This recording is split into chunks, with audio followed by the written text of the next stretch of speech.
It's been decided, so we're doing Locker. Last campaign was no restrictions, and man, that campaign felt so bad. It's like so cheap, so tainted, and so stupid. Just like this deal with the Wurzak, Skarbrand, Torek, Ogres. This is why the house rules are very healthy for the campaigns. And also, I lose interest if there is no restrictions like house rules, general restrictions really. Kinda wish we play Manfred again, but with our standard setup. Okay, so Manfred is done. We just left it at Route 1 victory. We've been dealing with the Empire for a couple more streams to get the Route 2 done, but like I said, the campaign feels tainted because of no restrictions. It's honestly stupid. So we have Blessed Red with mods and house rules. Goal will be open-ended. To be decided.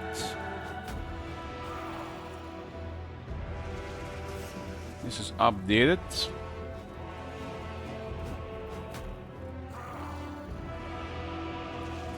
And we are trying the unit caps mode.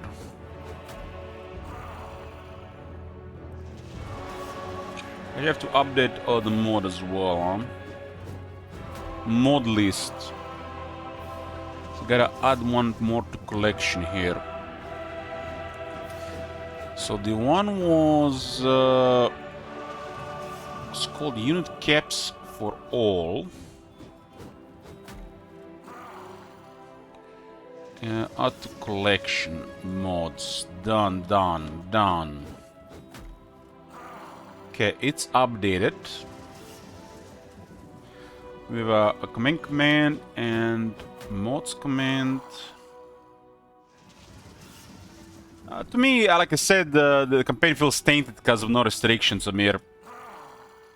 It would be way more enjoyable to continue if we had the standard house rules from the start. The progress just felt tainted. It's almost like you're using cheats. So I'm not really interested to keep going. Like I said, I want to be more flexible and more impulsive with campaigns.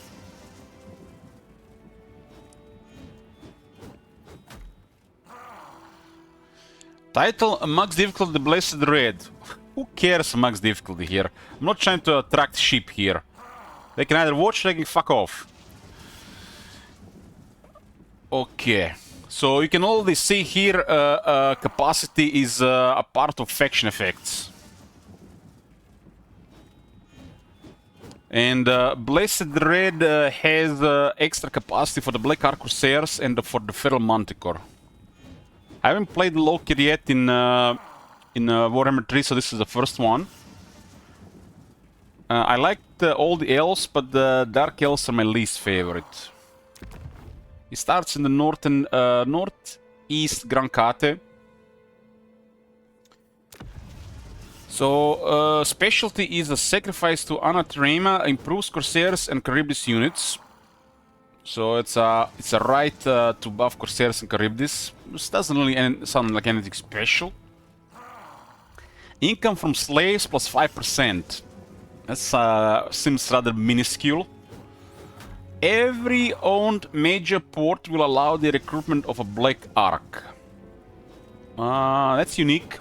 That's also a nice thing, because the Black Arks are one of the best things about Dark Elves. A Loker can spend a turn to travel to a Black Ark from anywhere. Huh. That is something. Like the sound of that. Loker's Black Ark buildings make them stronger in different types of sea regions. What? Loker Black Ark's buildings make them stronger in different types of sea regions. I don't know what that is about, but we'll see. Loker also has enabled sea-based attacks on port settlements. Lord's army has a lower up from the Black Ark Corsairs in his army. Corsairs will cause fear And he's immune to high seas, reef, and storm attrition. There is no reefs in the game.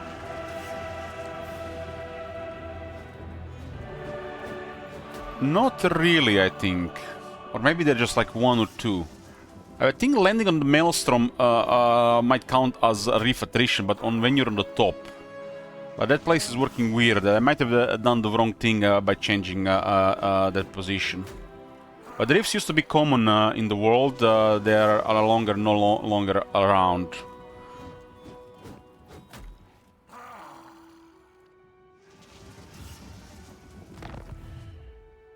Okay, we're using the AI mode, and we're using the. I will see Malekith. We're using the Every beast is mine to command. victory conditions overhaul mode. Darkblade, Kraken Lord of Karand Kar. Starting units are nothing special, honestly.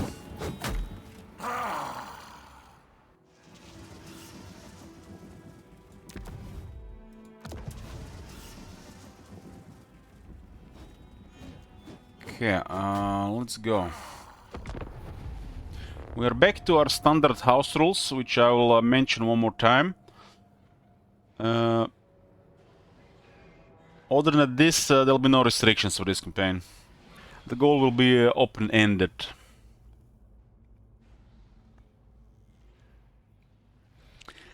Standard house rules around auto-resolve, around settlement trade, around needless besieging. And a couple of them that are not really relevant. They are mostly there for campaigns with sabotages. The most important thing to know is there is a house rule regarding auto-resolve, there is a house rule regarding settlement trade, and a house rule regarding an AI needlessly besieging settlements almost indefinitely or for too many turns. So we have house rules in place to help with this behavior. Auto-resolve house rule to promote manual battles. Every skull that decorates this deck adds to my legend. Why should I not take yours? We have a house rule that kind of fixes settlement trade, and a house rule to pretty much auto-resolve a battle if they have besieged a weakened garrison.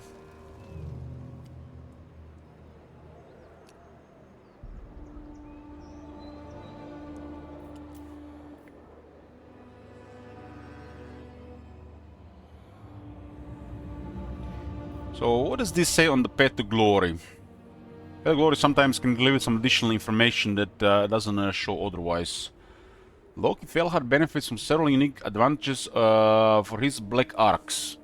Occupying major ports increases the number of Black Arcs Loki can recruit, allowing the potential for mighty fleets of unequal invasion support capabilities.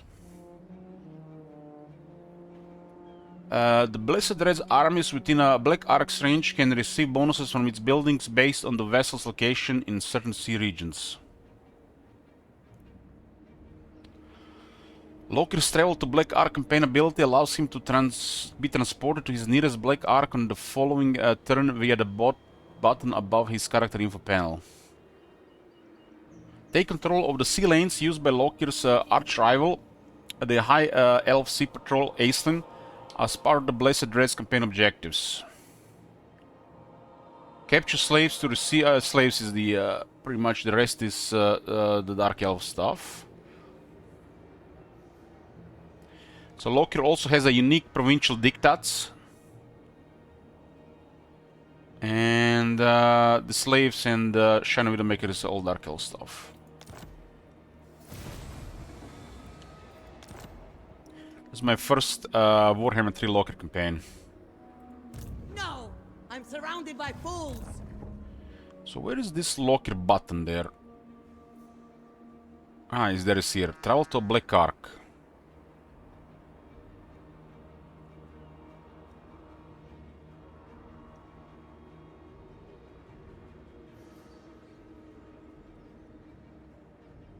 Okay. Tyrant of Nag. And we just start with the Black Arc. The heat is oppressive. Look here, Fellheart.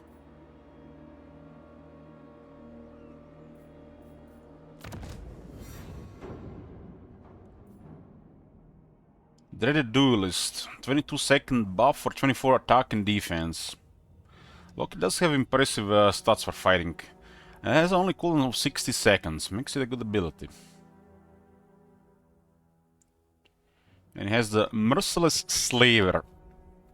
Basically, around him, enemies lose 6 leadership.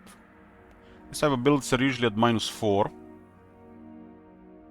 And it will stack with fear if the enemy is susceptible to fear. Meaning, just by Loki being nearby, they can lose up to 14 leadership. And as they are under pressure, they're gonna lose leadership further.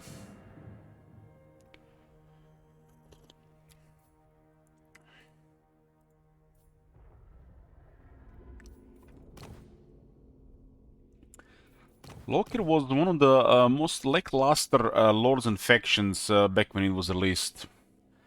But over time, they did him justice, I would say.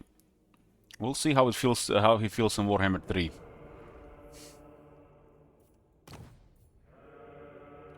Other than technology, Dark Elves do feel pretty good in Warhammer 3, in my opinion.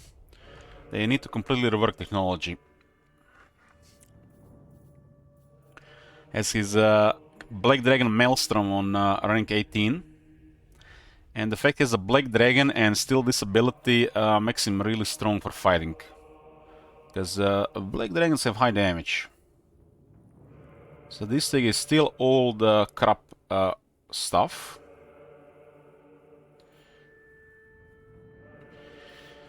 Pretty standard stuff on top.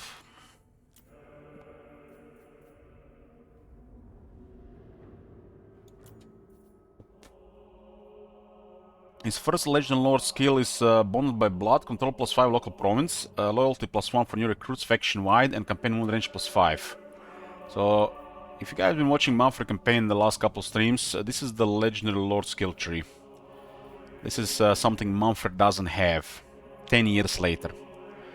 I find Manfred's faction lackluster and Manfred as a Lord incomplete. But that location is amazing for the vampires.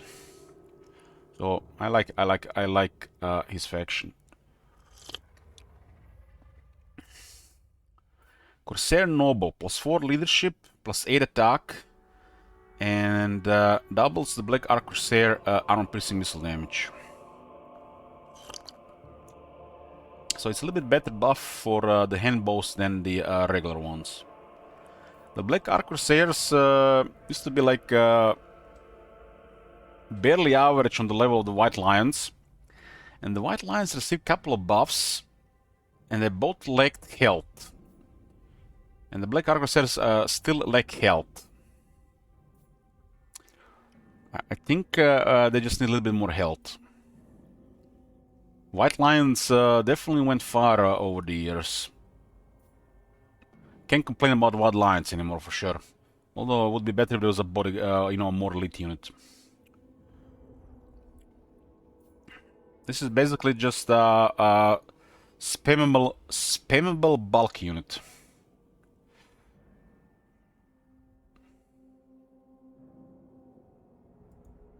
It's not complete. I would consider them incomplete.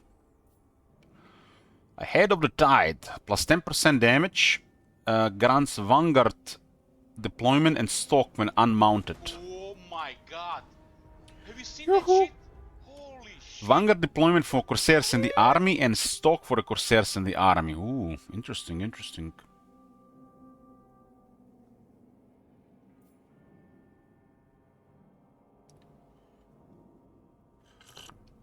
The dragons definitely look spookier since they buffed health, damage and mass.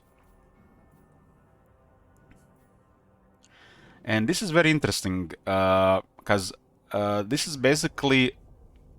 look at this, look at this. This is something they've messed up over the years. So this is a Vampire Lord. Vampire Lord is considered one of the best lords when it comes to attack skill. But when you put them on a mount, they lose if I'm not mistaken, over 30% of their attack. And they kind of lack attack on the zombie dragon. So 70 attack, 50 defense. Same stats as Locker. Locker is 66, 120 as well. But Locker goes on a dragon and he still has 60 attack.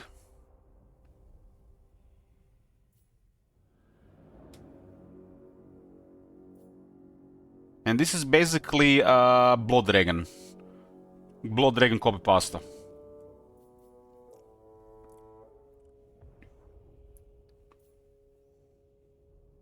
It makes sense for him to lose defense, but the fact he retains attack is massive.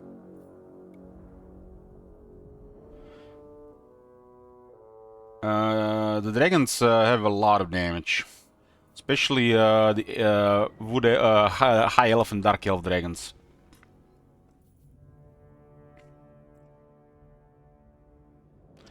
They definitely feel really good these days. Which makes lords that don't have access to dragons feel even worse.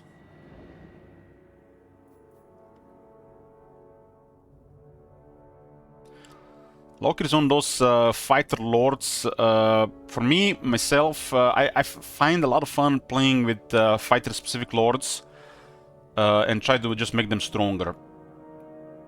There's something definitely. I have a different feeling about the character, the lord, if it's not capable of casting spells. Character cast spells are way too powerful, like Manfred or Arkin, for example. They're way too powerful, and these fighters can't even compare. But they're fun to use in their own way, you know, like Lokir, like Khazrak, like Tyrion, any of the dwarf lords. So it's definitely a different feeling. But they cannot really compare to lords that can fight and cast spells at the same time. And there are several of those in the game. There's also like Drazoat, like I wouldn't say the Grand Kate dragons, they're kind of gimped, because how they work. But also Setra, Durtu, Lord Mazdamundi. These are some of the most powerful lords in the game, because they have access to some really strong toughness, damage, fighting abilities, and spells at the same time. And these lords can never compare. But it's fun focusing one thing on them. I have a lot of fun with it. To me, it feels way more impressive when Khazra gets a lot of kills and damage than when Durtu gets a lot of kills and damage. I mean, Durtu is you know, it's Durtu, but getting a lot of very good results, very good stats on Khazra, you know, feels way more satisfying to me. It's expected from Archeon, Durtu or Drazo to do mega damage and literally just lead the entire army. You know, you've seen the Manfred. Manfred is the same type lord.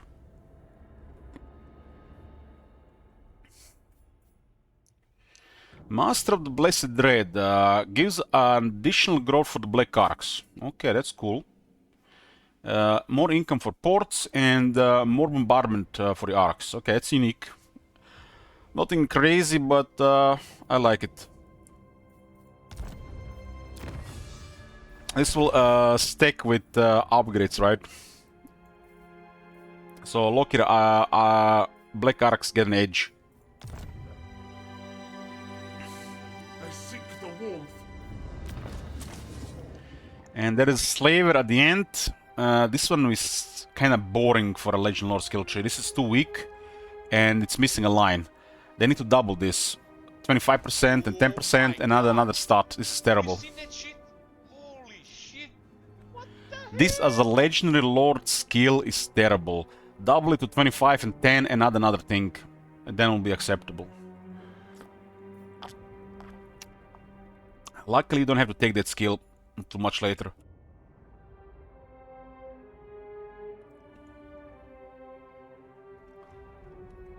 Lower the Crown rank plus 3 faction wide. Slave costs minus 75% for sacrifice to Anatrema and sacrifice to Matlan, and plus 8 attack when fighting at sea. His skills honestly just scream flavor, and 2 are not good enough, I would say. This one should be a little bit better, because this is nonsense. This is really poor for a final skill. Barely average. This is just not acceptable. This should have another buff, or it should work all the time. So these 2 skills are meh. Especially this is just trash. Stat-wise, budget-wise, for a skill, just trash. Just double it and add another thing.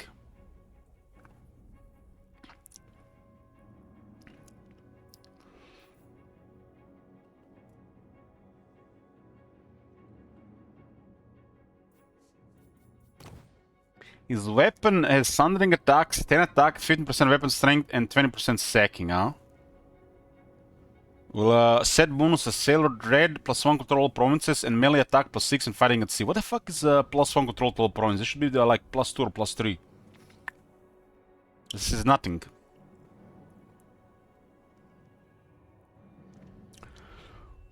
So his dragon is really nice started.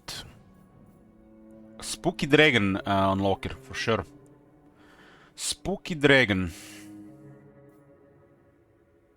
Can get 12 attack, 12 defense.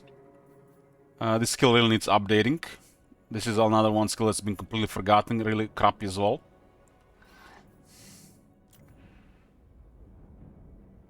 And get another 12 defense.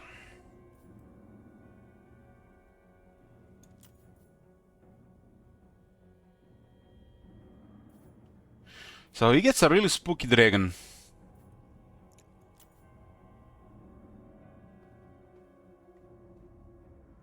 Really spooky dragon.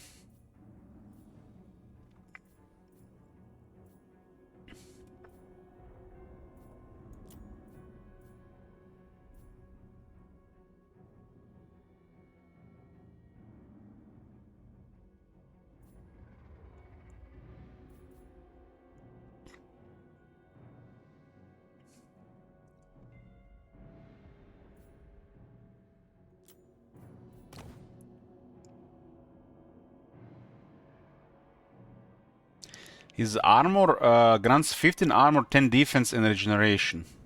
Hunger. And causes terror. But he gets the dragon on turn on rank 18.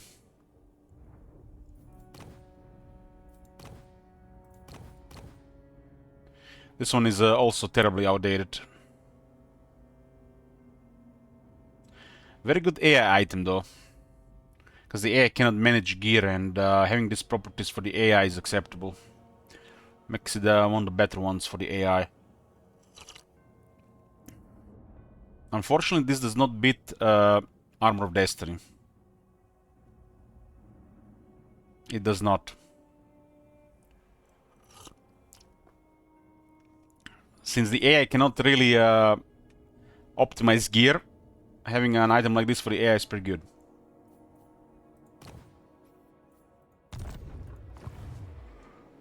Okay. Sorceress of Nagaroth. Sorceress to Viper. Amir, there is this thing called the replenishment, you know? Characters have it kept. Easily. Aboard the Tower of Blessed Dread. It doesn't have to have healing on everybody.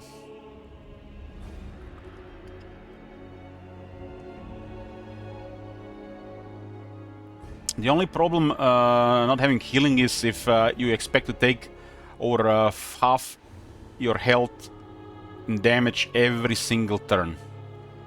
That is the only reason to rely on healing completely. Characters have higher base replenishment than non-characters, and if you get draft master, it actually doesn't buff it here, so they just still have higher replenishment.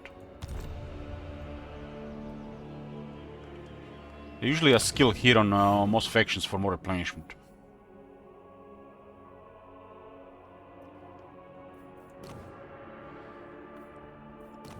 His model looks way more detailed. Way more detailed. When I saw the more detailed Loki, I was saying like, yeah, we're definitely gonna be doing a Loki campaign.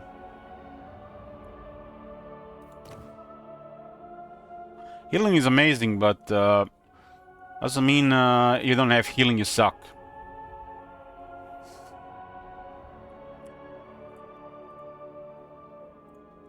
You can also have a potion of healing as well. One battle potion of healing, one battle another item. Unleash me! We got a Cunning Sorceress of Death. Poop. Poop. Outdated hero and terrible access to spell intensity. Dark Elves are missing spell intensity, so if we don't get the trait, it's poop.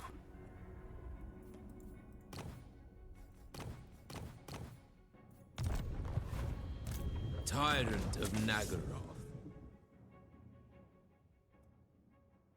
I do remember Black Ark growth and real-time reduction a thing on the on this thing. Maybe it's unique for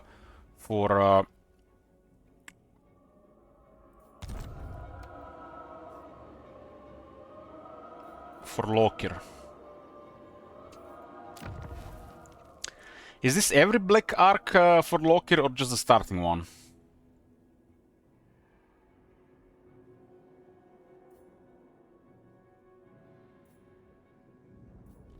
Black Arcs feel so powerful. They always felt so powerful.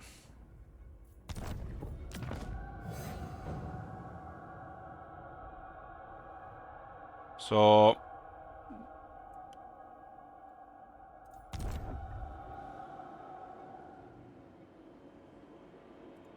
Bring fire and this is a legendary lord. This is the Blessed Dread. Lord of Nagaroth. So the Blessed Dread is the name of his Black Ark, huh?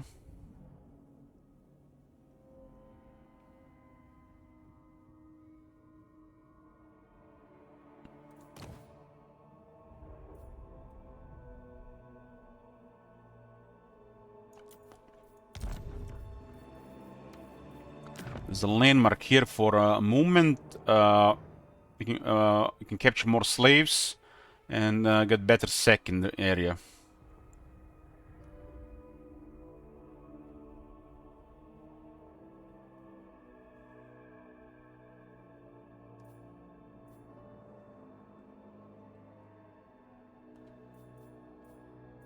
So there are also some other bonuses available here. This is unique to Locker.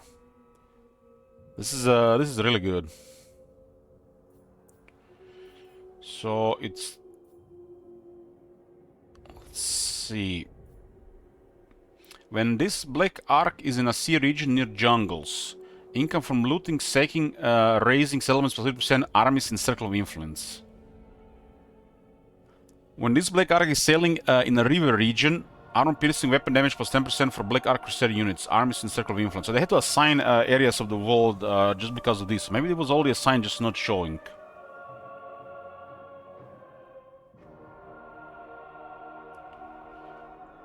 Another buff for sacking. So this is in a sea region near jungles, plus 50%. And you get another 40% here. And you get another 60% here.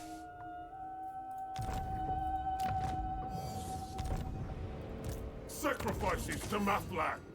And Lokir's blades grant another 20%. That is crazy. They're the Dark Elves are a warmonger slaver nation. Just amazing how effective they are at making money from war. And yes, this stacks with every Black Ark, making Dark Elves ridiculous. If you've been watched Malekith, last Malekith campaign, we had a couple of million gold before turn 100. Malekith is one of the best for making money.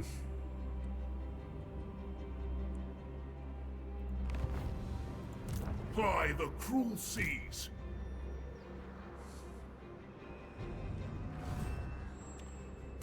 black-hearted dreadlord.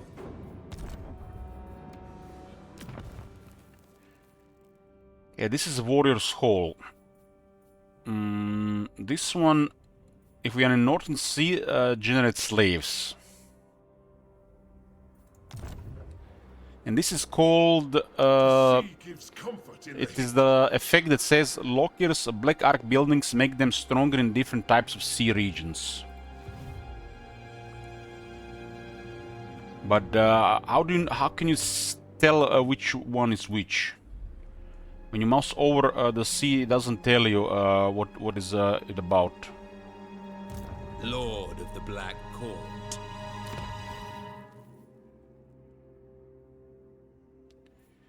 The Shades building grants campaign moon range plus 20, this force and all force in circle of influence when inside the river.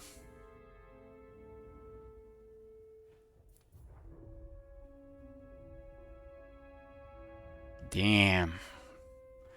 Damn.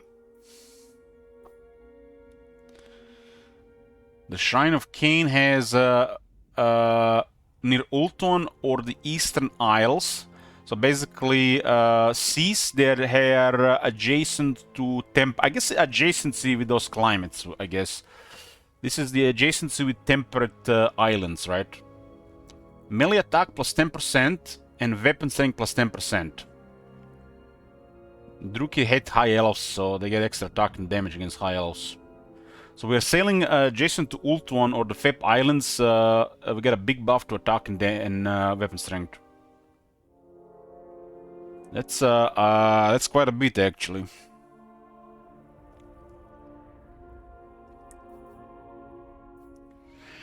The Palace of Dread Knights, when we are in a sea region near Nagarond. So I'm guessing if a sea is adjacent to Nagarond. I mean, this is hard to say. This also sounds iffy as well. Might also not work in some areas. Diplomatic relations plus 3 with Dark Elves. 3? You couldn't give me 4. Ward save 5%. This force and all forces in the circle of influence. That's pretty good.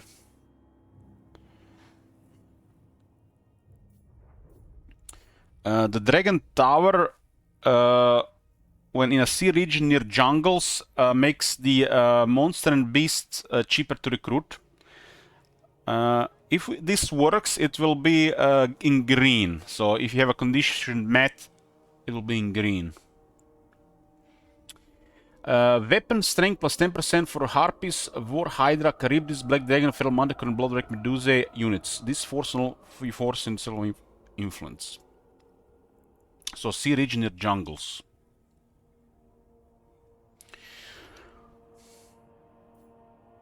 The Black Ark Sorcery says near Ultuan or the Eastern Isles. So another one that works near Ultuan. Cooldown plus 10% to spells, this force and all force in circle of influence.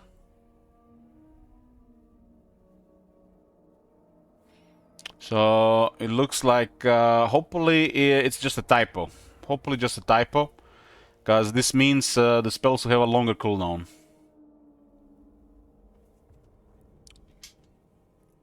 It's supposed to say minus 10%.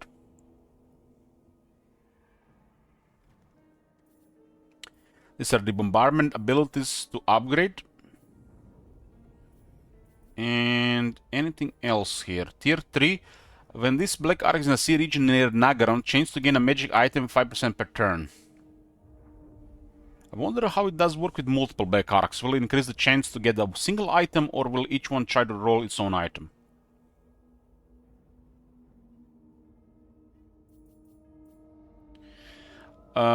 When this Black Ark is sailing in open seas, plus 30 movement. Wow, there's so much movement now. This is how you do movement. This is how you do movement. Don't give me plus 5 here, plus 10 there. This is how you do movement. Bam! 20 or 30. It's a big world.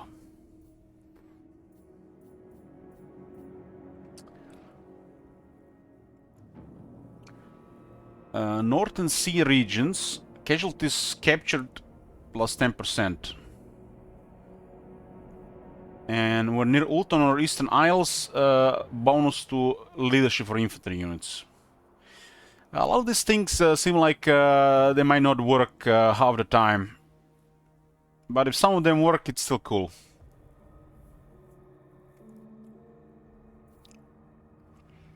I like the idea that you can sail black arcs around the world and Locker just teleports in between. Hey Matt, this is awesome, really. Awesome. And I think he has a pretty good location.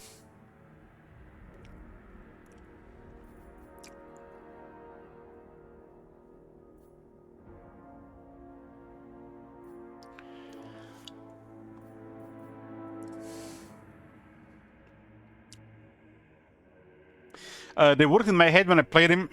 Yeah. Many things work in my head. Even my life works in my head. It's very important.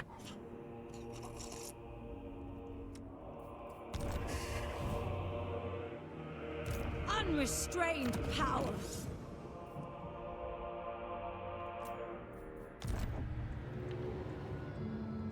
Cruel son, Admiral of Kar's fleet. We have started with positive winds of magic power recharge here. Positive winds. Or should I say strong winds. All powerful. And we got scouting. All shall be mine. Okay. Sacrifice to Cain. Sacrifice to Cain is crazy. It's crazy because it gives you 15 turn duration. It does give you massive advantage, this one. This is one of the few rights where it's acceptable to be a 40 turn cooldown. Also, that's terrible design.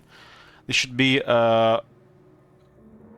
15 to 20 turn cooldown and only 5 turn duration. 40 turns is crazy just to wait for something. But it has a 15 turns duration. I still think this is not good. They should cut the cooldown and duration. Same with this one. But these are two very strong rights.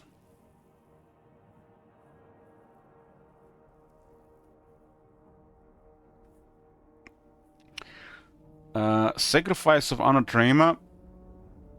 It's a 25 turn cooldown and a 10 turn duration. Gives you plus 20 movement, plus 50 income from raising and 50 from sacking, because raising and sacking have the same income. They still don't get it with raising for all the factions that are included. The raising has a terrible multiplier, while the sacking has a very high multiplier. So sacking has the highest multiplier, then it's looting, and then it's raising. Some factions do have a different base for it though. So both being 50 make no sense. Black Ark growth plus 10, 20 armor for Charybdis, and another damage buff for Black Ark Corsairs. Fear for Corsairs and stock for Corsairs. This faction have access to an insane amount of sacking income. Insane.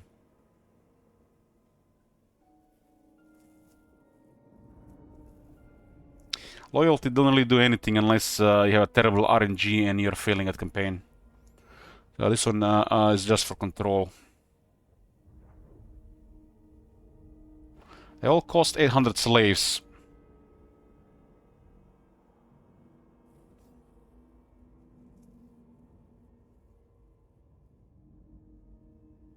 This one is pretty crazy. The bonus on this one is just crazy. Just like this negates any issues with winds. This is a mega buff to experience to the sorceress and supreme sorceress, and it can be very successful in directions as well, which makes this even better. This is just amazing. Just so convenient, like so convenient. Some factions that now can have trouble with the poor Winds of Magic Power Reserve.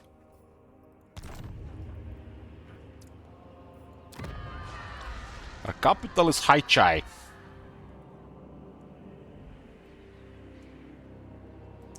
Maybe they made make tea from weed. So we start with the Blessed Red, and I can recruit another arc immediately. Get the fuck out of here! Get the fuck out of here! What the hell? And I capture city down here, and again another black arc. What?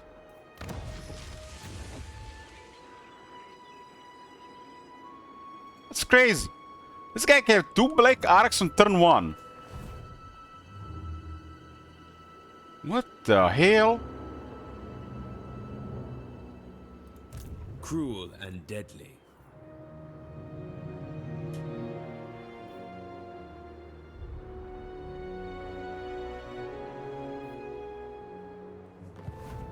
We start in Shishu here, or however we read that.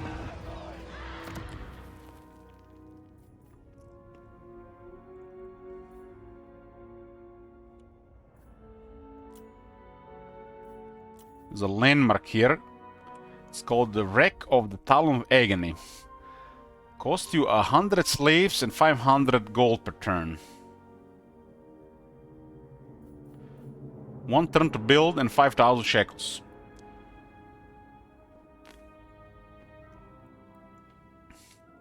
The information is not clear regarding sea region types. This information is missing. And this one costs 500 and it takes 15 turns to build. Costs the race Talon of Agony. What the fuck is this thing even? With sufficient supplication, Matlon could be coaxed into surrendering his victim. And one of the lost black arcs returned to us. So Talon of Agony is a black arc.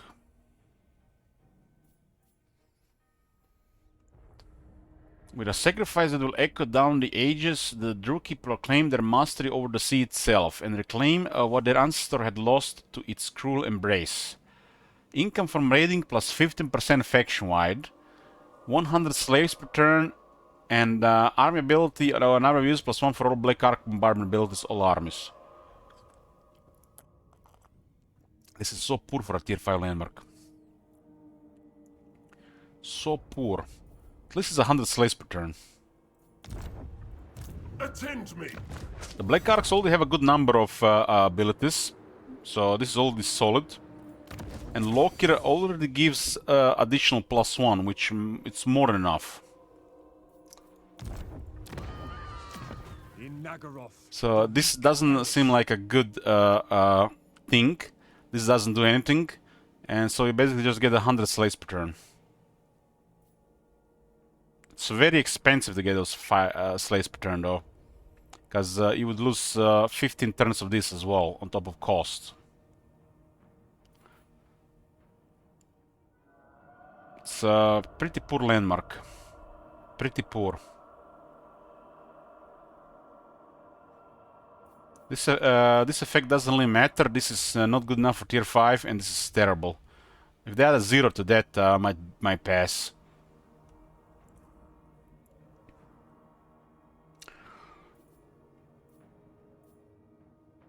Would have been okay if it had some garrison, so you don't have to consider building walls, maybe.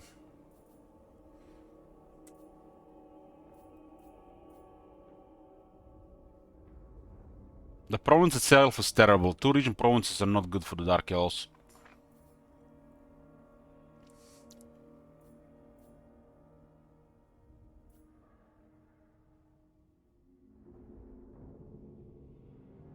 There are so many landmarks in the game that are just so poor. Like, landmarks should be exciting to build and to work towards, but man, when you see some bad ones, it's depressing.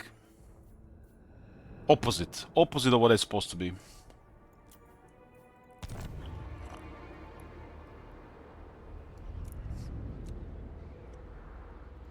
Bring fire and terror. What diplomacy is even available here? We don't see clan nation, so there's no starting diplomacy.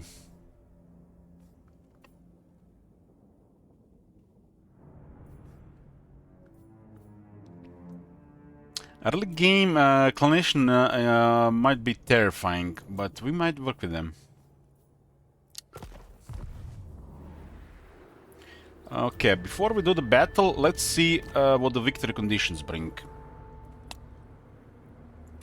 Route 1 is Year of the Kraken. While the Sea Dragon led her fleets against Norse raiders and undead pirates, Loki beached his black ark upon the shores of Hachai. So it's a typo here, missing an I. Hachai. Laid waste to the city and claimed the survivors as chattel. So I guess this is basically follow-up to us coming here. Sensing weakness, the Kraken Lord has commanded his fleet masters to sail upriver. A jagged dagger thrust straight for the heart of Kate. This is no longer another simple raid, it is a full-scale invasion. I think Loki has a really good starting position.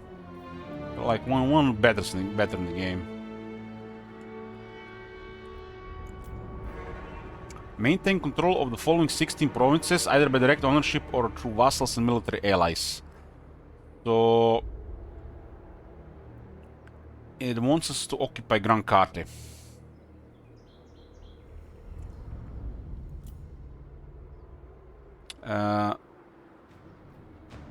The reward for this is chain to gain magic item 50% per turn. We can capture more slaves and we get more income from slaves. Well, the reward is solid, above average. Mumford 1 was average. More flavor than anything. Well, this is solid. Especially going for a long campaign, this will be noticeable. It does require a lot to do to get this though. This is definitely not a short goal, like Mumford 1 was.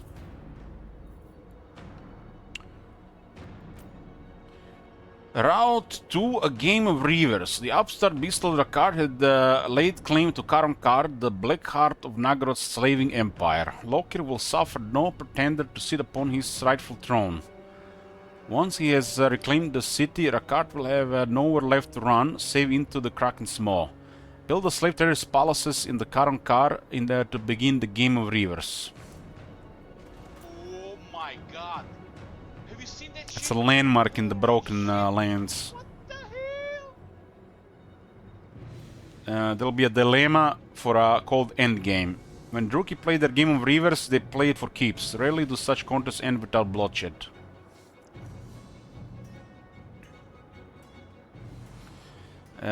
When we were doing Racklet's campaign, we did all 3 routes. And one of the routes was a massive battle against Force of Chaos.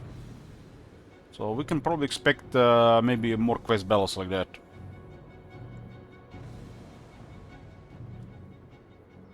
Elish, do we get a new campaign on Saturday? This is the one? Probably. I'm more flexible and impulsive regarding starting new campaigns. I'm trying to be. We're gonna have a more open-ended goals unless we specify the start.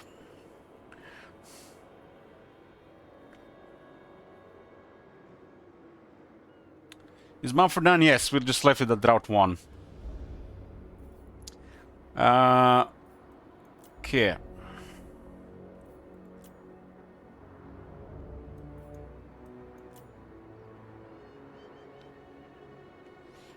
The Witch King is amassing a grand fleet to crush the High Elves once and for all, but Loki knows that any attempt is doomed to failure as long as Ultuan's ancient guardian, the Merwyrm Amanar, still prowls the waves. This one is called the Hunt for Amanar. Rumor has it that some mad daredevil from the old world means to slay the beast, and has built a weapon mighty enough to see the deed done. Intrigued, the Kraken Lord puts out feelers to drag the truth from the shadows. Capture Fuchao, the largest cosmopolitan hub this side of the Jade Sea, and Loki shall rip the truth from the tongues of the sailors there.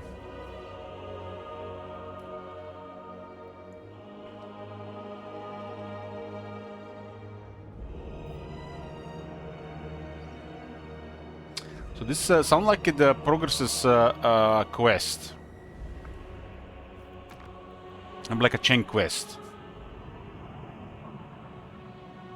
Our reward is plus 20 movement range when at sea to all armies, which is a nice buff. Abyssal Cloak for the Black Ark Corsair units. They get additional 15 armor, 10 damage reflection, and 5 ward save when they're not on fire. Oh, that's pretty cool.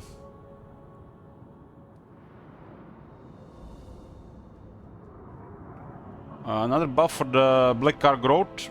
Income from ports plus 25%, and Malekith will commence his invasion of Ultuan's Inner Sea.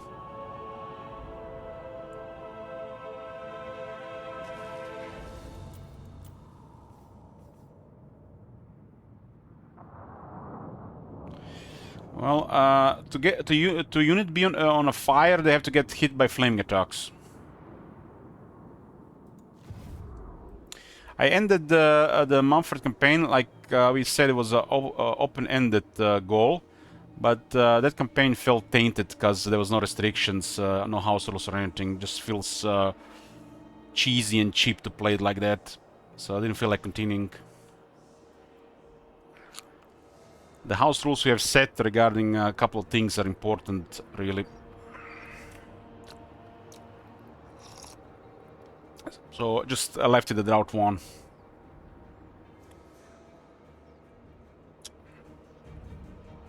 Aboard the Tower of Blessed Dread. I'm not sure what we're gonna be doing here, but like I said, if the goal is set at the start to be open-ended, you can expect at least 4 to 5 streams.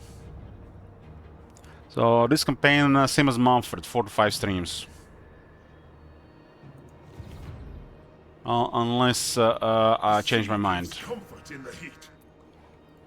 Speak. The Kraken Lord, fight. We got a first battle against some Vampire Coast.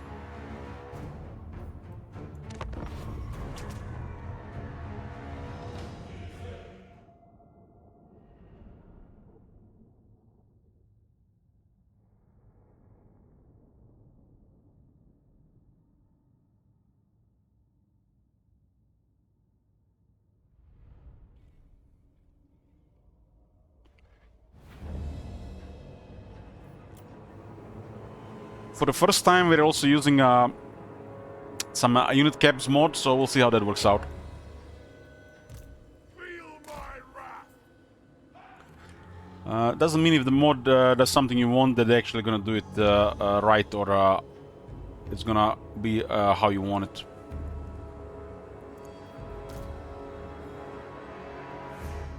So the only one thing to worry about here is the Dev Guard. We got crossbows. We are ready! Dread spears! Corsairs!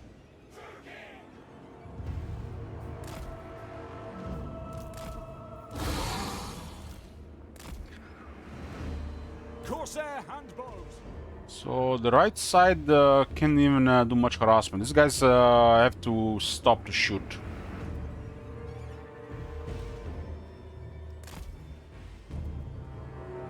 How do the unit caps work in the mod? The way I saw is similar how the Tomb King's unit caps work.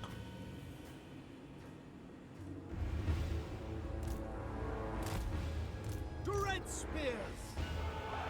If the unit caps mod will make the AI obviously worse, but it's really noticeably worse, we can just use the sub mod to enable it only for the player. Nagarothi! On to slaughter! No mercy.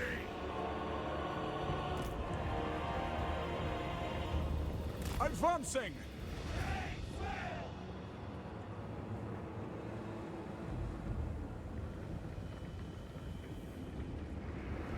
By your command! And Lockyer looks amazing. Subjectively an amazing starting location, but I think objectively as well. And Carnage awaits! he has some stuff definitely going. I might be a little bit more biased towards Gran Kate. I think it's an awesome place. As you say! But he's kind of in a corner position and has flexibility.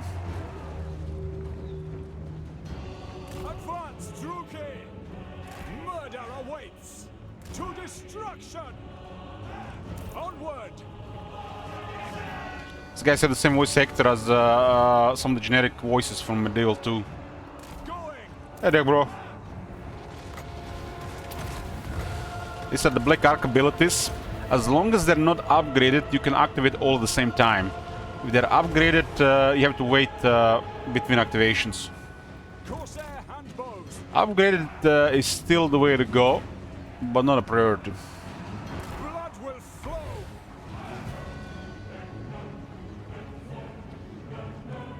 Onwards to murder. You don't have to be surgical with these abilities to gain advantage, but if you know how to apply them properly, you can get more advantage from it. Druki, forward. Moving out. Sorceress of blood! Setting off! We have some harassment, so that's how we're gonna start our fights. These two units are harassing. Warriors. They are skirmishers. Striking out! Aria Sarius! One thing that's sad with the Dark Elves in the current version is they don't have proper intensity, considering they're supposed to be one of them more aggressive, reckless spellcaster type. Dark elves. They haven't applied proper spell intensity for this faction. By Cain. By your command! Without question. Understood. Ready! This unit is real weak to AP missiles. We are ready. At once. Corsair hand bows. Yeah, the Dark Elf and High Elf music is basically massive nostalgia for Warhammer 2. Dark shards. Battle ready. Druki. I dare! Dread spears! Going! Forward. We are ready! My God! You see that shit? Onward. Corsairs. It is done! Massacre them! Forward, crew! Corsair hand bows. Murder awaits. Cold-blooded killers. On to slaughter. Battle ready.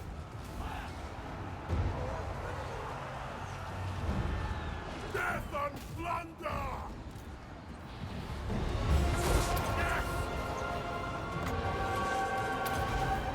Eager for battle. Sorceress of blood!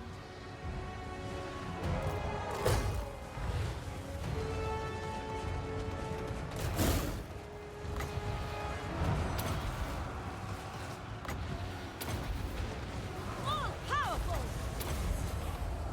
Come, melee! Where's Brace? Merciless host! Murder Who knows? Who knows? Battle ready. Look here, Fellheart! Oh, nice. We got Murderous Prowess just in time. We are ready. Dark elves. Has a 90-second duration. This thing added quite a bit of missile damage in Locker.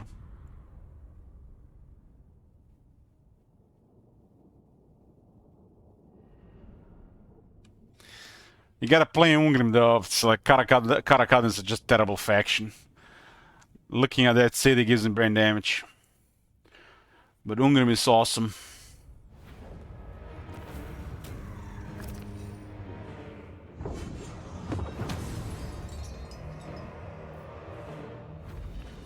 "61 slaves and 8 replenishment." Still doesn't work on single entities.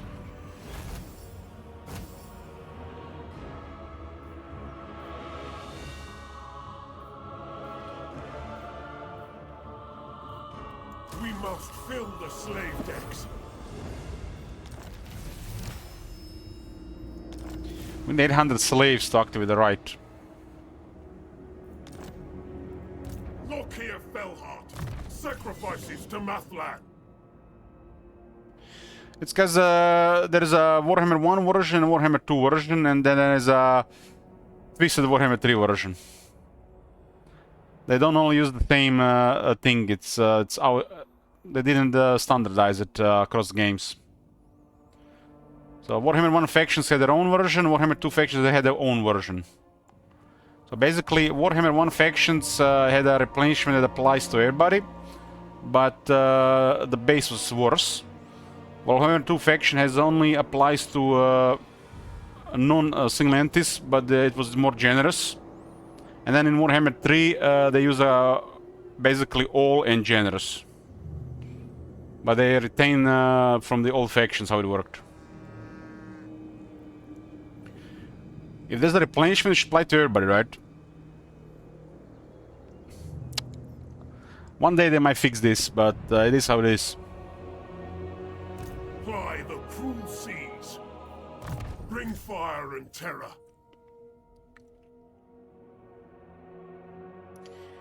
It is how it is.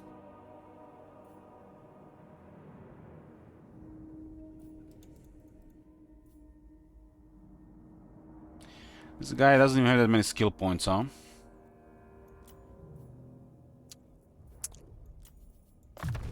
Go campaign skills. Kraken Lord. So first battle, there was no item, huh? Look here, Fellheart. What was the drop chance? 10, 20, 30, My infamy grows. 32. Dreadlord of Nagara.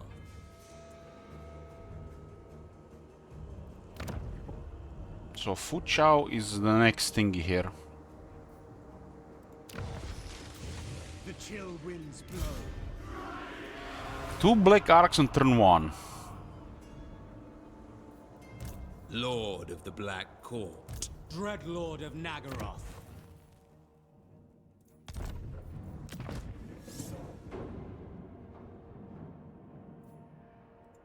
What? Noble born. What now? I approve of these dark This one is unique. deeds. The Blessed Red. Well, these are standard. They are per provincial capital port. Victory as always. Every provincial capital port gives locker +1 black arc capacity, which is kind of crazy.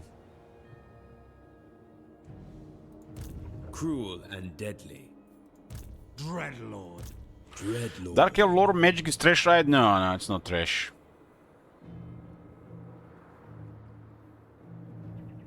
The Kraken Lord always wins.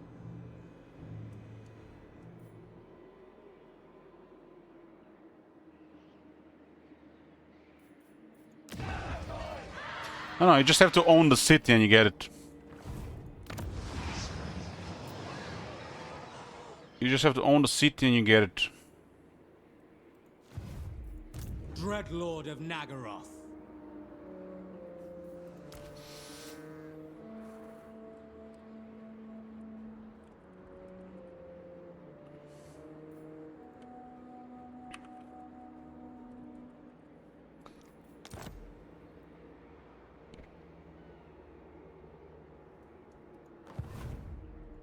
Black-hearted Dreadlord.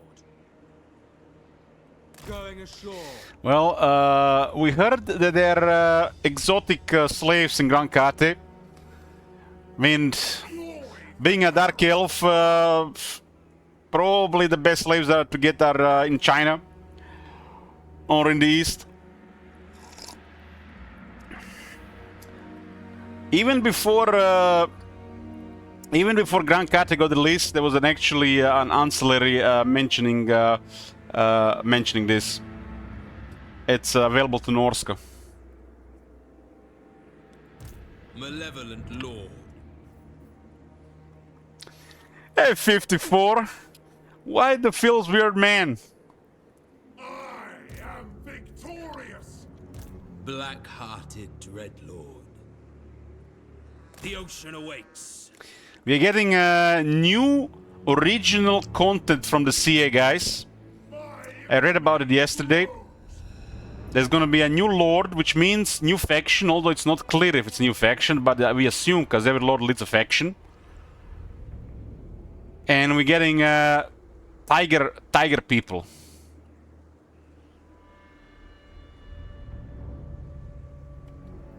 I assume they'll be in the Catan hinterlands or an expansion of the landmass somewhere here. They might expand the landmass here. A lazy thing to do would be just to put them in the Catan hinterlands, but that makes no sense. So adding like 2 provinces here would make probably the most sense, since it's supposed to be closer to the Iron Dragon. They're probably gonna add 2 provinces here, which will be connecting to the left and to the right, not just the top.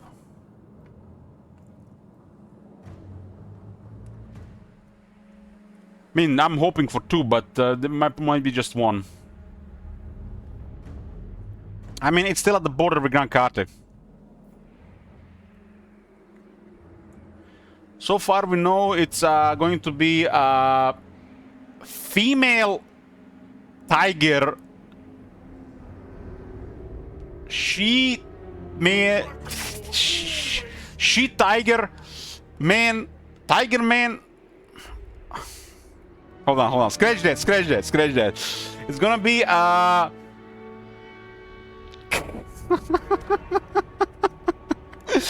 it's going to be a tiger waifu. A tiger waifu, Legend Lord. And there'll be a tiger man type spellcaster hero.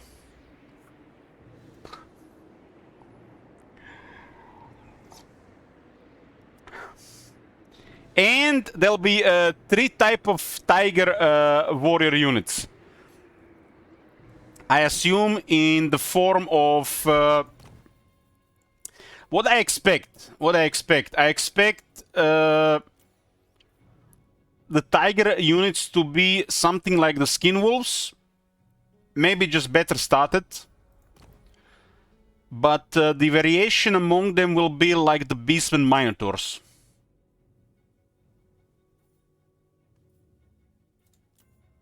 So, like the beast minotaurs will be variation, but they'll be like skin wolves.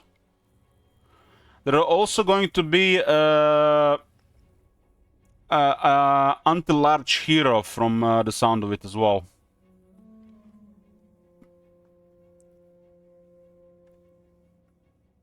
And they are aligned with the Gran Carte and they hate chaos.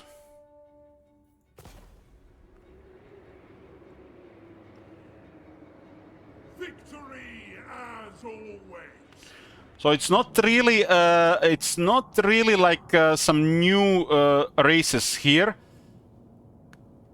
but it's still original content with different type of race, which it's promising that this part of the map that really looks poor. It really looks poor. I mean, look at this. This is the land masses that still have to be filled. They added this in the recent years. So I'm expecting they might add a province here, where this Tigerman is gonna be. Going further south here, I don't think so. So I would like to see this landmass connected to the here.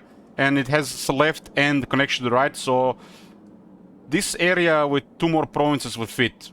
Like 2-3 region provinces.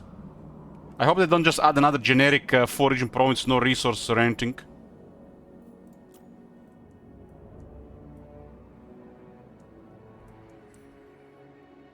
So these units have a flavor. They're gonna be fighting something like Beastmen and Norska, but they're aligned with Gran Carte. It sounds like it's gonna be a sneaky version of the Skin Wolves, while they'll have variety of Minotaurs. I don't ever compare these things, so we don't want to compare it ourselves, but it'll be 3 types of them on top of the characters. This is also going to be like the first type of DLC like this. It's basically a small DLC, which just adds a little bit to the game. So it's kind of like, you can say, like what would be like a third of a regular DLC. So we might see a couple of these this year. And this is supposed to be coming in spring.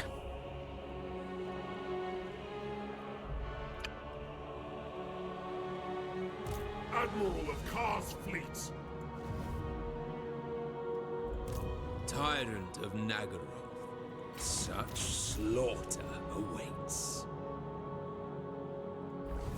Dread Lord of the Druki.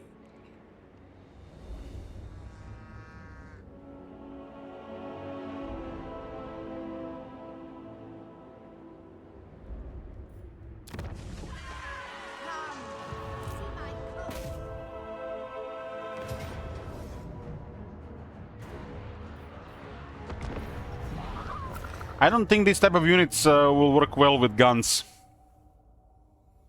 Because they're melee. They might work between monster infantry and cavalry. And they are on the large side of things, so we'll get away of the guns.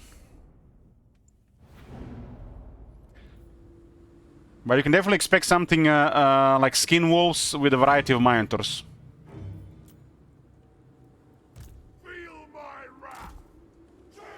At least that's how it looks to me. Nagarothi. Eager for battle. Murder awaits. Why can we access this type of terrain here? I guess because it's right in front of this place.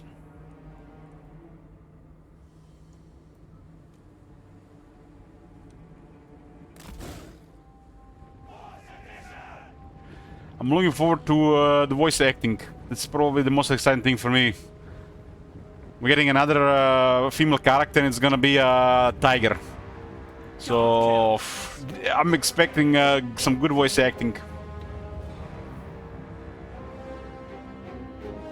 Advance, Druki. This is a category where they haven't failed yet. Forwards.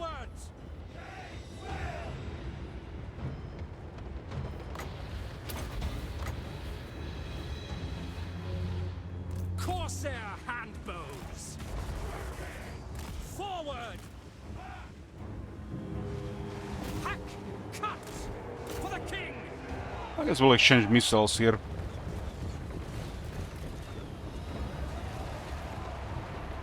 Moving out. Kill everything. Cutest female voice in Warhammer currently is... there's no such thing. Destruction. Onward.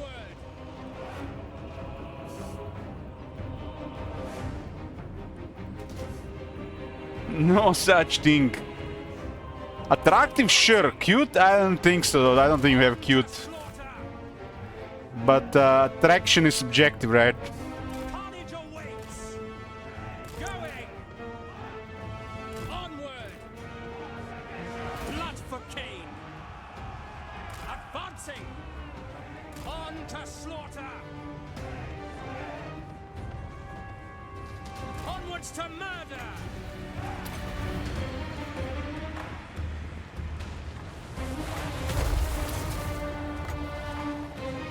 Merciless warriors.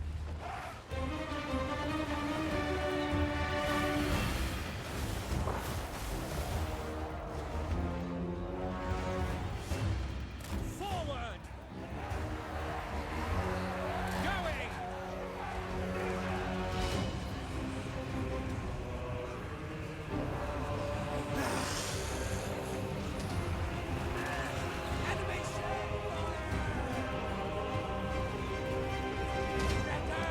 You guys can take quite a bit of damage and not many casualties.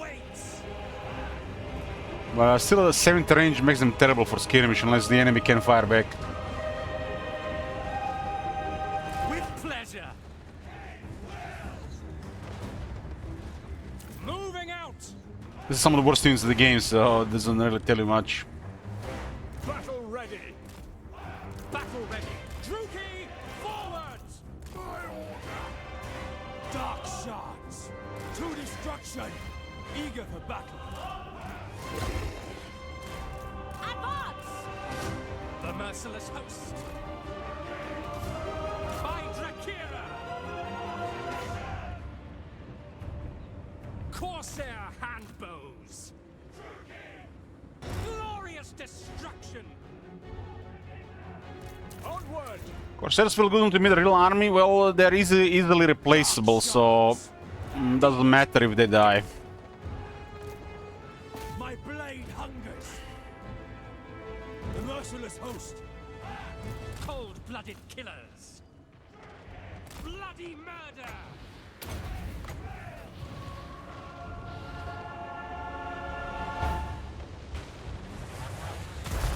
We are ready.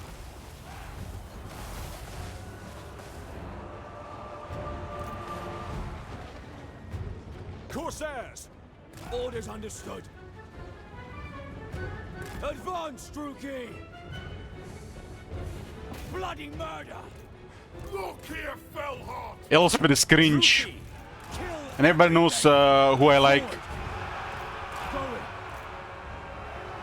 Corsair handbows. Carnage awaits! Corsairs! Corsair handbows. Advance, Druki, to destruction. The Kraken fights! We are ready! It is done. Corsairs! Without question. Corsair handbows. No survivors! Forward! Yes, I will! Dark shards! End them.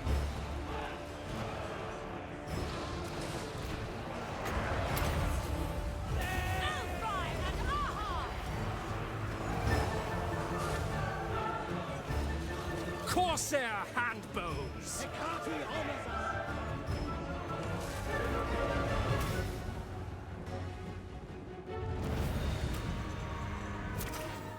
Hey Cervantes, what brings you to my channel? We're not playing non-total war here. Usually here when we play non-total war. You got sick of waiting for non-total war? Can you guys believe that I have some viewers here that only come here when I'm playing total war? Like, what the hell's wrong with these people? Why would I watch something else?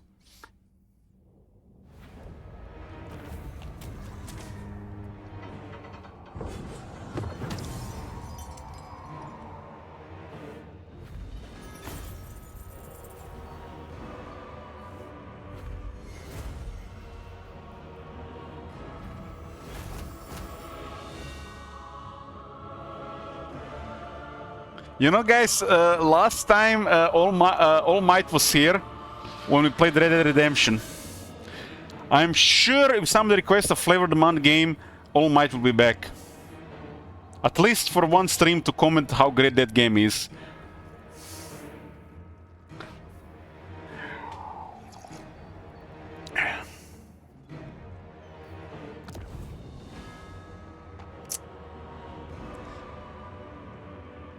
Actually, Resident Evil playthroughs bring girls to this stream for some reason.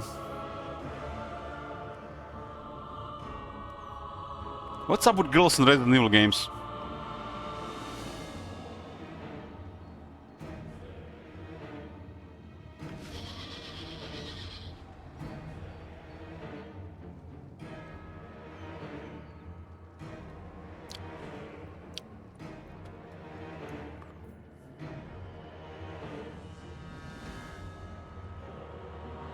Loot will cause a rebellion, so we'll just occupy.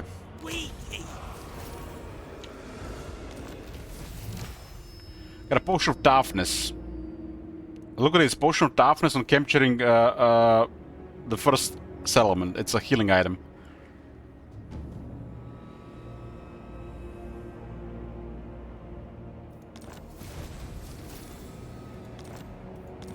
I was just talking about it like 15 minutes ago, Calsphere.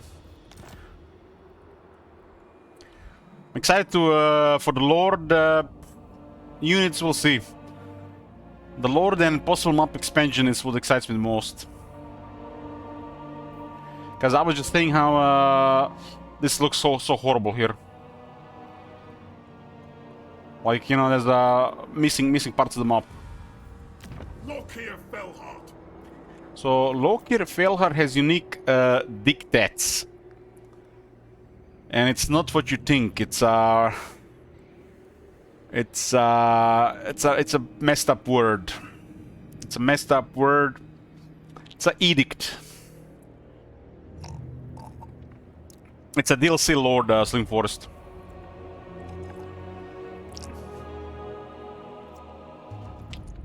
It's a small DLC, $5 or €5.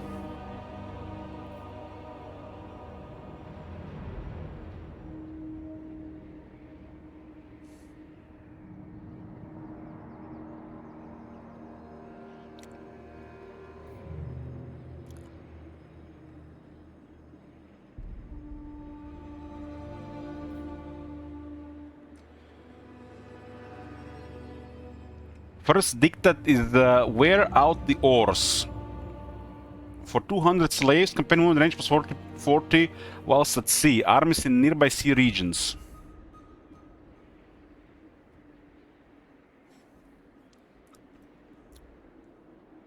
I don't really get it. Why does it say a nearby sea region?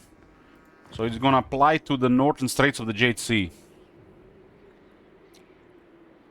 Since this is the only one. Thought it was the regions.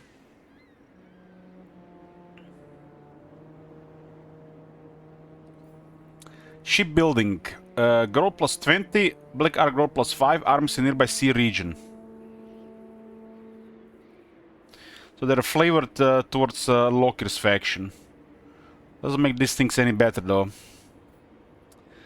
Naval markets. Generates 1000 treasury and plus 500 for each Black Ark you control. I guess the money one is still here.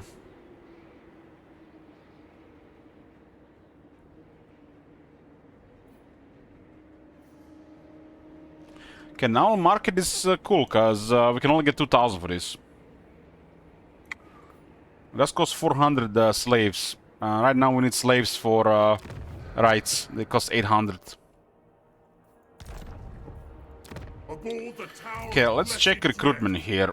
Dreadspears don't have a unit capacity. And we have Black Ark Corsairs limited to 8 and the handbows to 8 as well. Makes sense. Tyrant of Nagaroth. We do have Corsair cabins.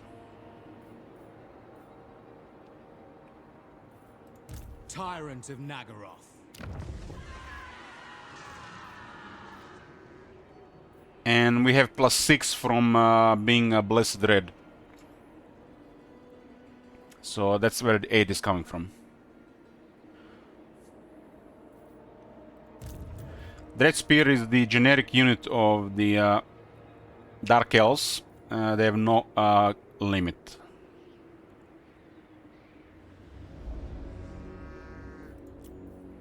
Admiral of Kar's fleets. If I were to build the conscription halls, it will give us 1 capacity for the Bleak Swords and 1 for the Dark Shards.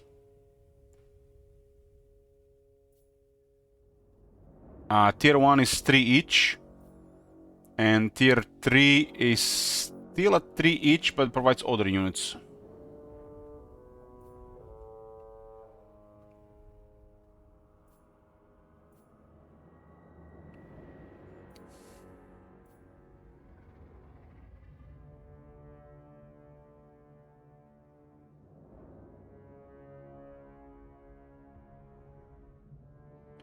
This one gives 4 capacity for the Dark Riders melee crossbows. This gives 8.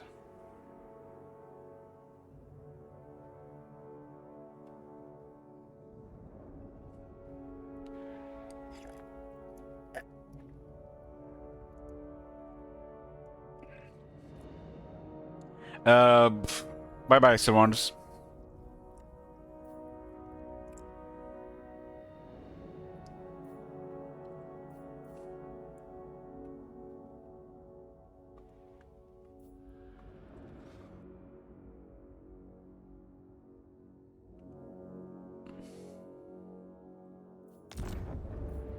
Bring fire and terror. This is taking 15%.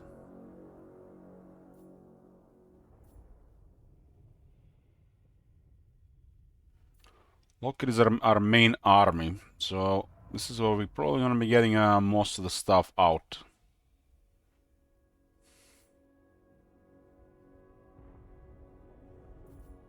Going with the Dread Slaver here to unlock Draft Master.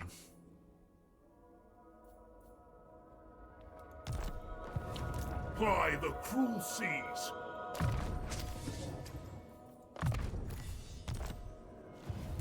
Fellheart ready.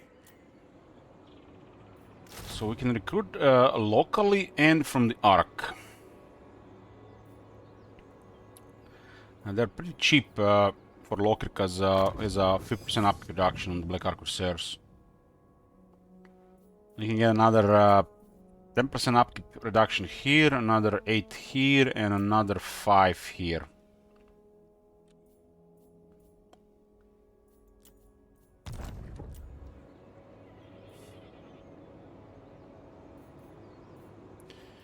This unit have 69 health, huh? Don't tell me these units have the same health. 7560 divided by 120. They got 63.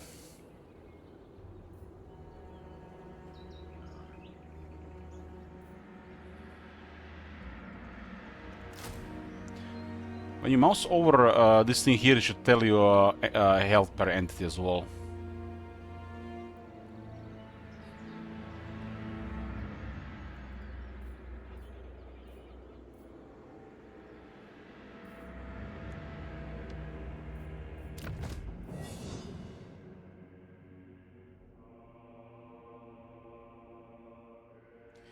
We go with a Lumbreaker and use these units. We can get the okay stats on them, but they don't have the durability ever. But it means we're gonna get the easier access to Bloody Red.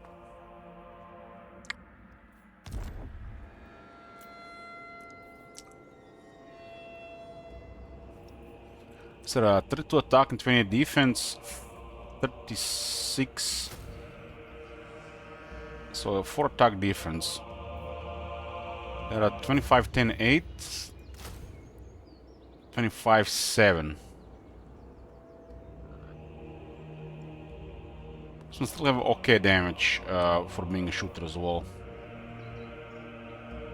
But that projectile is nothing special for this terrible range.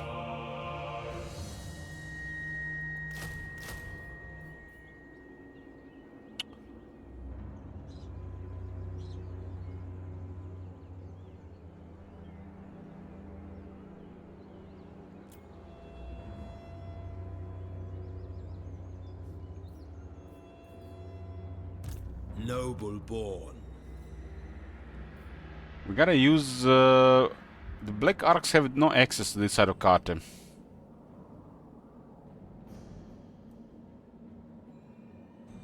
No access. Initially, Clan Nation can keep Grand Karte also busy for a while. We start with already with 2 population on that one. This one starts with 0. Dreadlord. Man, his Black Arks definitely feel special. Definitely. Sacrifices to Mathland. Definitely feels special, his Black Ark. We have a deal.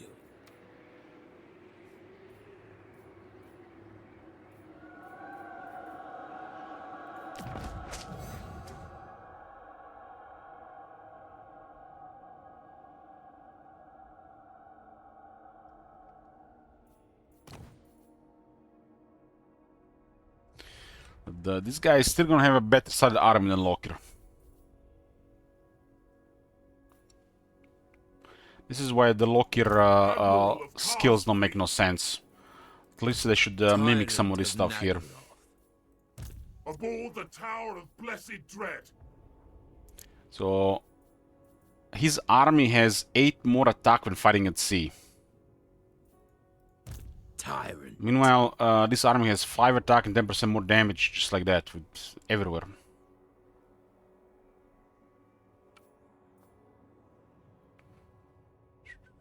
Rank 10 for research. I guess we're gonna have a good research because we get extra black arcs. Speak!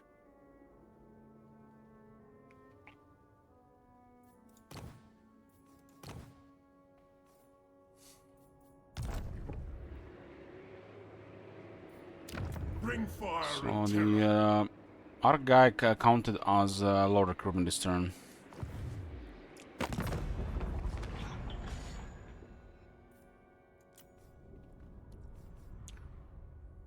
What now? You suck! You mock!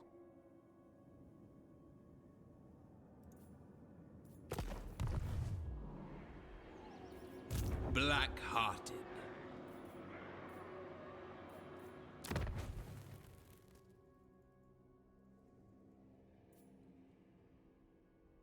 We get the Raider Lodges, we get more capacity for these units.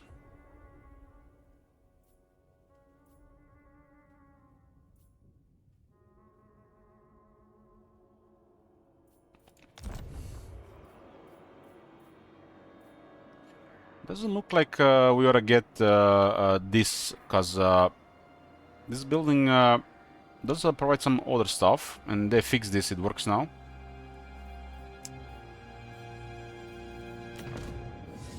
The thing will grow faster and we can afford to upgrade it. So all the plus 10 growth here being Blessed Red. That's a lot. This on tier 3 gives 6. The most important building on the Black Ark is the Slavery building.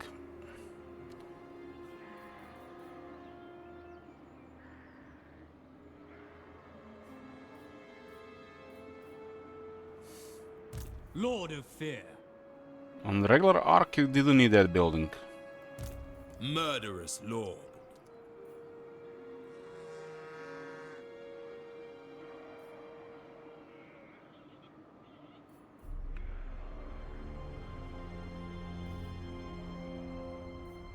This also generates slaves per turn.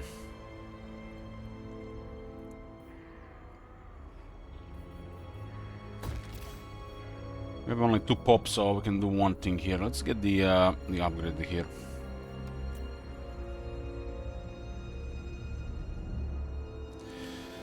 So unit caps will affect the Black Ark quite a bit. Quite a bit.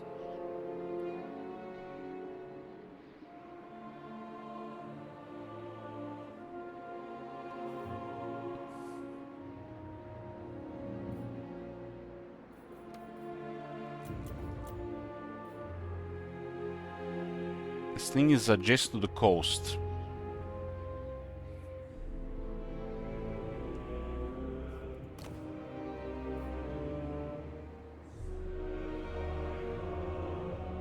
Damn.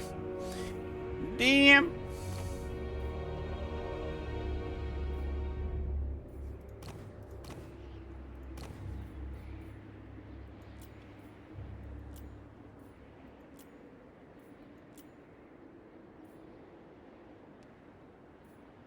This one lacks attack and defense on the dragon.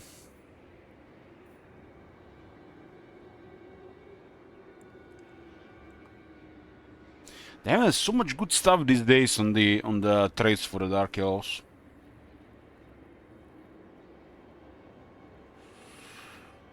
The Supreme Sources don't have enough attack on the dragon, so the trade should be definitely something with attack.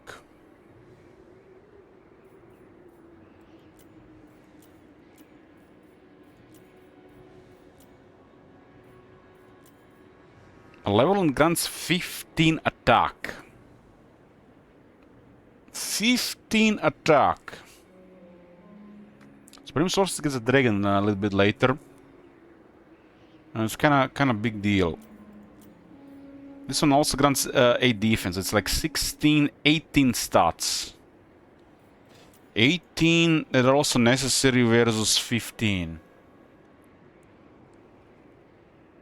But you also get more slaves and ability. They're almost the same. Now it depends which lore you want.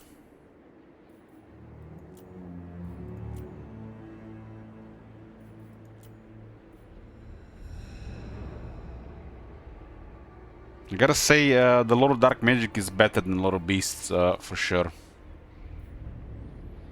Especially with the latest nerf to the Lord of to the Flock of Doom.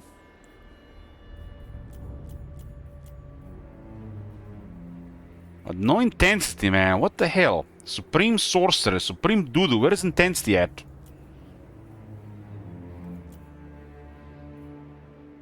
Where's intensity? Forgotten on Dark Elves.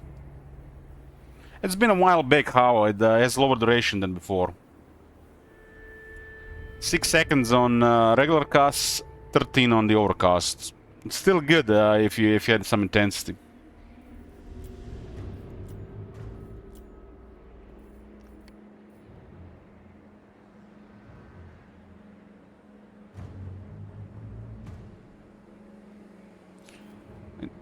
Dark Elves and Vampires really need intensity via buildings and technology. These are evil factions that literally sacrifice people for power.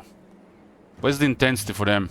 It should be the most factions that they got the most intensity available from general stuff.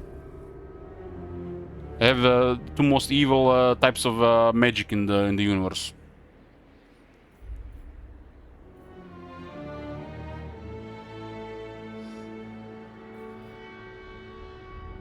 Supreme sorceress of Graft.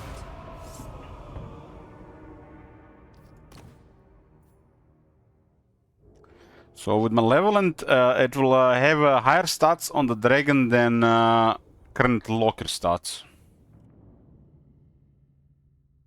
But you can see it doesn't have skill tree for fighting. Like, it doesn't have anything. Locker has additional, you know, defense here, additional attack here, additional damage, which makes the dragon that much more powerful. She just having access to a dragon is still pretty good. But unless you get a trait which gives you quite a bit of attack and or items, the dragon is gonna have limits compared to the Dreadlord's dragon. Not only will fail to hit, but it will be hit more often as well.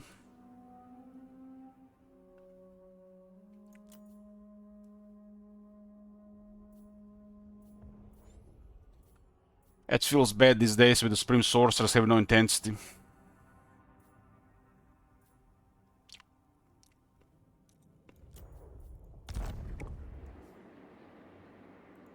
Unrestrained. Yes. Druki Cirrus.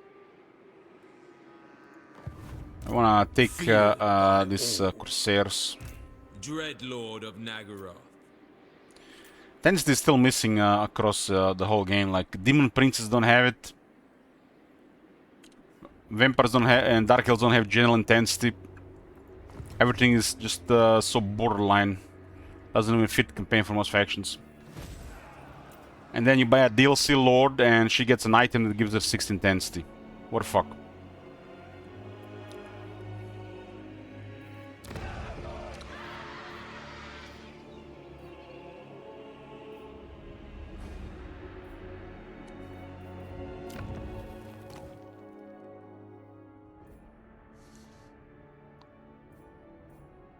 I'll get a Master in High Chai. Curious to see how this develops with all these restrictions.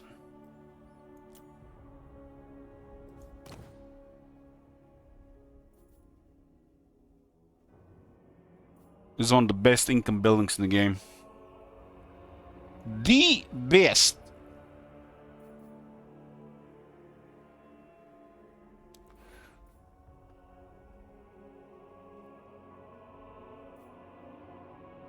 But we'll get growth here for starters.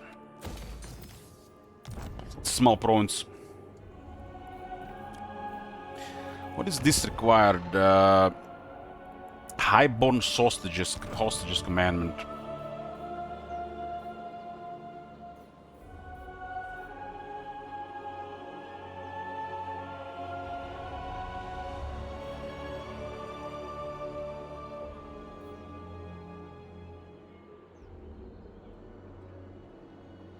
Damn, this is the nice commandment. I don't remember this one.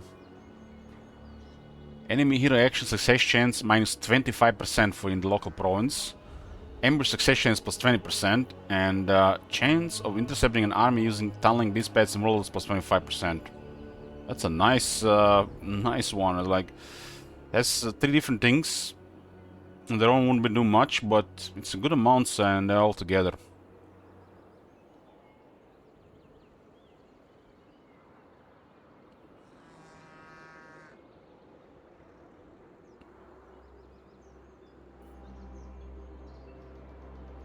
Have one of the weaker control commandments. Need that one for the right. I'll go for 10 growth here.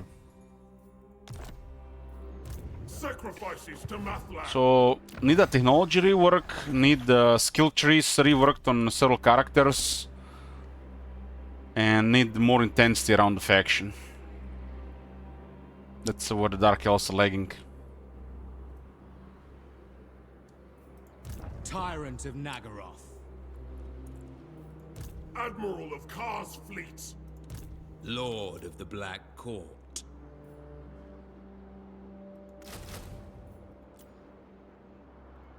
A mutiny.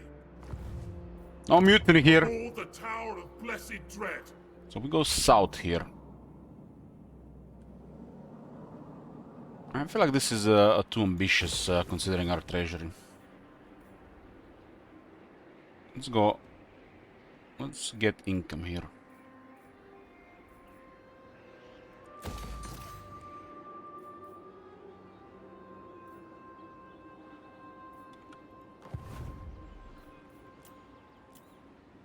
Okay.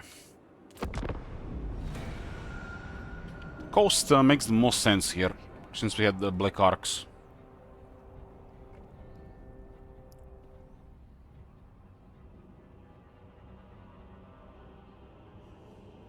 I guess our main enemy in the beginning might be Nakai. But we can get him in the position where he's outnumbered, right? I haven't played the local campaign before in Warhammer 3 first. Acknowledged at last. So capture 2500 battle captives and we get the opportunity to confederate with Karankar. So we can go back to Nagaroth.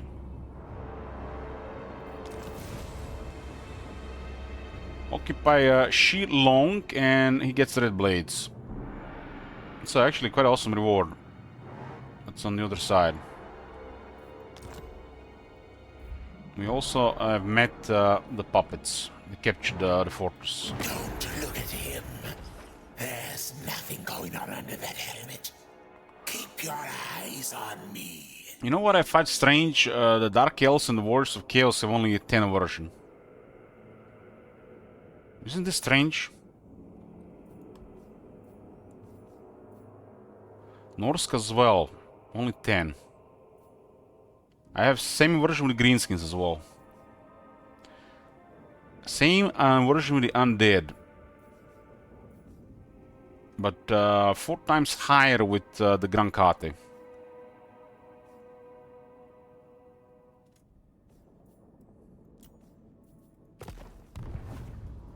The aversion between the Dark Elves and Chaos seems low.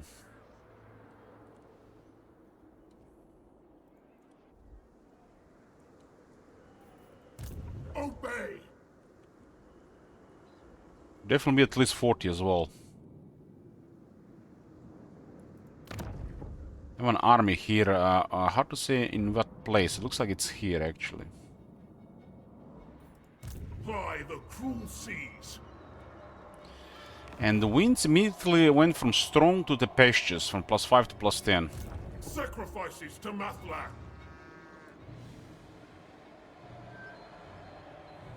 move and obey.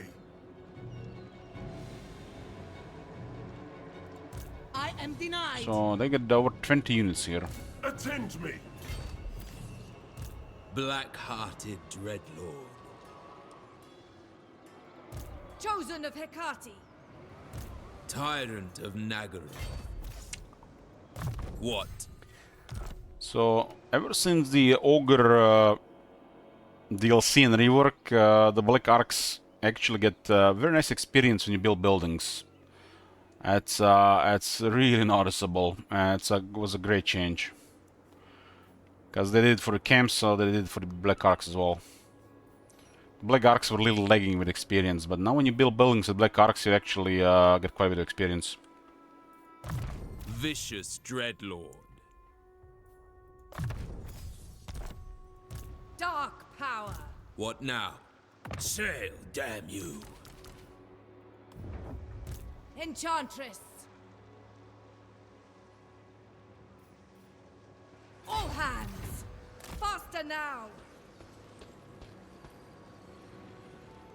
Bring fire and terror. Voodoo looking good already. Fear my malice. Well, they get intimidated by this. Dreadlord of Nagaroth. We kind of need this this already, right? This one will go up so fast.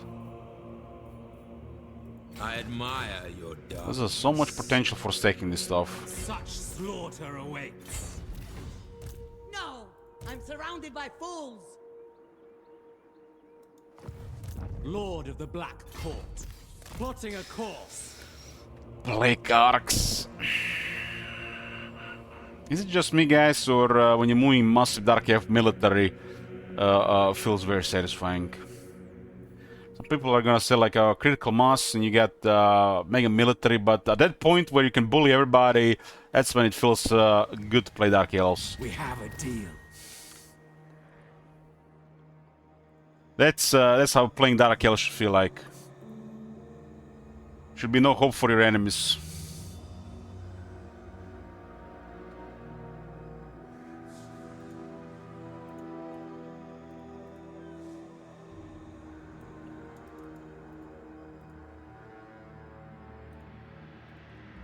Like this.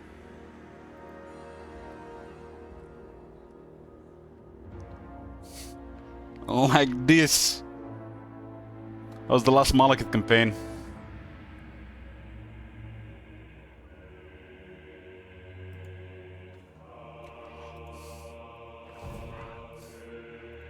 A vile plan. We can have crazy Black Arcs due to a unit caps mod, but we'll see how they develop.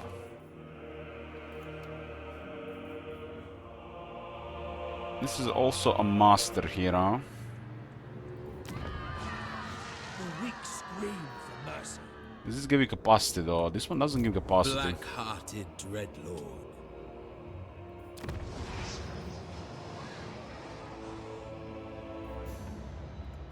Ready. Chain looks good here, but recruitment looks better. Of course. We did get positive wins.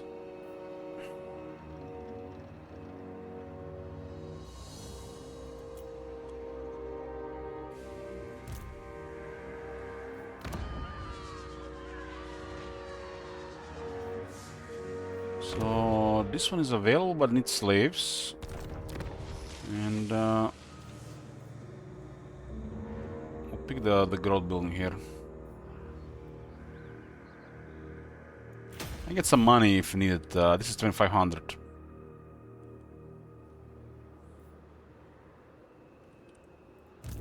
Admiral of Kar's fleets.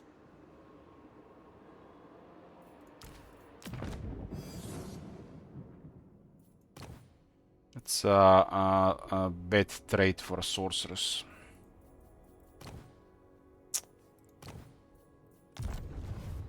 What is your dark purpose?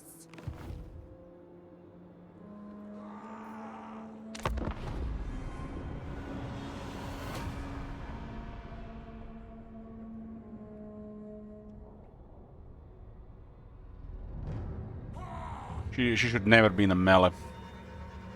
And that trait wants you to be in melee. He doesn't have the skills to go in melee, even with the mount. Lightning strike! Who is this madman? This is the trait rework, huh? I'm gonna get me a coffee before this battle. We're here. So did the lightning strike. This lord they have a lightning strike from the trait.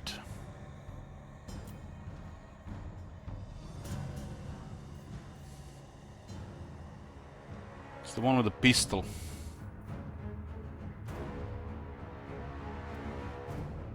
This is bizarre. The enemy has used lightning strike and we can retreat. What?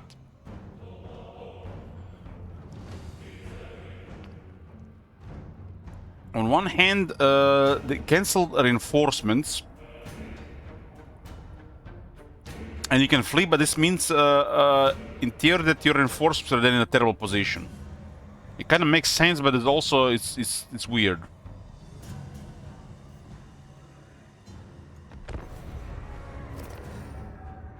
You think something called a lightning strike would disable retreat?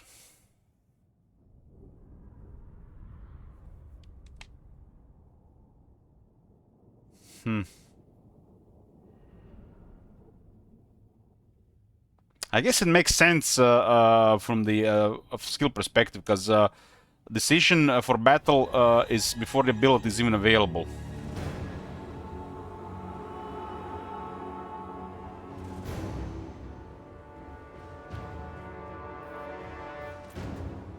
So it's just there to cancel reinforcements. Summon my ship! On my flag! Behold the Kraken Hell! Sorceress of Grun! Setting forth! The thing is, with the lightning strike, their entire army is low on vigor, and this is primarily a melee fight. These are some of the worst early game units in the game. This is where the Vampire Coast is kind of a dated faction.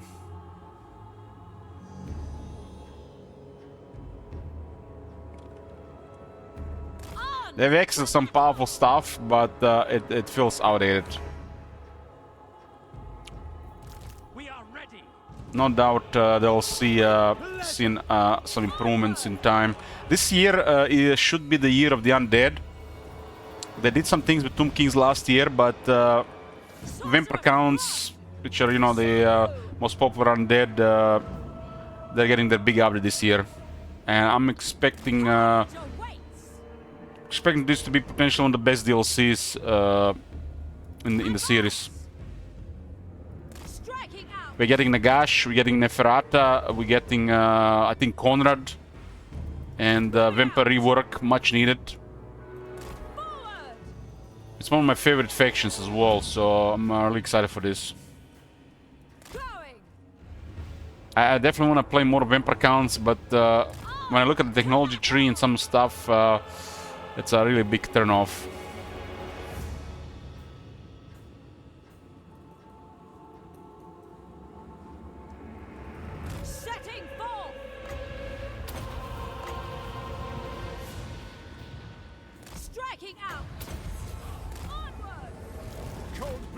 We should prioritize shooters on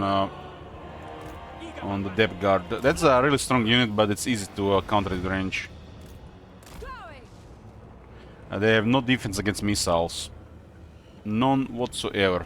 And they're also easy to hit. They're better than ever, but they're easy to counter.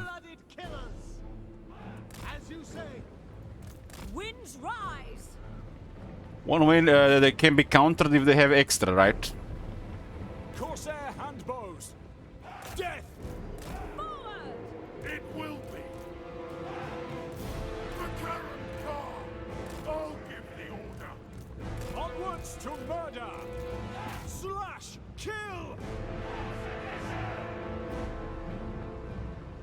Corsair handbows.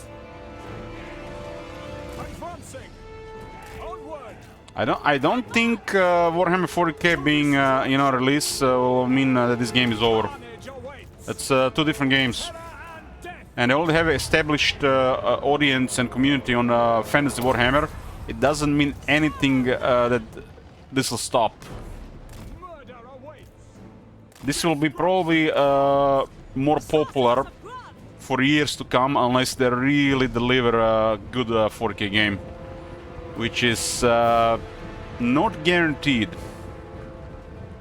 Corsair handbows. Moving out. Druki, forward. And you know their mentality regarding the DLCs. If the stuff doesn't sell, cancel it. They did it with Three Kingdoms. Dealers in death. So they do have to deliver at least something with 40k to be competing with this product. Sorceress of Grun. But these are different universes, so fantasy will still be more than fine. And eventually this will be the support for Warhammer series will end. Because they're probably gonna run out of new content.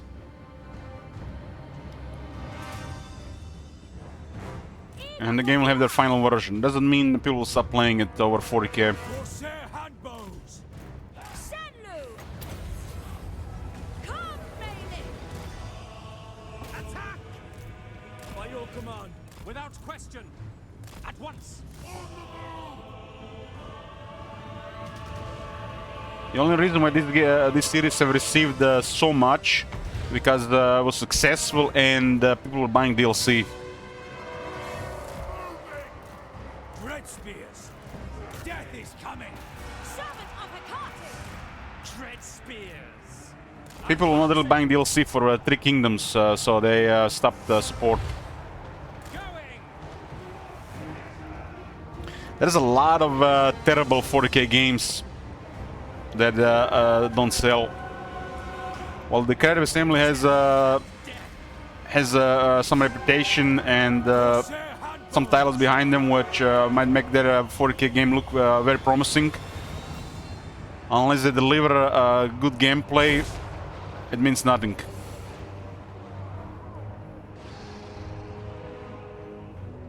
Eager for battle. To It destruction. means nothing. Yes. Druki. Dark elves. They might try something radical, and people will not like it, and there is that game. Look at Dawn of War 3. Slay them. Dark elves. Die, weaklings. Druki, forward. Going. Corsairs. Kill them.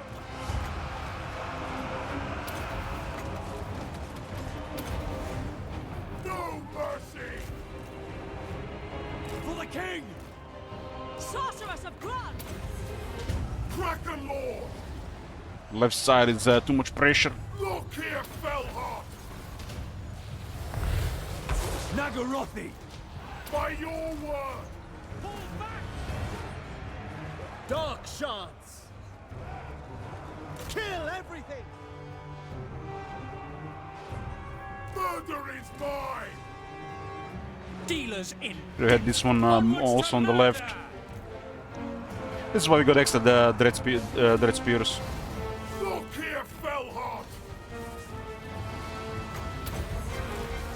Elfried. What have we done in War 3? On to They changed some stuff in the game which didn't sit well for the majority, and the game was not successful because of it. Corsairs. On to slaughter. Onward. The merciless. There's already some red flags with the 40k. How will the campaign play out? It might be very repetitive, where only the battles will matter. Because if it's just gonna be from point A to B with those systems, it's like I see the campaign gameplay gonna be definitely worse than this in theory if you look at that map.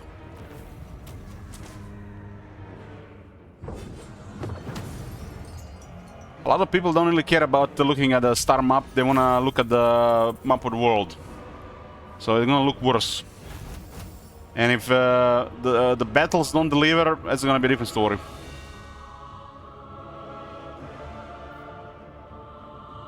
I expect the campaign game in 40k to be weaker. It's just gonna be probably some lazy way just to manage resources with a good visual of star systems. So you have a space map in front of you and managing resources. So I don't think that's very attractive compared to managing the world. So you could swallow this world because it kind of has similarities with previous Total Wars, but 40k campaign probably gonna be drastical difference. Another thing is the unit cards already look like not Total War. We already went over a video here. Dawn of War 4 looks more like Total War than Total War 40k looks like Total War. It's still very early, but it's also gonna be on consoles. That's a big red flag.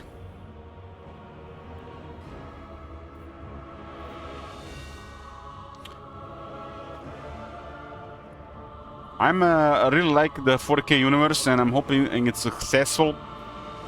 And if it is, it will have probably €1,000 of DLC. I want the people to complain about the amount of DLC and the price of DLC, and not about the game.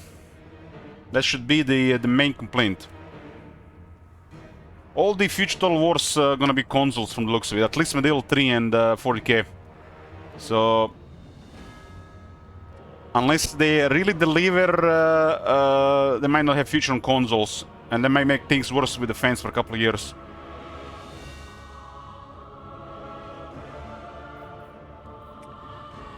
So it's a good thing when people complain about DLC. This is what we want to hear about. We want to see complaints, too much DLC, hundreds of euros of DLC, because meaning that the everything else is okay. You know, we have in the most of the Warhammer series. Because it's been 10 years. You can't complain about a game that's been for 10 years about DLC, right? It's a massive world. Decades of lore. This is what we want, right?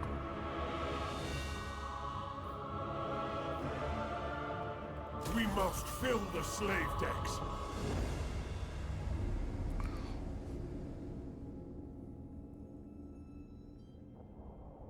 Cruel son.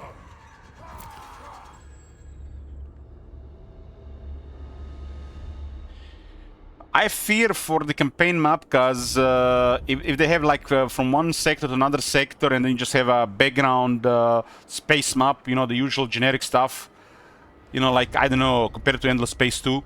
I expect something like Endless Space 2. We're gonna be very uninspiring, and the campaign gameplay probably gonna be repetitive if they go that route. I think Total War definitely would work better when you have a world map and you have regions and provinces and cities like this. So they can definitely create shortcuts there, and the campaign gameplay will suffer because of it. But time will tell. If it's so badly received, they might do some changes immediately, right? Look here, Fellheart.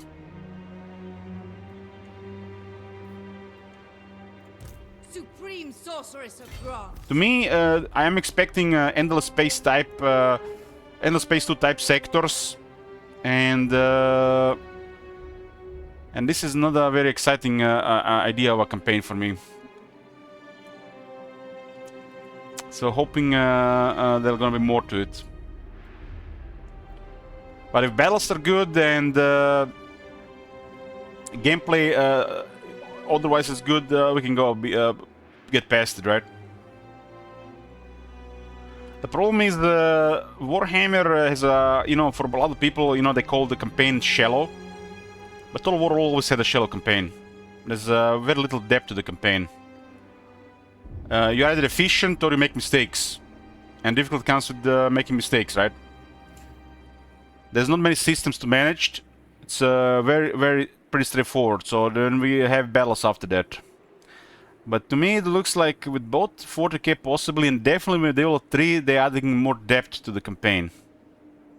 And it's definitely gonna be something big, where people might not even recognize it as, you know, Total Wars of the past. I'm expecting a lot more depth to the campaign gameplay of Medieval 3, while hoping for the best with the Warhammer 40k, but I think it's gonna be very generic on the campaign gameplay. Black-hearted dreadlord. Bring fire and terror by the cruel seas. The skill needs a little bit more stats. Let's get more casualties captured buff.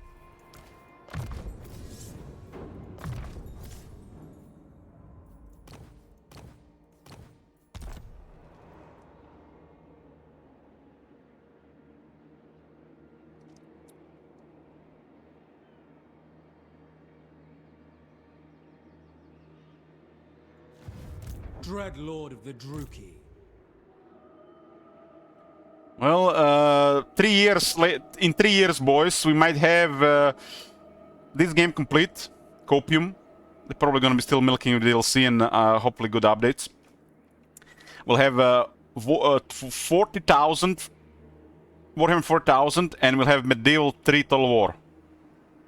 And hopefully they're all playable and all enjoyable, so we can mix between.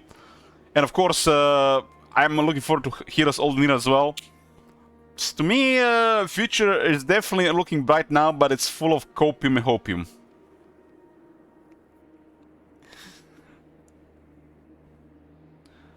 I'm terrible at mixing things, and I was always hoping for some decent variety in what was working for me, but I never really got to that point with my streaming, really. But like I said, I'm terrible at mixing with mixing stuff.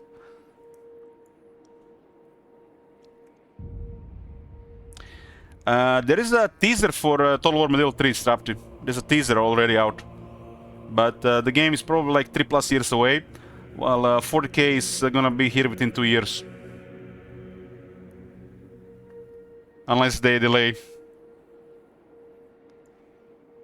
There's a teaser from Medieval 3. And they already called it Top Manager. Should I say it, or will you say it? What I say, Magnum Opus. The Creative Assembly's life's work. Culmination of 30 years of experience, no doubt.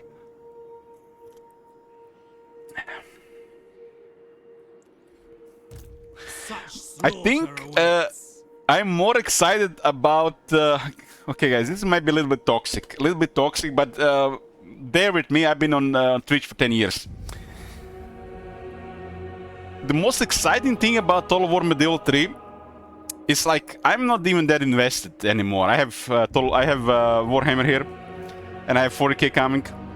But my most excited thing about Medieval 3 is Bloomcool's buying a 6,000-7,000 euro PC, getting Medieval 3 installed, and after 10 years of not playing any games, he tries to play it.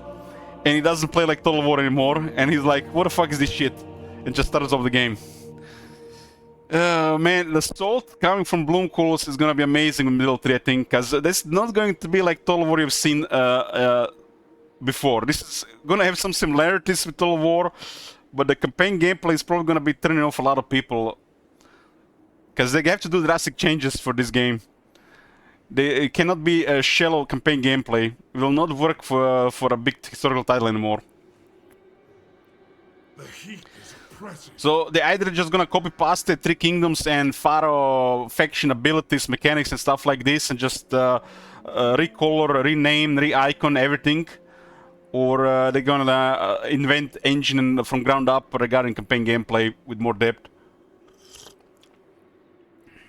And I don't think they're gonna go back to, you know, faction effects and various mechanics for the factions. Well, we'll still see stuff like this. They definitely bring new stuff to the game, considering how they announced it.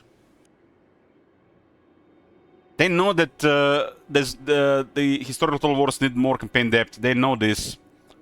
The battles alone don't work there, especially after 10 years of Warhammer. What now?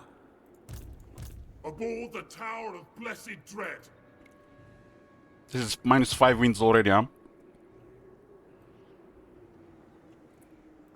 Black-hearted. I approve of these dark deeds. We don't have to use Locker to capture this. It's not even good military in there.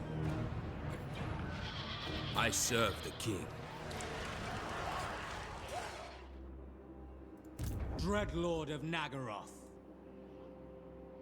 I will continue later.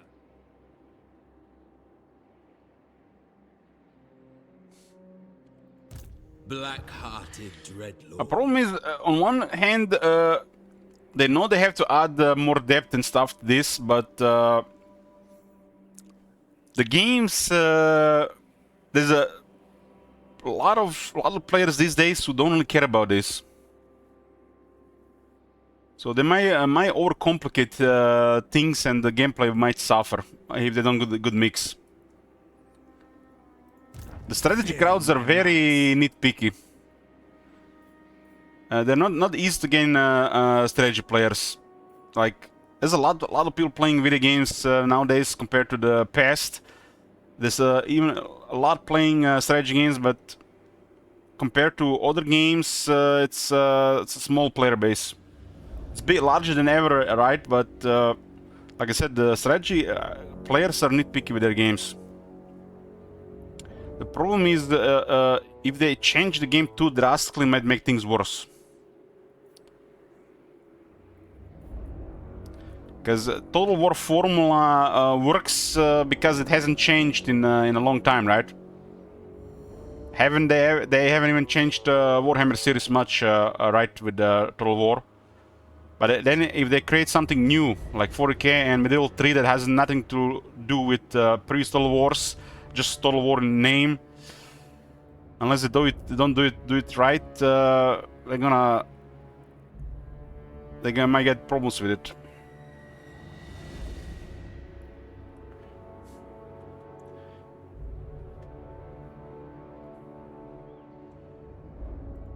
Your desire?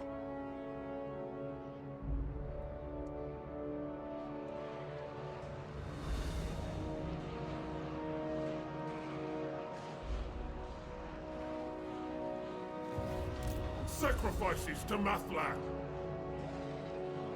Show me the compass. Limitless power. Well, I don't expect 40k Total War to have much depth, What is this? so they're gonna be comparable to this, just a different campaign. Medieval 3 expect to be drastic to the Total Wars in the past. Drastic difference. Spreading terror. Admiral of Kar's fleets. Supreme sorceress of Grant. Tyrant.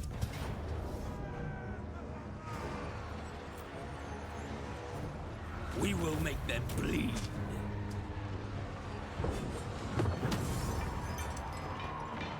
We got a banner of murder, speed and charge.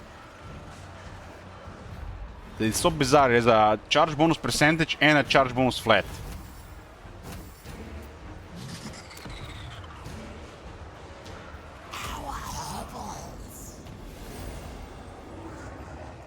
Tyrant. Ply the cruel seas. Okay, we are now also in the Jade River Delta. Fuchao is the next city we want to capture. It has a unique port. And will grant me access to another arc. Dreadlord.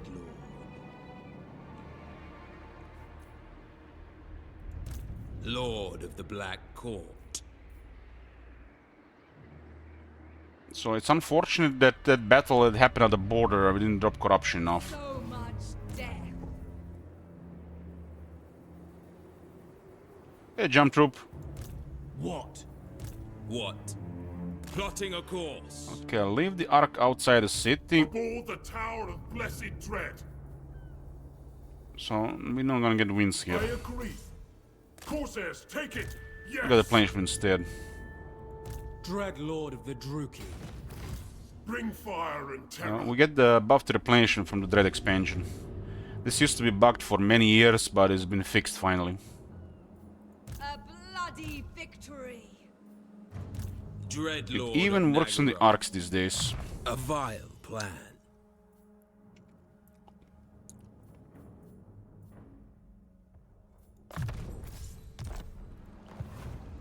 What is your dark purpose? So the cities are out of range, but they're both ports. Black-hearted Dreadlord. They're both ports, and the garrisons are zombies. Death to the weak. Zombies. Tyrant of Nagaroth. Let me get the hand bows. We have a deal. These things share the capacity. Interesting. Kraken Lord.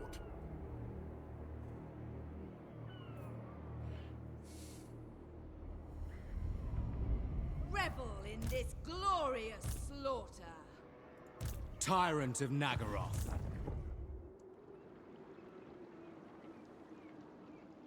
Yeah. Ah, Yoo-hoo! chosen of Hecate. It will have to wait. I think our main opposition in the early game is Nakai. This coast is pretty nice here. But I think Nakai is our main opposition in the beginning. What's our aversion with Skaven? -10. Death bringer. They actually don't like our actions against the undead, huh? You have words. Snitch has ears. Yes, yes, many ears. Interesting. They won't cancel it because it's recently signed. Because they were both at the weak military. We are rank 3 and they're rank 96, which means gunboat diplomacy. We are strong, you're weak, you're gonna take this.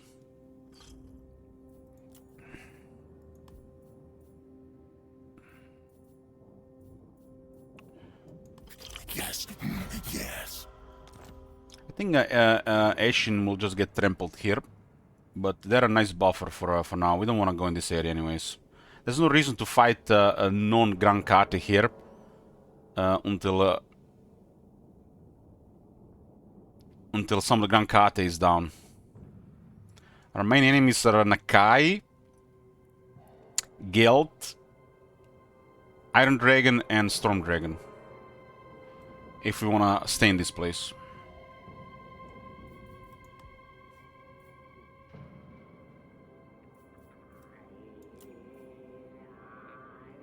Only -10 aversion with Skaven. Damn man, the Dark Elf Diplomacy is so convenient.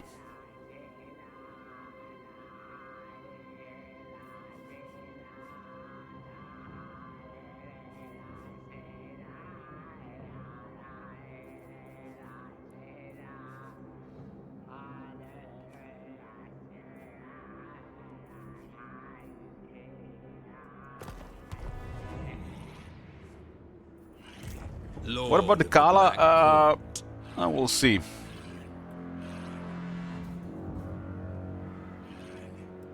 The air has unit caps as well, yes. There is a sub-mod of this mod to make it just available for the player.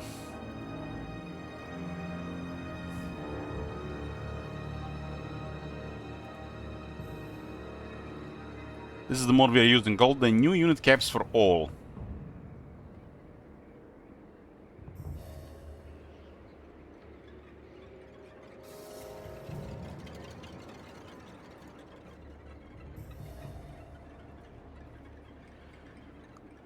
I think we're gonna be ending up using this one, but this is just the first go.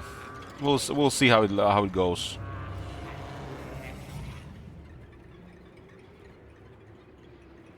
We'll see how it goes. I think the player should definitely be more restricted than the AI. AI is playing a different game after all.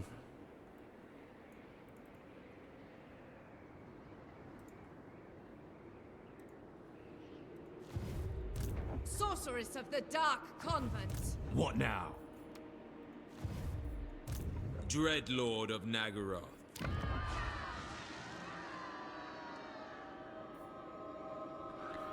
But I find it really bizarre, like, you can have Sil, Road, and 3 full armies of Iron Drakes.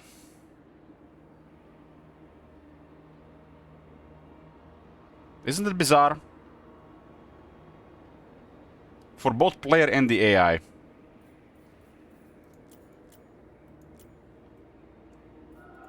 Admiral of Kar's fleets. Black-hearted Dreadlord. Cruel and deadly. I mean, I'm trying this mode for the first time. It's not like Praise be to as big mod as some of the other ones. All the other ones we've been using so far is good stuff. Really much like, you know, part of the game. Should be part of the game as an option in the campaign settings. This one is while I would like to see a campaign setting for unit caps. It's hard to say. Hard to say if this is the way to go, but if you want to play with the unit caps, sometimes we might use this mode just for the player, right? Yes. Sacrifices to Mathlan. Why is the unit caps important? It promotes building diversity, which does not crush the in-game economy balance. That is the main reason. Just because how recruitment works in the game.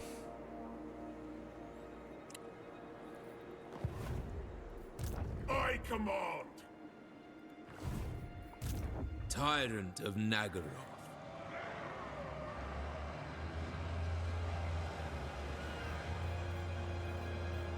a bloody victory. This buffs economy quite a bit in the radius of the arc.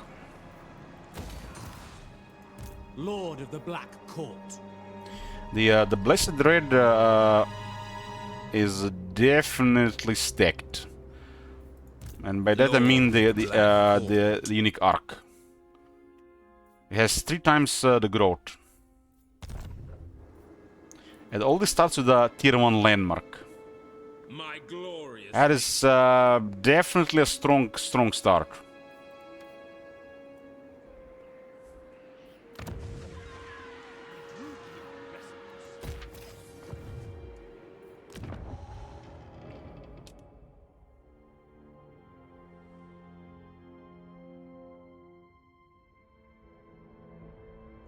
This faction have access to some a really insane sacking potential, but the Dark Elves they've always been like this.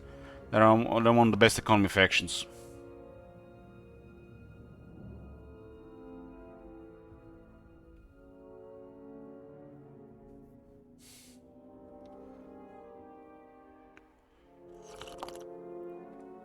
This is not useful right now. We do have actual sorcerers and 1 supreme sorceress, but we don't have to do it on this turn.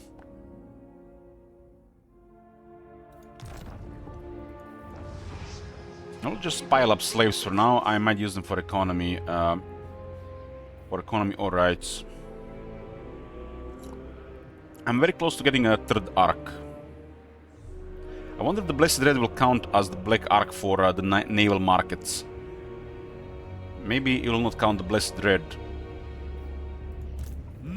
Because this is a black arc, this is Blessed Red. Fear my malice. I approve of these dark deeds. Maybe it'll not count for the for that thing. Because technically we have only 1 black arc right now, and we got a special force unique to this faction.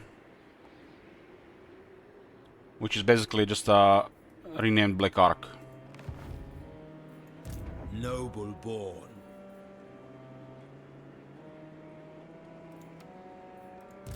Dreadlord of Nagaroth.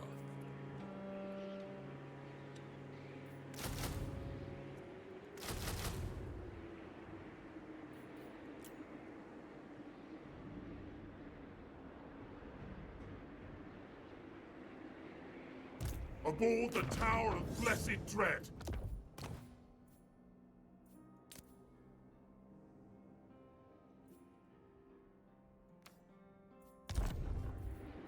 Malevolent Lord.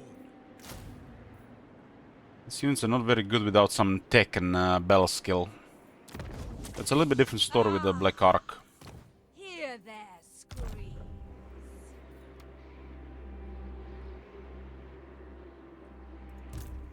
The weak are crushed.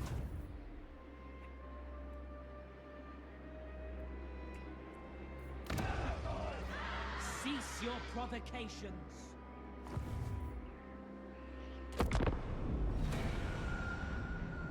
Praise be to Hecate.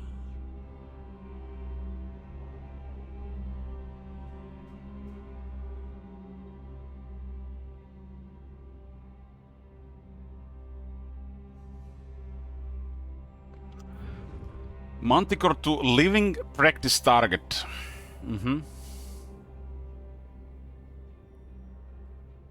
Feel the power. If you guys see units you want to see more in battles, we have it in the army. If you rename them, they cannot be disbanded. It's one of the house rules.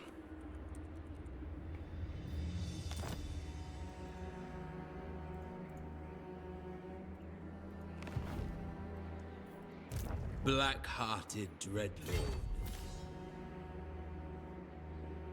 A brief interlude.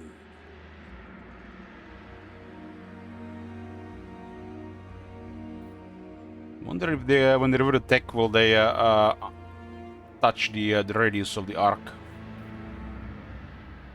I admire your darkness. Oh, quite a good bonus for money in the radius here.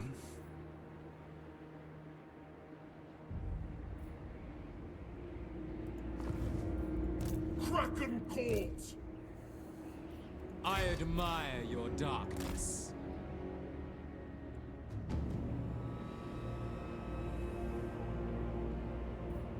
A vile plan. So if I go around, You will march. Set course. it's better to go around.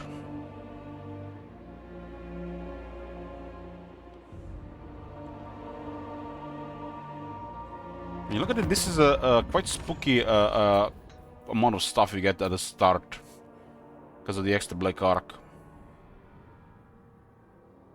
Death Master.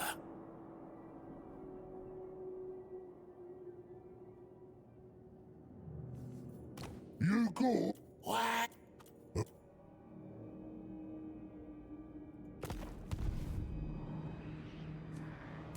What do you seek?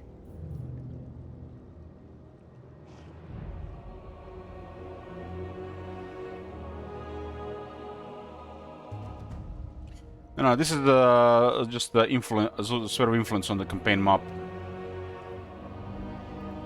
Such slaughter awaits. Like they added something similar later in the game, like with Malachi, and Malachi has a building to increase this. The portents are good. My powers are yours. Hecate, guide me.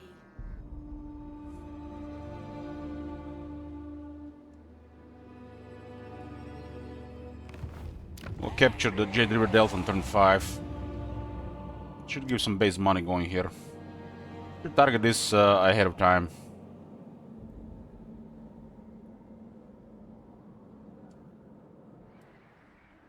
There's some couple of big players in this area these days. There's Sail. There's the what do you call the Zayton. They're no joke in this area. Like, Mam Ying is in a terrible position these days. And there's the Kala in the south, and the Kala might be targeting the Kai.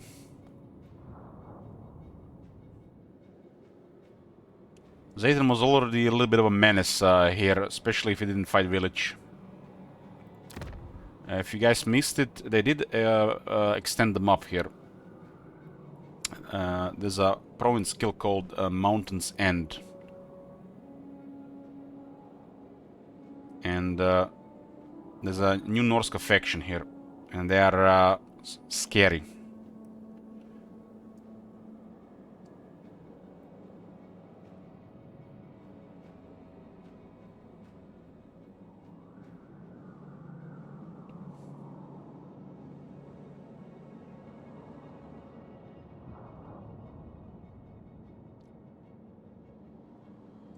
And just when they added all these evildoers in the area, they are adding reinforcements for the Grand Kate with the new DLC.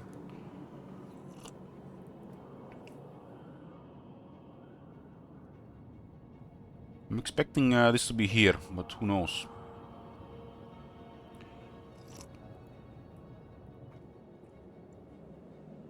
Mam Ying is definitely in a horrible spot these days.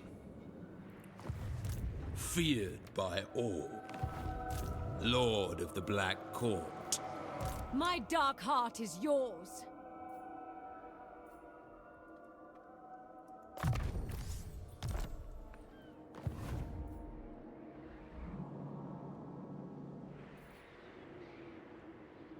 We need a tier 3 economy if we're gonna be paying for these units. The people are displeased. Mother of the Dark Convent. Hi, my name is Isaac's concubine. Pleasure to meet you. That's a topic for conversation. At least it's not gonna be boring.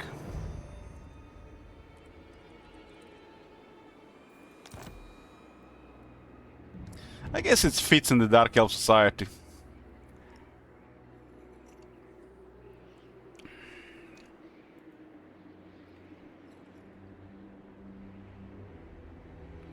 I have seen some screenshot of newer of Tukate players getting snowballed by level 20 plus Mammoth Lords. Well, yeah, Grang, I think Mam Ying is in a tough spot. Murderous Lord.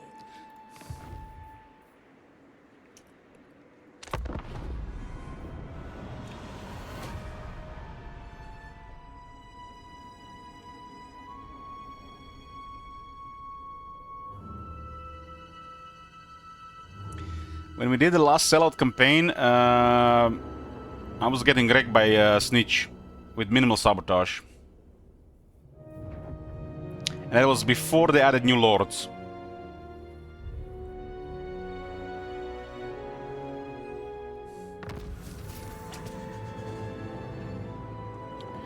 Plus 10 growth from tech.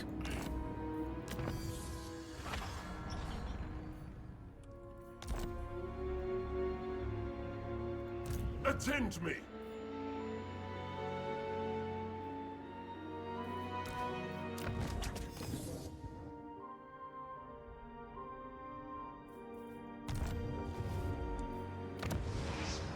We are displeased.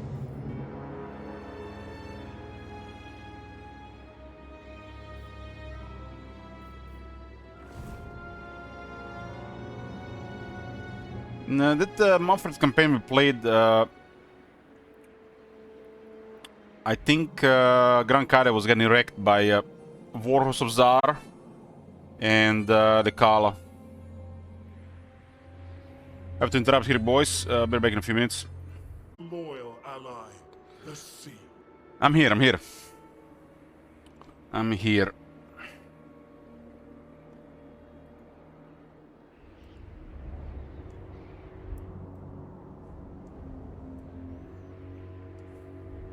Ply the cruel seas. This faction has a really strong start and a really weak starting enemy. Who seeks me? Dreadlord. As of expected. As expected. With haste. Can you actually reinforce from this? Is it even work like this? This is why probably I should have moved the march last turn, huh? Anchors away. I don't think it works like that. The tides are mine to command. Because you have to block the port for reinforcements. True power unleashed.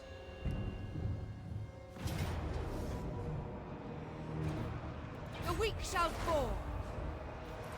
Black heart. Can't be done. Vicious. I used the full speed last turn when I had the movement to capture Chimay this turn. Black-hearted dreadlords.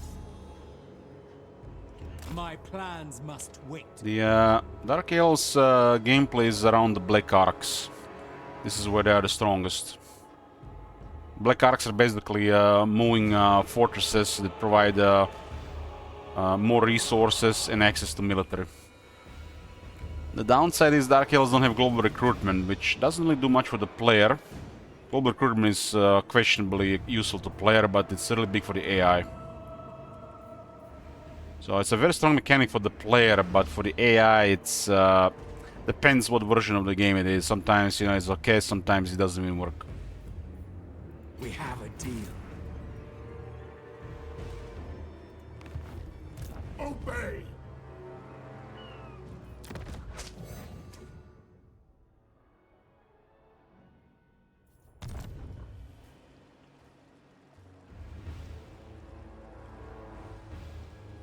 I'm clicking right click, nothing is happening.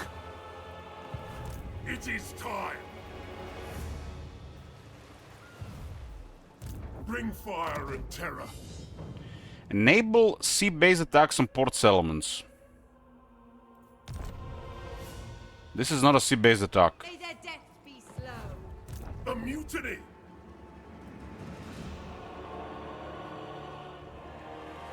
My most loyal ally, the sea.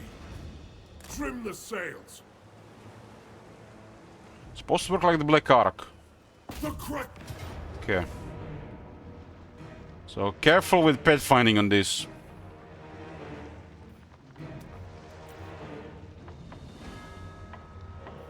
This is a new thing since the last DLC.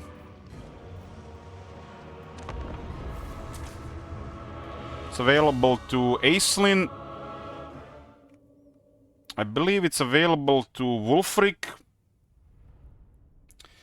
and Loker.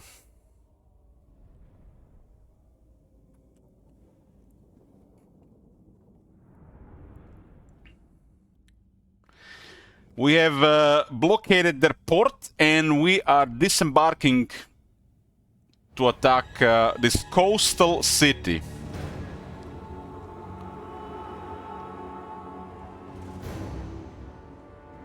Where the fuck is the sea? Who knows, but we're here.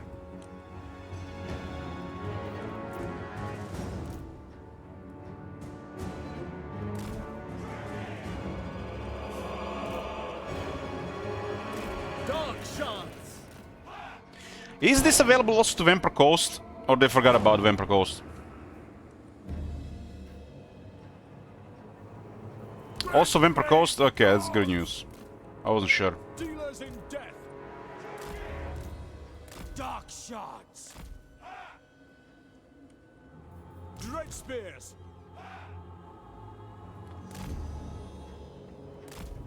Druki. I almost started Zephyr today, Dark shots. but it's the new Elich here. Dump Manfred Bleak swords. because the campaign is tainted, and start a new campaign. Dark hands. It's the new Elich here, boys. I had to fight the old Elich to do this today. We are ready.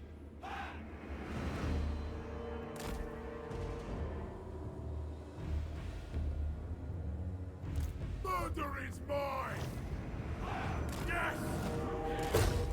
The beast is summoned. Prepare to face. Manfred campaign I had no restrictions and it felt so tainted. It's like I was cheating. Didn't feel good to continue playing that one, so I decided to end it earlier.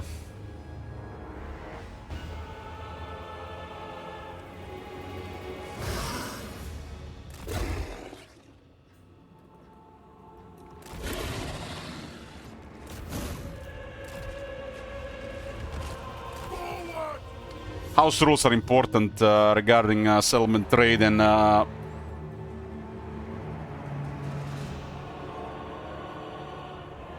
a few other things.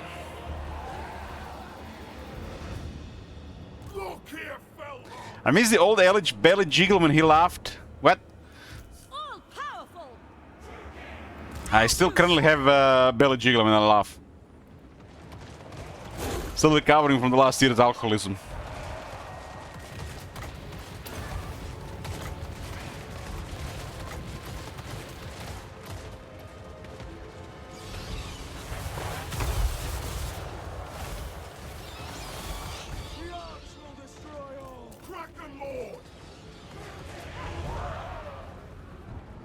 Sorceress of Grun! Power of the arts!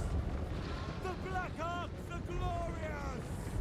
Bleak swords! I mean, it The arcs will destroy all! it just it makes no sense to me to play that campaign anymore because I just find it tainted.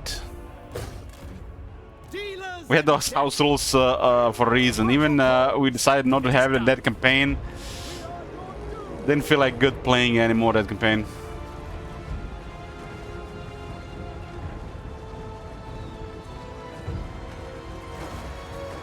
Sniveling weakling! I said anything goes, no restrictions. I couldn't even vassal Skrag. It just felt so stupid.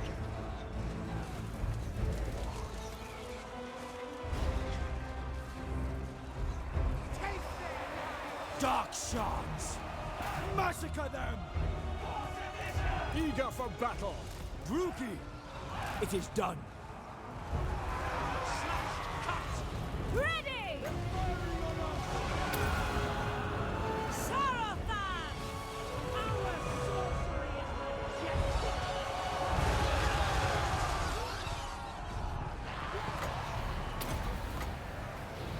majestic! Can you imagine, guys, the general population of this game that plays the game like that?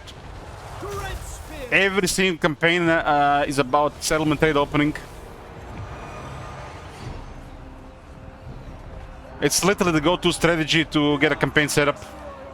Part of every single guide. It's insane. Dealers in death! With pleasure! And the developers are not doing anything about it. By your command! Smash it! Behold! Strike!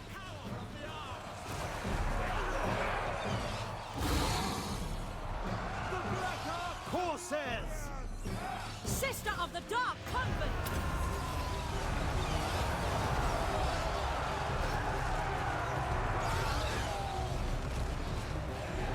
Great spears!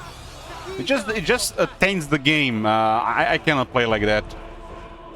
Even when we said it would be okay to play like that. Merciless warriors! It is done!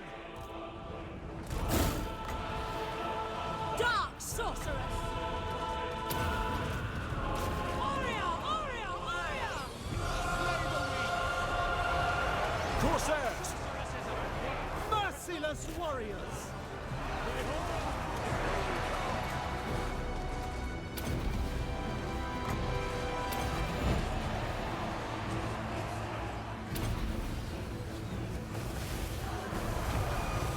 Pull back!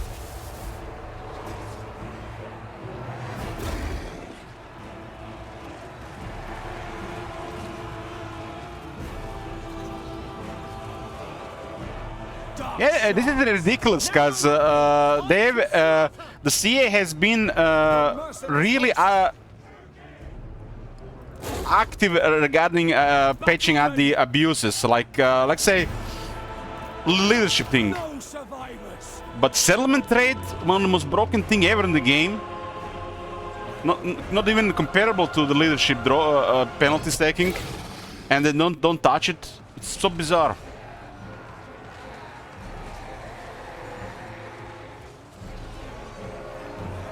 Some of the balancing has been targeted strictly because of single player, but they don't touch settlement trade.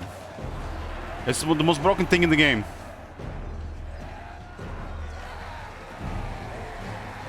No, this is a strictly campaign, how? They have targeted some things strictly as a campaign. It was as early as the implementation of Bretonnian in the game. They actually nerfed Bretonnian battle skills because the peasants were overperforming. They didn't want the peasants to be that good. Kid you not. It was only worked in campaign. Corsairs. The merciless host. Look here, Fellheart. There have been a couple of targeted changes to stuff like this because of campaign. Nothing to do with the multiplayer. And the most broken thing in a single-player campaign is being ignored for 4 years almost. Attack. Slaughter them.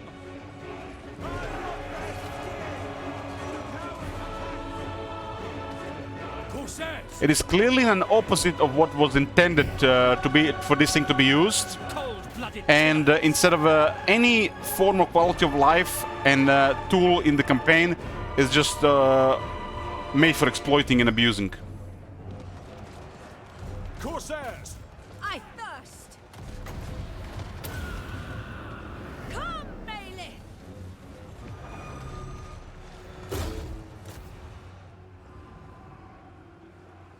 We have a house rule that the settlement trade is only allowed with allies. And after having a couple of versions of this rule, I think this fits the most. Otherwise, it's just game breaking, really. Just makes the game feel so tainted. I lose interest in the campaign. I mean, we had it allowed, and it still made me stop playing the campaign. How stupid it was. Sorcery is majestic. Dark elves.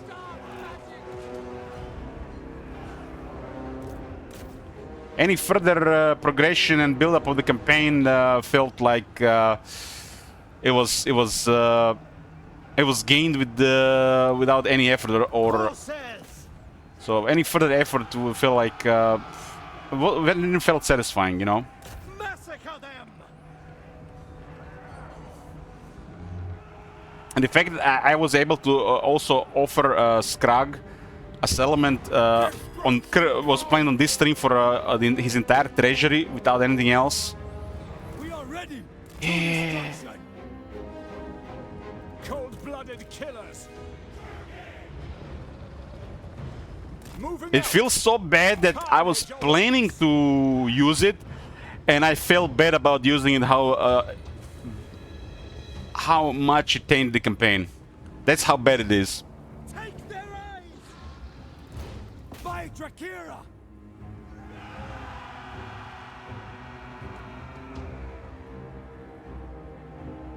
Mumford is done. I've declared the campaign ended. The goal was open-ended, so I could have ended at any point. I'm doing more flexible and impulsive stuff these days. It's the new Elich here.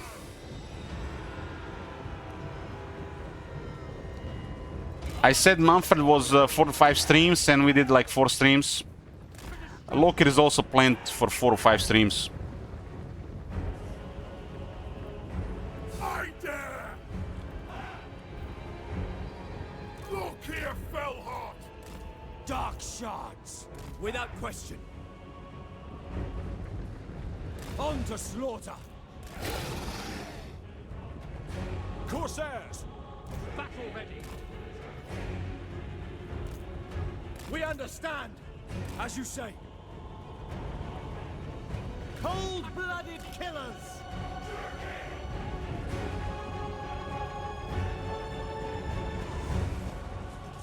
Druki.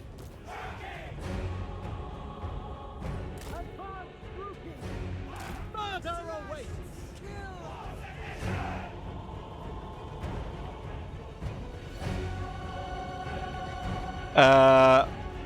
Skrag was literally top dog, top power.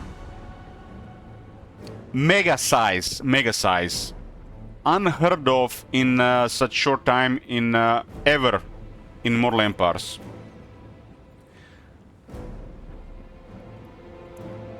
And I could have offered him one settlement to make him a vassal.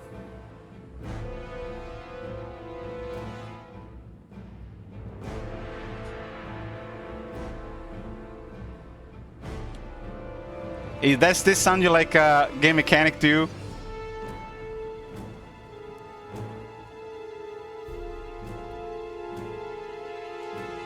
Advancing. It's broken without any hope in this current version.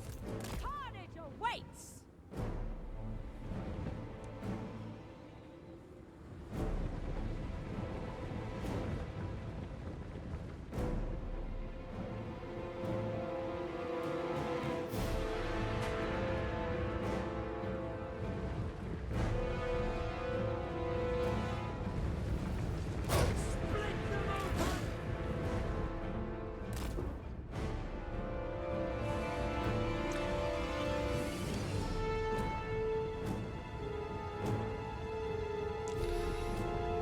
Yeah, I was definitely surprised to see that happening with Skrag and Goldtooth. I don't use the word broken lightly, but settlement trade is broken in this game. I don't use the word broken lightly, but this is broken.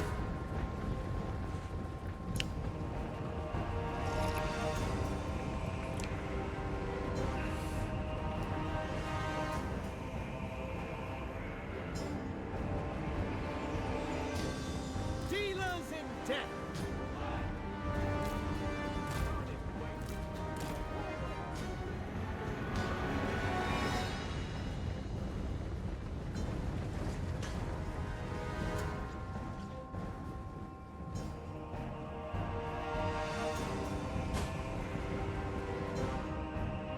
I'm happy with my house rule for settlement trade.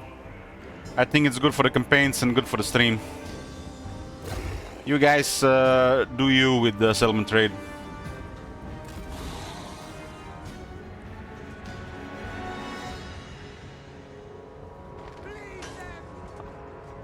I have a personal house rule. No settlement trade unless we are allied. So only can trade settlements with allies. I think it's pretty good. Behold the Kraken hell! Alliances are an investment in the first place. Go! Pillage! Summon my ship! Dread spears. Forward. Battle ready. Onward. I never have to worry about that. I die before I get enough Marconos, what's going on with you? You having trouble playing this game now? Is dementia hitting you that hard nowadays? Merciless warriors. Damn. Battle ready. Dread spears. Death and plunder! Yes, I will! Can you use settlements for nothing? No, no. I can only trade settlements with allies. If I don't have alliance, no settlement trade. Cold-blooded. Because settlement is considered a generous gift. So it's not nothing.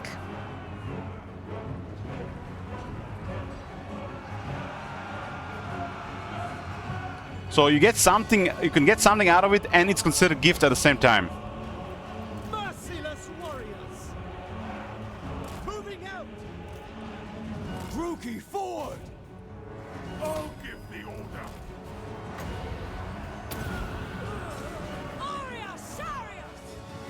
So Marconos have been playing too many idle games. You don't know how to play Total War anymore, huh? Eager for battle. Advance, Druki. Dark elves. Look here, Fellheart! I mean, Karak is actually pretty tough nowadays. Especially if you're laying in some departments.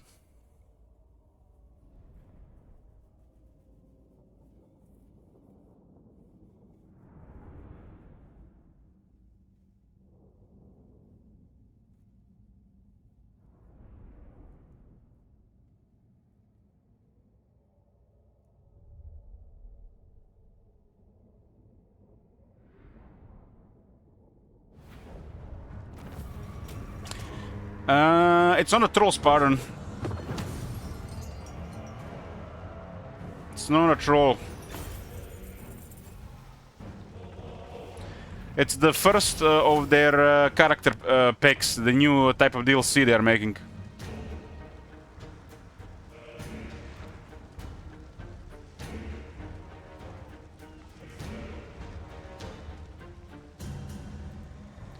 There was even news about it on Game Workshop website, I think, as well, since it's original content.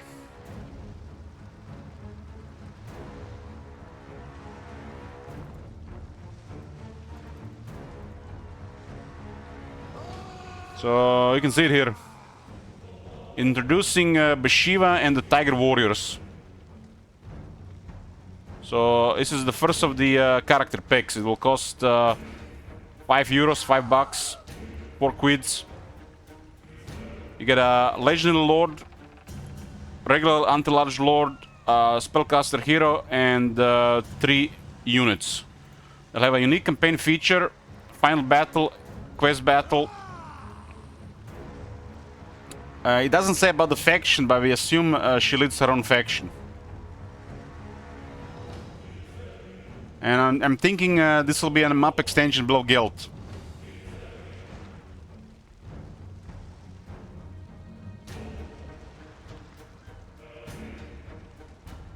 It looks like Skin Wolf with a miniature variety.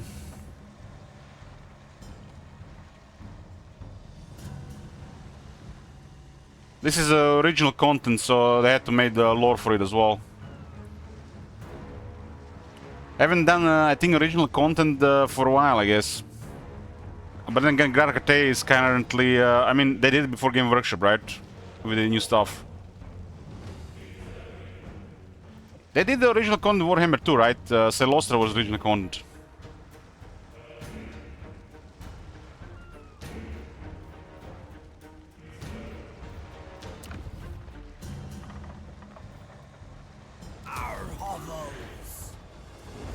Got Fuchao.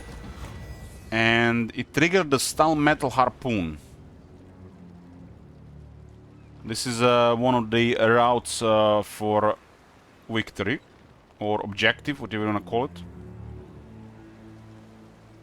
Lokir has returned from the docks of Fuchao with a name, Jacob Wulhard. They say Wulhard's ship, the Vengeance, has sunk. The full challenge Amanar over the east coast of Lastria and paid the price. 60 cannons and 200 souls lost to the deep. Their incompetence is our opportunity. For someone in that wreck lies the Star Metal Harpoon, a dread weapon allegedly strong enough to pierce the heart of Amanar. We must have it. The hunt for Amanar objectives have been updated.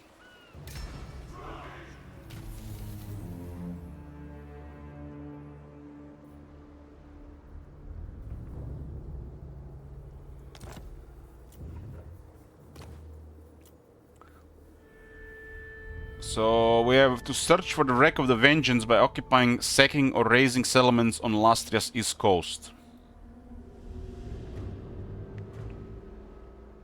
It actually tells you which one we searched. Interesting.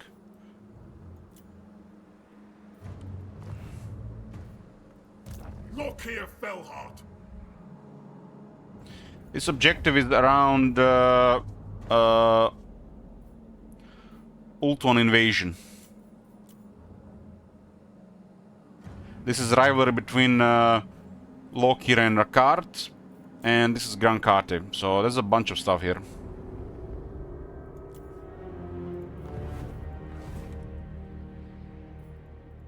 Obey.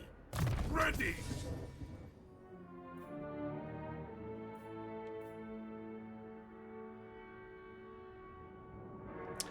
We have no unusual locations.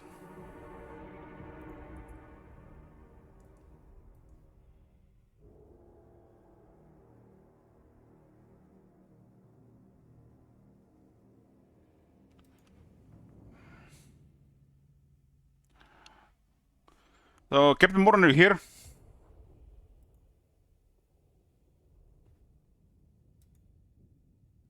Who the hell is even that?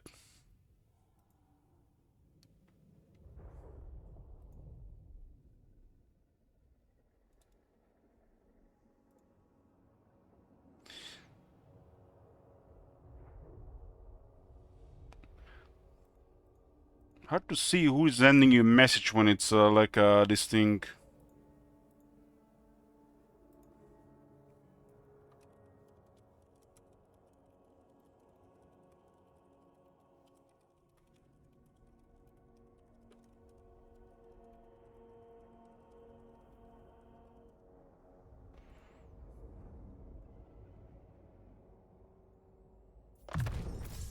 I'm working on the campaign skills here. Next time!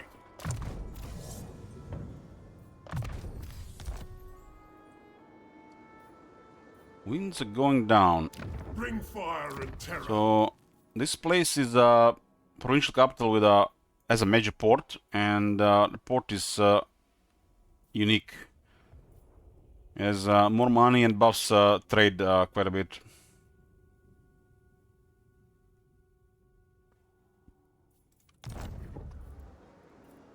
We get access to another Black Ark, but there's nobody available to hire it on.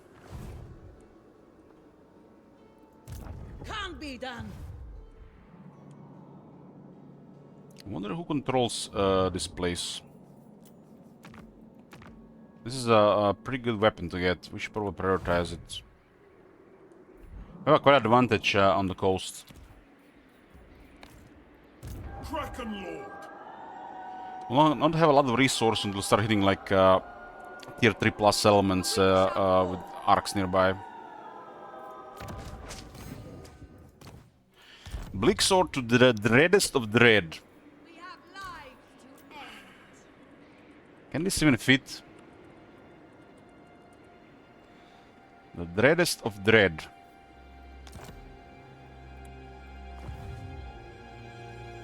Black-hearted Dreadlord. Black-hearted Dreadlord. A mutiny! Admiral of Kar's fleets! So we don't get any capacity on the units on the basic stuff.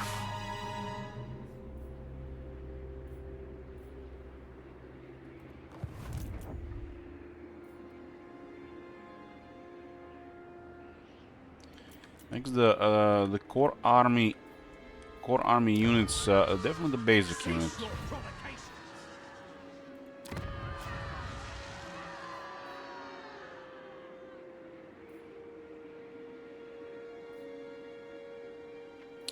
There's a discipline master here. Master is also a fighter. 8 attack, 8 defense is the way. This is always gonna be worse than discipline. Nearly almost always.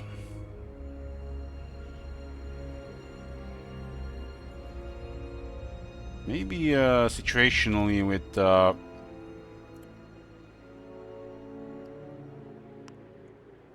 armies who can attack, could ambush an attack. Master Druki. I mean, this gives him 8 attack and 8 defense already. And then additional 2 attack in the army.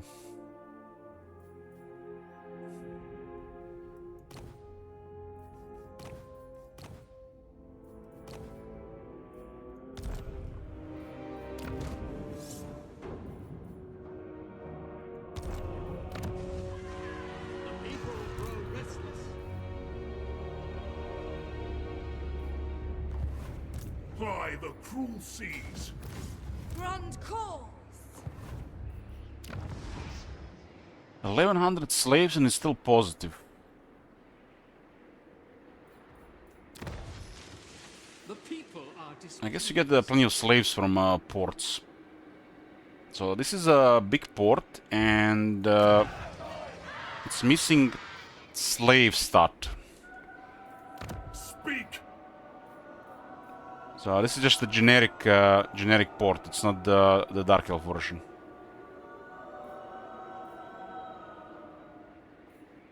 Doesn't produce slaves. And the ports are supposed to produce quite a few slaves. Do not The Dark Elves actually have not a big version with the most factions. It's like We already traded with the Ashen, for example. Aboard the Tower of Blessed Dread. Manticore to Loki's pet. Manticore has already been renamed. It's a living practice target.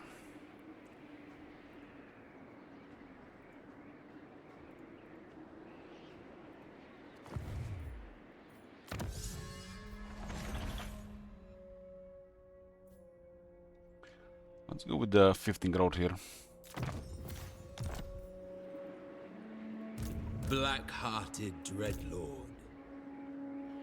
Benefit of the Black Arcs, they can have military at a very low cost, because the main feature of the arc is upkeep production, which inflates the Dark Elf military saying diplomacy quite a bit. I will destroy them. A vile plan.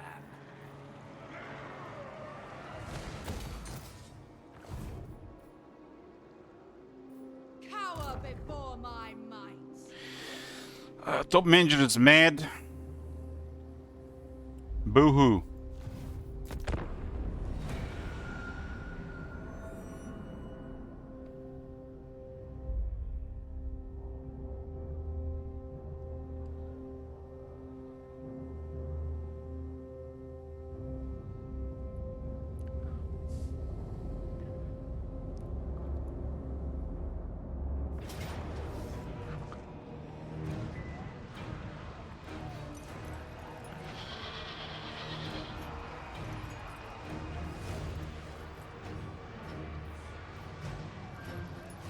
Back now.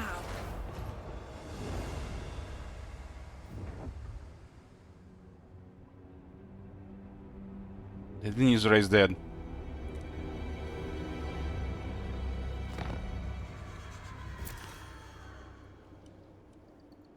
Dreadlord of Nagaroth. Black-hearted.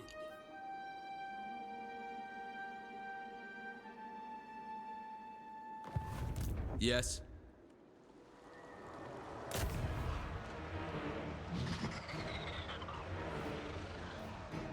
Superb. What? 8 units, they got 9 and 11. Denied. Shaiish on you.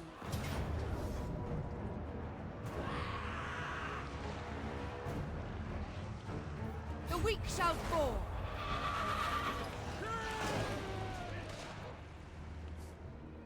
Sacrifices to Mathlan. I admire your darkness.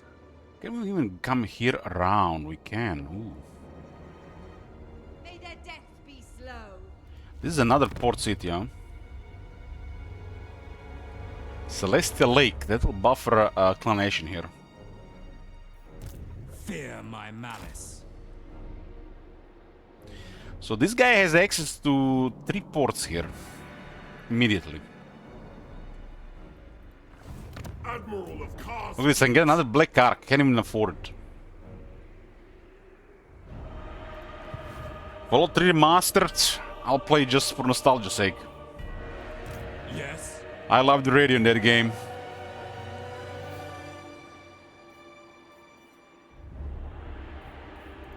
I command. Let's pretend there's nothing happening in the south and target the Celestial Lake. Set course. There's a river here, right? Jade River. I will destroy them. Tyrant of Nagaroth. Noble born.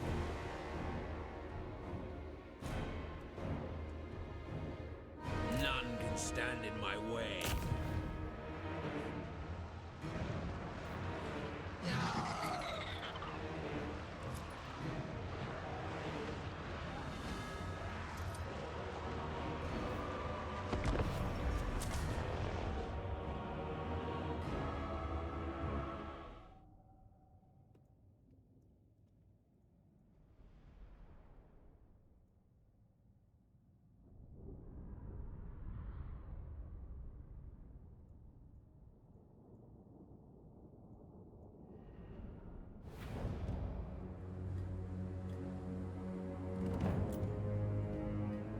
Who do you think is gonna remaster Fallout 3? It's gonna be Bethesda? Dark sorceress. Got 3 use on this thing.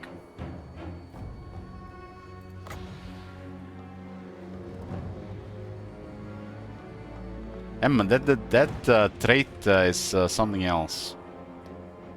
Forward, Rookie.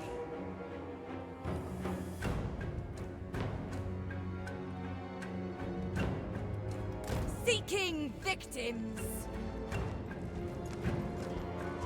Limitless power. 15 attack for the dragon. You get the hunter snare. It's not a single target, it's AoE. And more captives. That's an amazing trait.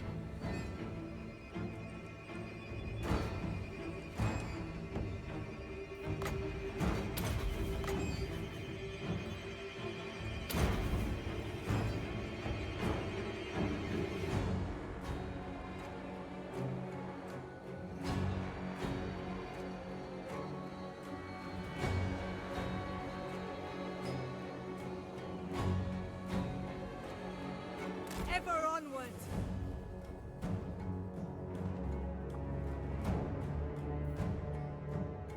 Chillwind is very effective for its cost.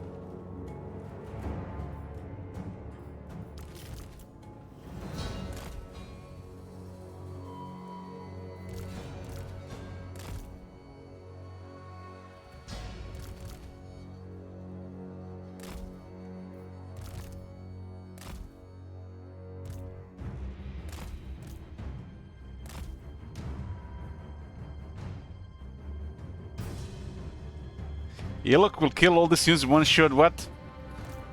That English seems to be lagging. Elok is gone.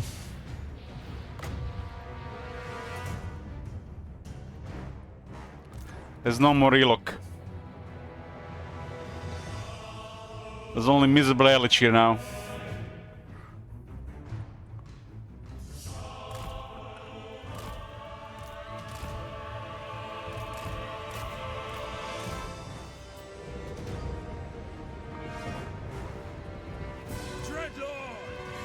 All shall suffer.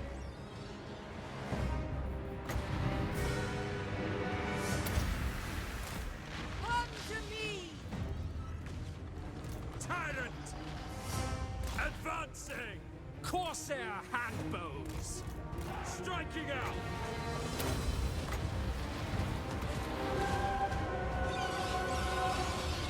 Feared by all! Dark elves! Forward! The merciless host to destruction! Corsair handbows! Glorious carnage!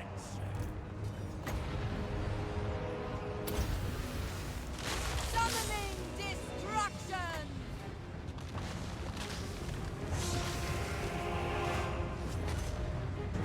Traveling. Follow me. I never fail. Do my bidding. This is instant as well. Entertainment. Battle ready! Merciless warriors! Supreme sorceress. I summon thee. Blood for Cain! Dark power. Corsair handbows! Move! Black They're very good at targeting the Lord here. Dark elves! We are ready! Eager for battle! I live for murder! Supreme sorceress.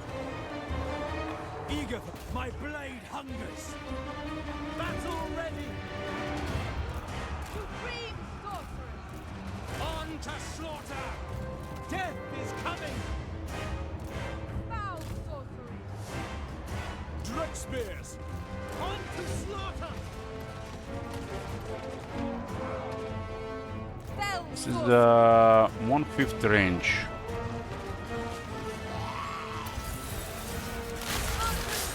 It's also OAP. Dealers in death. Dread spears. Corsair handbows. Going. I got one gunner in good position here. We are ready. The merciless host! End them! We understand. Following orders. Claiming their soul. Druki. Slaughter them! Murderous prowess actually gonna make the difference here. Beyond compare.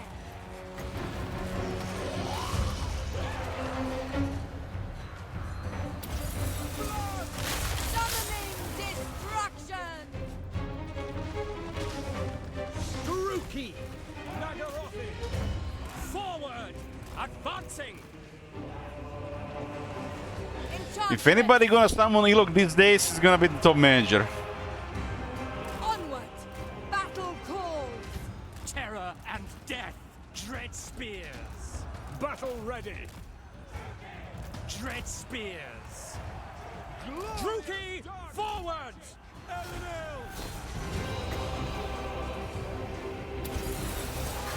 Come to me. Supreme sorceress. Forward! Attack! Moving out! Cruel and deadly. Guys, Spirit Leech, so stay away. Stay away.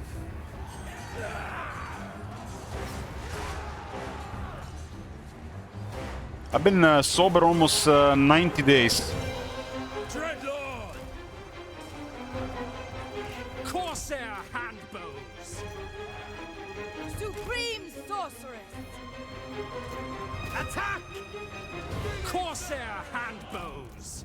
By Drakira! Merciless warriors! Red spears! Eager for battle! Die, weaklings! Druki! Carnage awaits! Murder awaits! My AA, when was my last AA meeting? My AA meeting is anime and seeing how much progress I lost from the last year when I got it on the scale.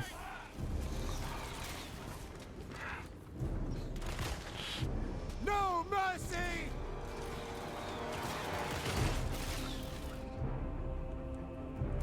Seeress. Onward! Corsair handbows!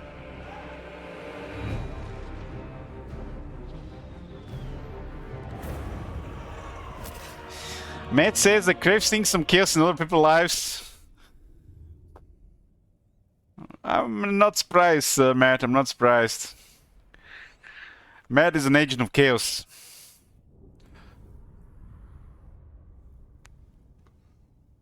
I mean, it's horrible. My weight went up from like 92 to 108 almost in 4 months.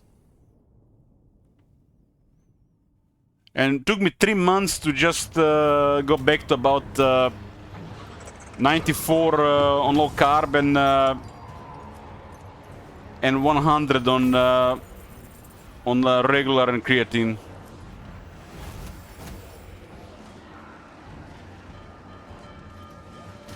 Yeah, I gained about 15 kilos in 4 months binge drinking.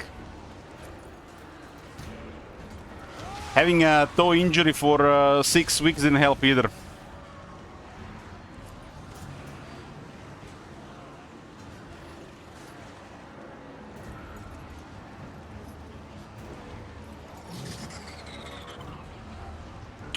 Right now, I'm not on the low carb or keto right now, so I got some water weight.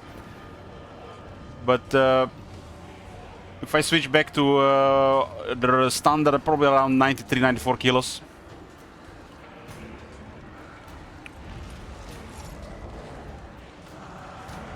I don't want to be over 85 though.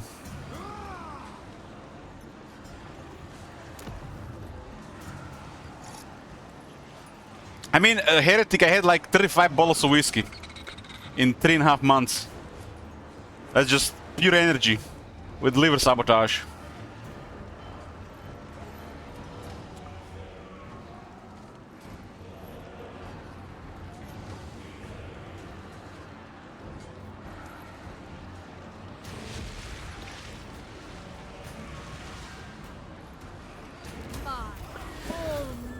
I haven't had kebab in over 3 months. I make my own meals. I only make bad decisions when I drink. Like eating a kebab.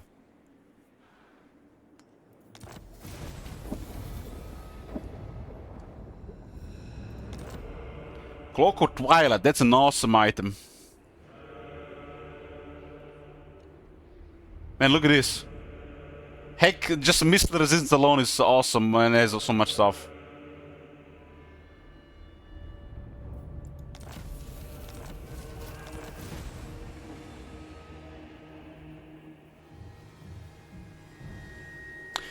How did you do your only eggs challenge? I managed to stay on it for 2 weeks.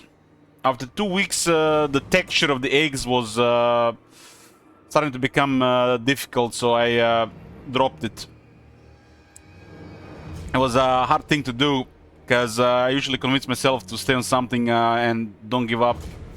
But this is the new quitter arc for Elich.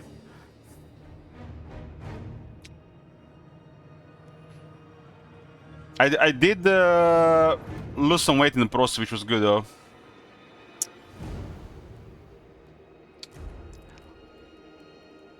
Since I stopped drinking, I lost over 6 kilos.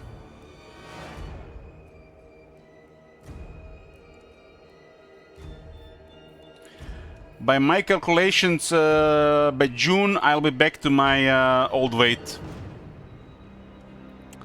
So 3.5 months of binge drinking, and then I need 7 months to recover. So this is how bad this is. It takes about just 3 months to recover your liver from alcohol before you start going back to normal metabolism.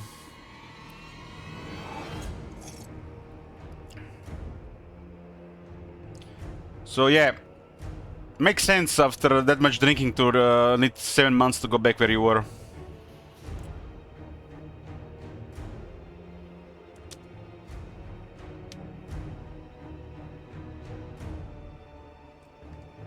You don't need to just eat rice and chicken, Kedemon. Like, what the fuck, man? I almost never eat rice and chicken. Dreadlord of Nagaroth. These days, I'm not eating very restrictive. I'm just trying some stuff. So I've been eating bread and fruit, for example. Been eating quality sourdough, and been eating like pears, apples, bananas. Feels like breaking the law.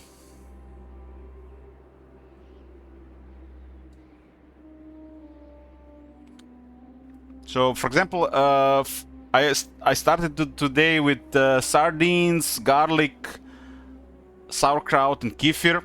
I don't even count this as a meal. It's like around 200 calories of some gut health and some omega-3.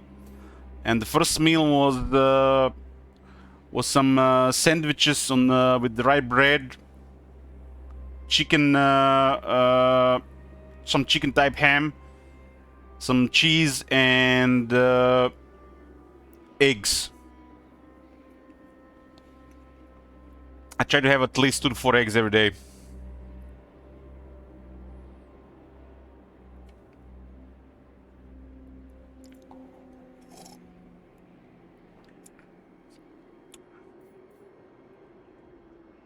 So what do we got? 1000 treasury, 400 slaves. You will gain access to the High Elf Sea Patrol unique sea lanes located in the Eastern Isles. Okay. So we can visit there.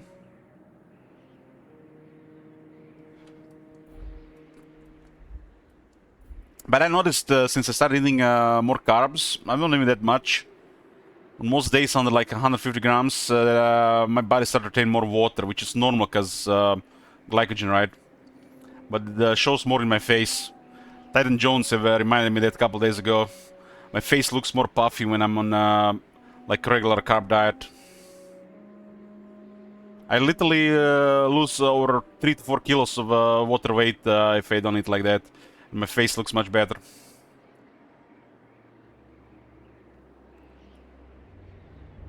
I eat variety of nuts, and when I eat Greek yogurt, I always mix it with peanut butter. Like Greek yogurt and peanut butter is a staple for me in the last 2 months.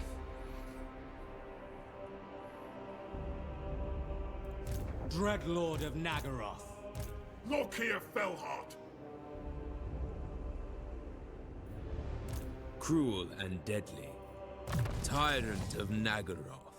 So the guy without scouting got the best item so far. I do a lot of trekking, and I do also get I do some research. Right now my body is retaining about 4 to 7 kilos of water because of eating carbs and creatine. My lower body is muscular, plus the liver can easily retain several kilos of water in glycogen, because every 1 gram of carbs in your muscles is 3-4 grams of water, and your liver and muscles can retain even over 700 grams of glycogen, which is stored sugar. So it will lock water in the body, but it's just basically storage. But it can make you look puffier. Yeah, I do 6 grams of creatine every day. It retains about 1.5 to 2 kilos of water.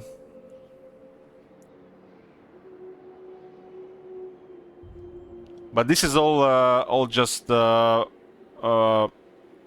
type of energy being stored on the body. But if I switch to low carb, it's basically just water weight.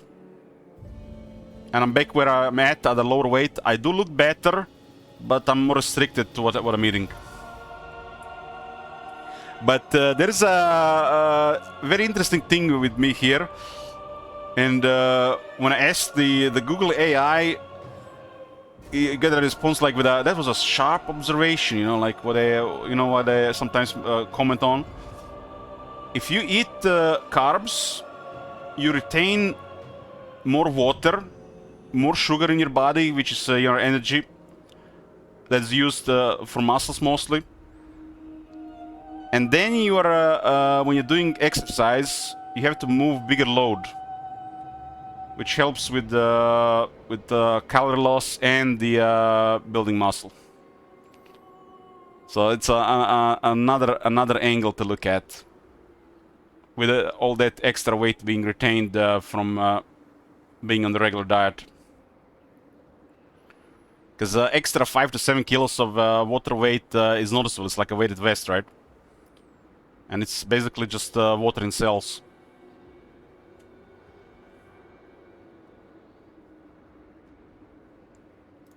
Dreadlord of Nagaroth. I was thinking about this when I was doing my 1 million steps last year.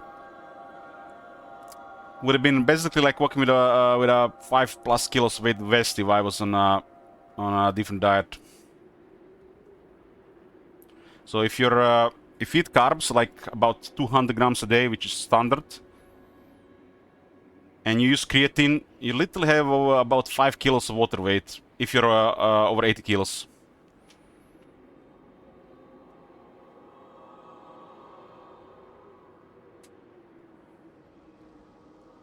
I do have a weighted vest. It's 20 kilos. When I started using it, was very heavy, but my body got used to it over time. Black-hearted Dreadlord. Supreme I mostly use it these days to do stairs. I used to do like 10,000 steps with a weighted vest. I'm probably gonna do a combination of stairs and 10k steps with the weighted vest when it's spring and summer again. Doing like 2,000 stairs with a 20 kilo weighted vest is a crazy exercise. I'm on a pet to do a 5k challenge. Lord of the Black Court. Dreadlord of Nagaroth.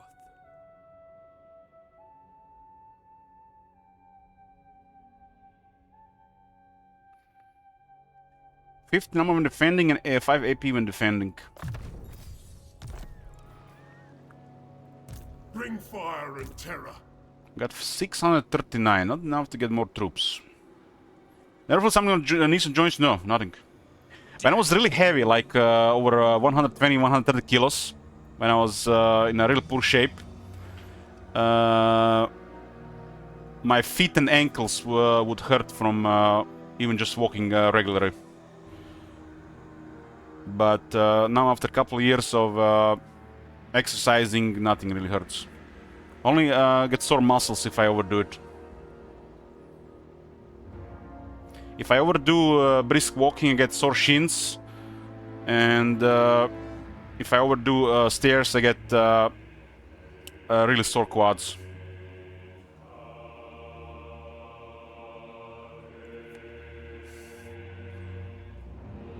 Like shins recover in a couple of days, but quads take longer.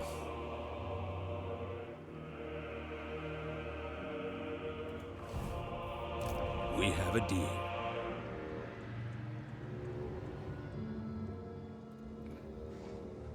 I think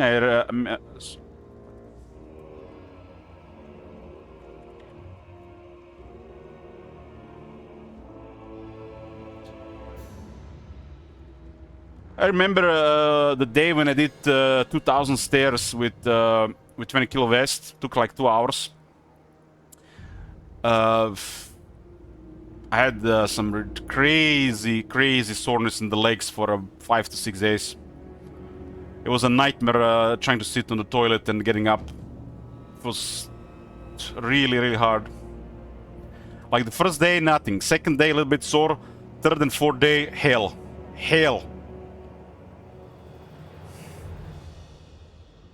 When it started, literally shaky legs. Black-hearted. Trouble to stand. Can overdo a leg exercise. It's nightmare to recover. Lord of the Black Court. By the cruel seas. Admiral of Kar's fleets. Sail, damn you.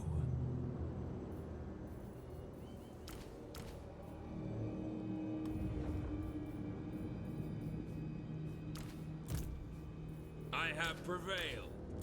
What? Basically, my policy is if I'm not sore, I am overdoing it. And when I'm overdoing it, I'm just overdoing it a little.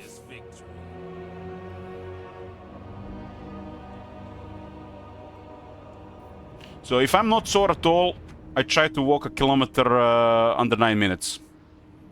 If I'm a little bit sore, I try to do it in like under 12.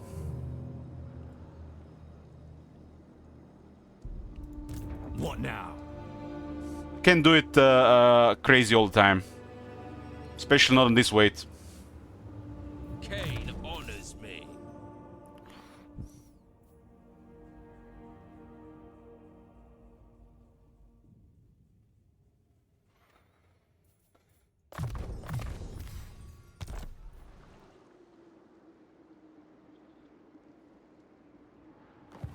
Aboard the Tower of Blessed Dread. Tyrant of Nagaroth.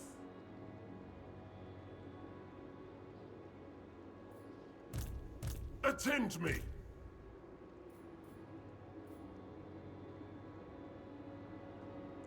My upper body recovers pretty fast. The lower body is hell, but my lower body is really muscle compared to upper body. So it's imbalance.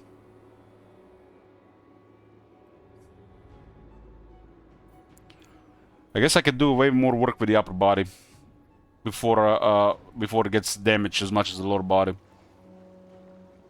Set the sails. I approve of these dark deeds.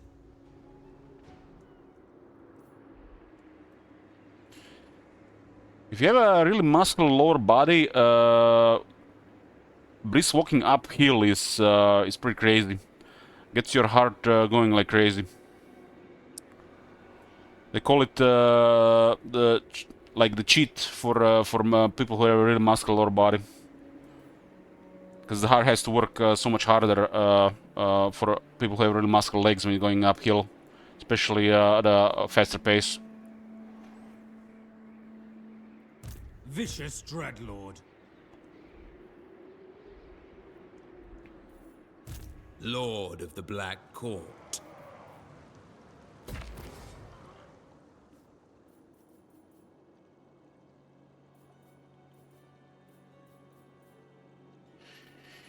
This is what, 3200?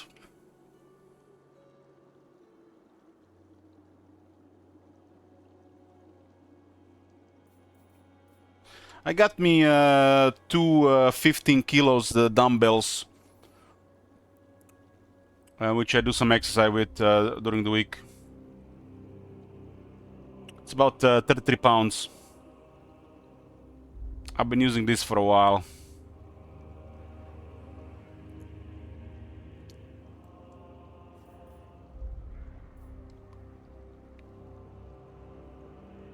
I mean, gotta build this if I want to get capacity. Otherwise, we're gonna start get stuck with too many dark shards. Too many, not dark shards. Dread spears.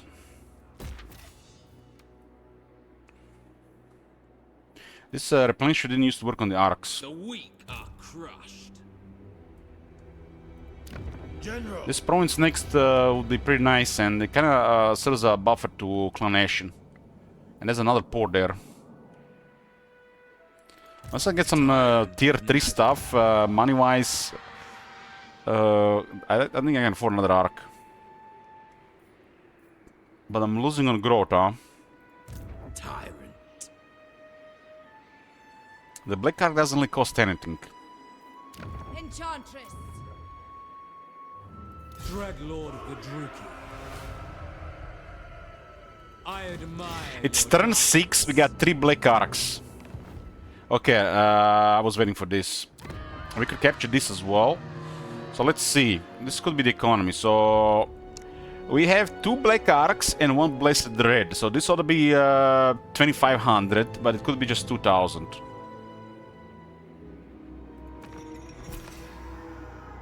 Okay, it counts the blessed red.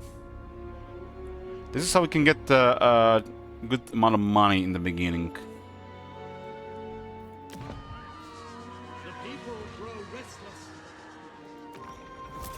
Man, this faction is something else.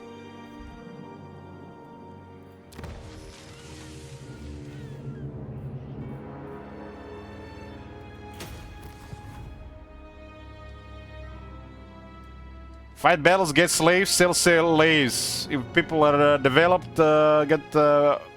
sack them.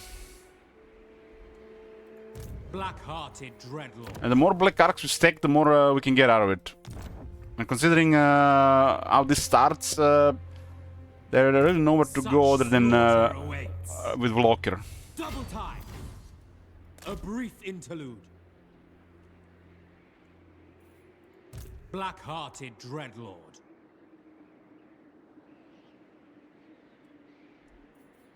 Master Druki. I will continue in time. Exercise is really important for general health, but if you want to see results, like increased strength, endurance, visual stuff, you gotta really be consistent. Already after a couple of weeks, everything is starting to deteriorate. The body don't want to maintain muscles because they're expensive. Require more food and require consistency with exercise to keep them. So the moment there's no consistency and not the right food in your body, bye-bye muscles. While some people can retain them even though doing very little, most people just start to lose them over time.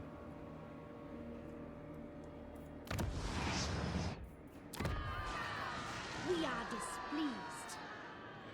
And then you're wondering like, oh man, I could easily do like 20 repetitions. And then like 3 months later, you barely do 10. with the same weight. Wonder what happened.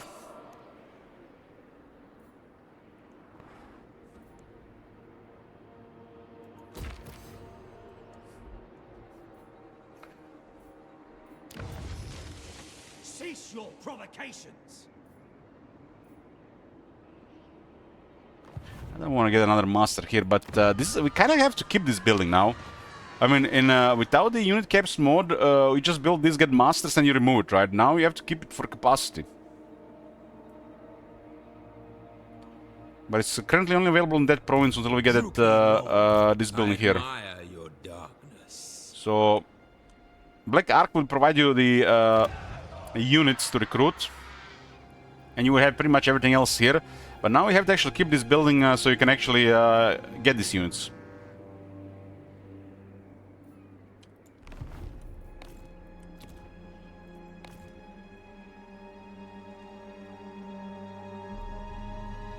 Which makes the economy way more balanced.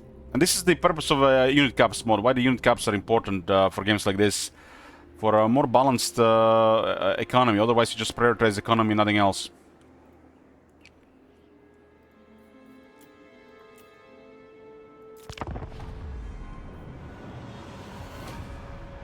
I wish they do something like this for a campaign setting, so you can just turn it on and off if you like playing unit caps.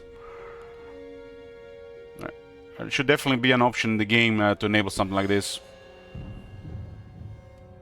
Optional, of course, because not everybody likes this.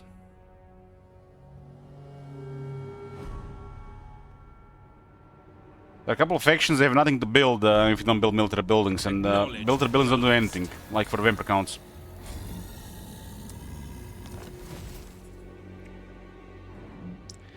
Mission was aborted. Karam Kar has been destroyed on turn 7. Have you seen that shit? Yoo-hoo! Shit. Hey, Korjak. What the hell?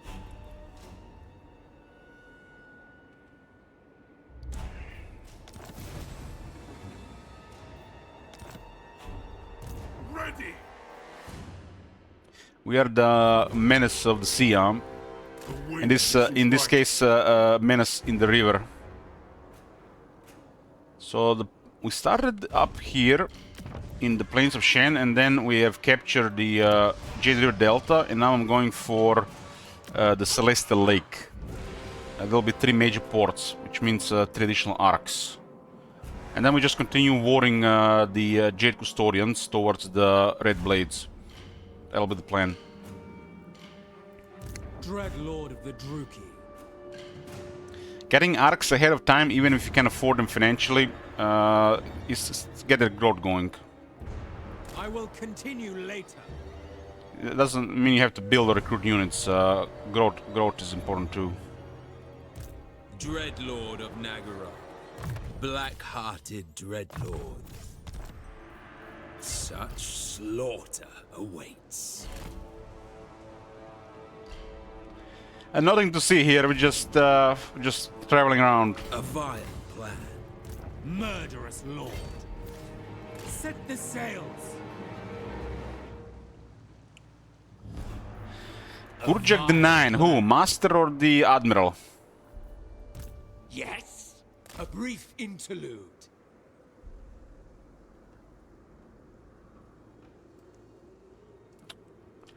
Admiral. Malevolent lord.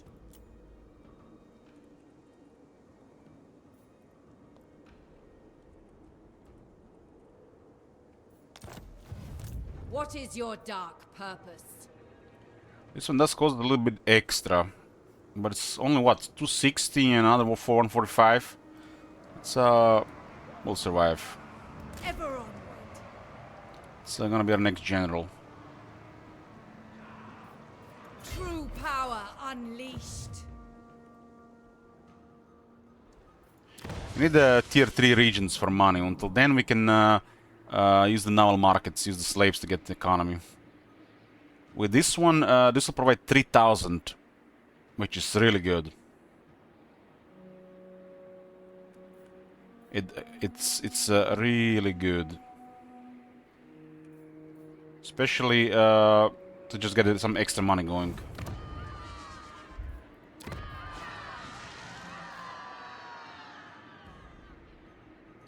This place, the way this is looking, it's gonna rebel.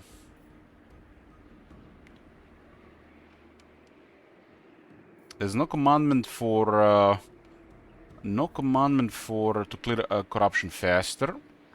We carry it at -6 right now, which is gonna be at -7. Stability to -3.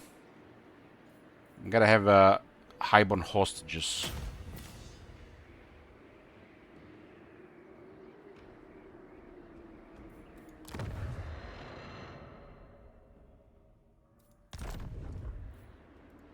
And this one is also going down quite a bit.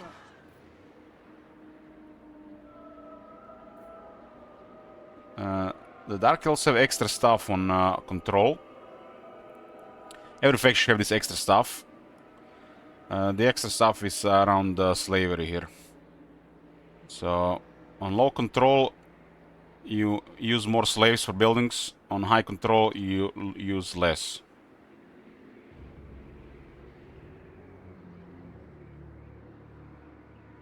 It's actually not easy to get a high control with Dark Elves, unless you have some special stuff going for that.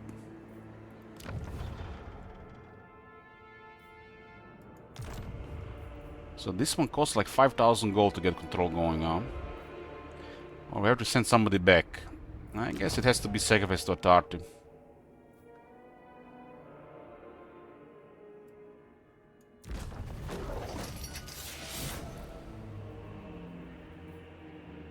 This will be fine now, and this will be a little bit better.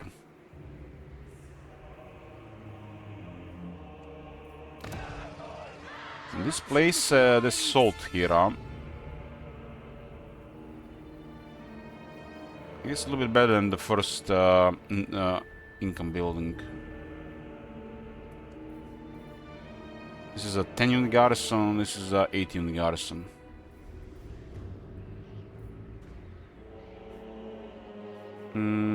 Not this faction, top manager. This faction have different dictates. It's the flavor with the Black Arcs.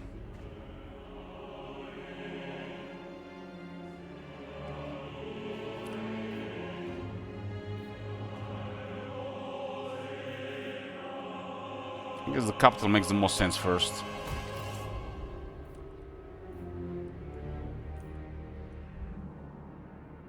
The worst thing that can happen here while we're doing this with the Jet Custodians, Nakai could show up. But I'm expecting Nakai to be busy with the Kala. The Kala can keep Nakai busy. There's a new faction nowadays down here. The Slanesh faction is down here. And we can work together with Eshin to destabilize Gran Kate in the middle. This is mainly just to get resources and level up characters. I'm not really decided what we're gonna do here yet. But messing up Gran Kate right now to get resources makes sense. We need higher rank characters, we need higher tier units and stuff like that. Once that is solid, then we can do something else. Tyrant of Nagaroth.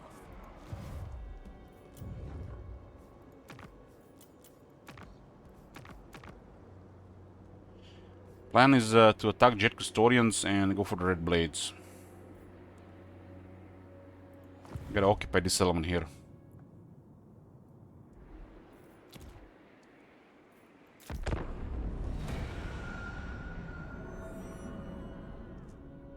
If Eshin has an area secure around them, they might be able to operate easier. Eshin doing somewhat okay would be great. Meaning we have to react less and just do whatever we want.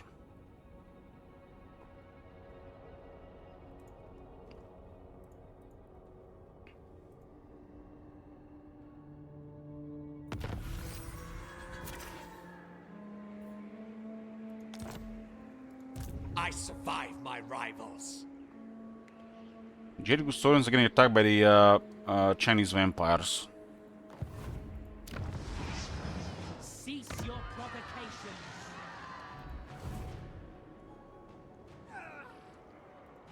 Yes. Very well.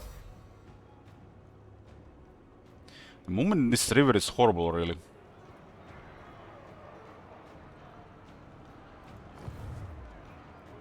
Murderous lord.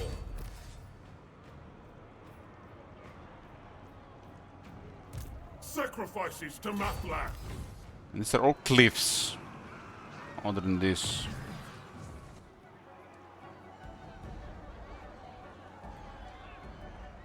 Trim the sails.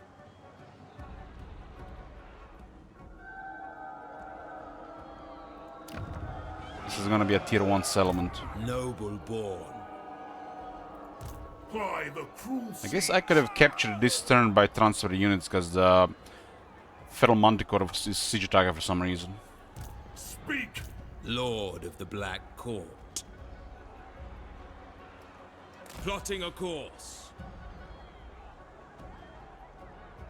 This is a fool's errand. With haste. I will continue later. Chosen of Hecate. Tyrant of Nagaroth. We have a deal. With haste! My plans must wait.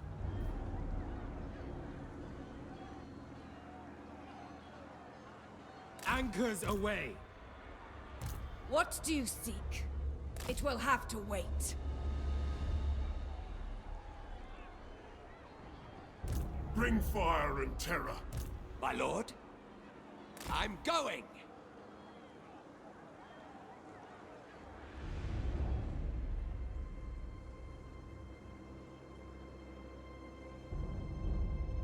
So we already have 4 ports. This will be number 5. We get extra slaves on ports. The people are displeased.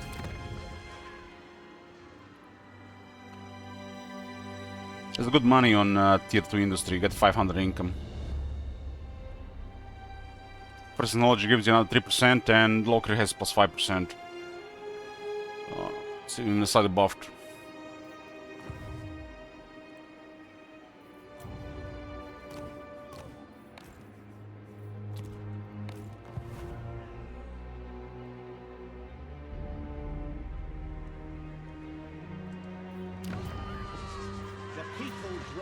Cruel Master.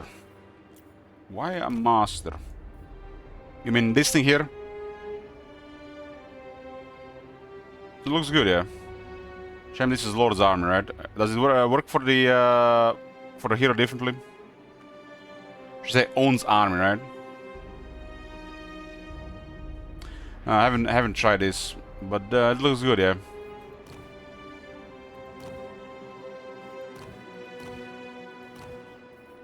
The Dark Elves have a couple of good trades these days. I mean, like for example this one. Feel my power.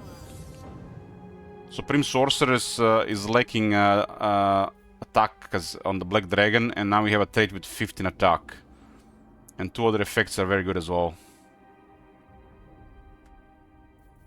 So yeah, there's definitely some good stuff now.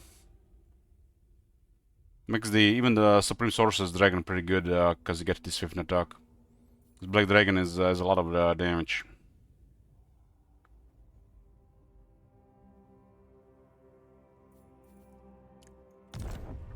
I don't believe I ever tried Cruel really.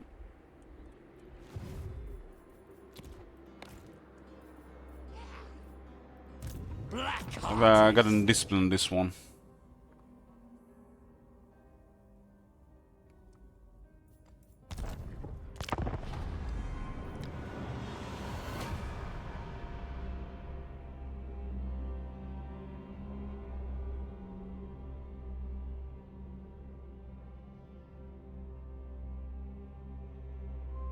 Is anybody even playing Skaven these days? I wonder how people have fun with Skaven these days. I get such mixed feelings about Skaven Warhammer 3.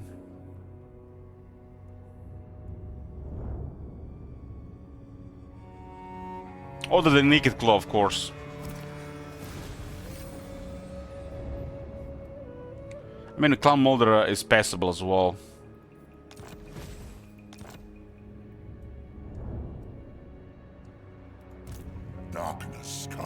Damn, the vampires with 2 armies here. Clan Nation is rank 5 with 23 settlements. No major enemies here. Darkness. So there's a 25 version with the rebels. So there's a such thing as 25.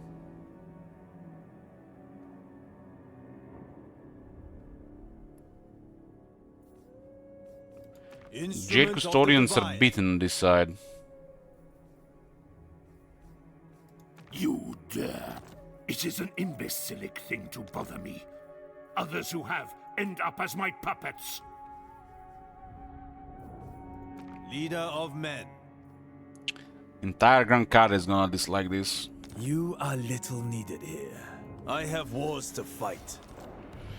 Can't even beat the minor vampire, shut up. A mutiny! So be it.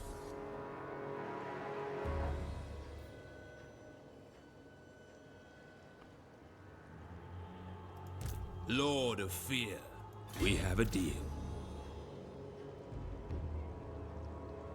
Anchors away. 450, huh? Corsairs to me! I have much to show. I've skills to show. Admiral of Kar's fleets.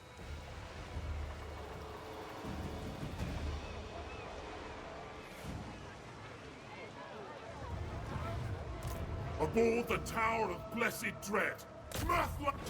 So just confusing you with the pet finding. He's not gonna take that pet.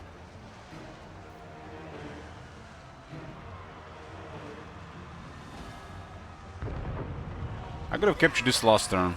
See to it.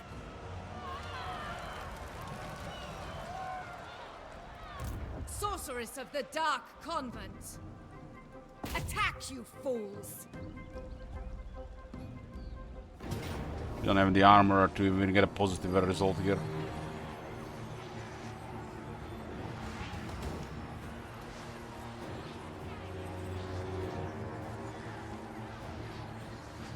I can cast this so many times this fight, May their death be slow.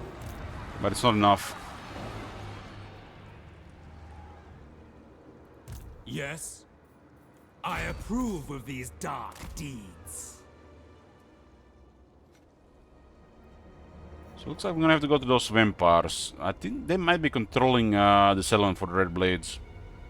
Such slaughter awaits. Rest for the wicked. This is a fool's errand. I admire your darkness. I approve of these dark deeds. Dark deeds, darkness. So edgy.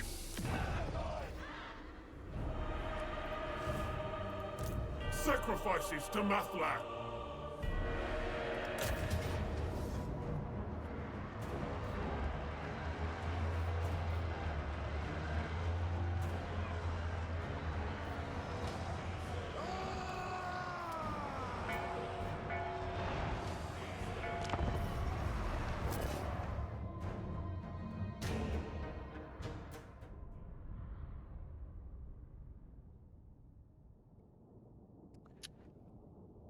So guys, if you had to pick to have a one night stand with either a dark elf, high elf, or a wood elf, which one would you pick?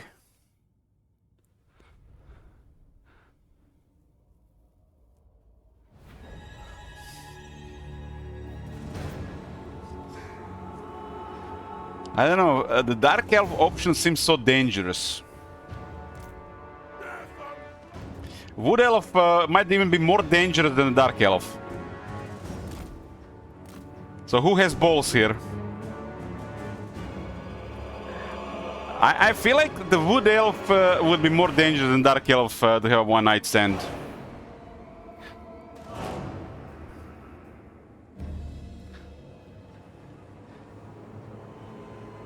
Lights on or off? What? Isn't that just thing in the movies?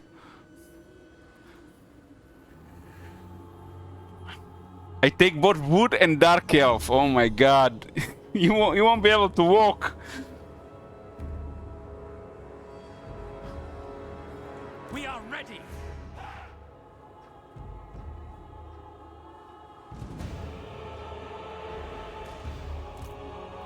Eager for battle. The wood elves and the high elves aesthetically are kind of similar, right? But the wood elves are probably more messed up than the dark elves in their behavior. Corsair handbows.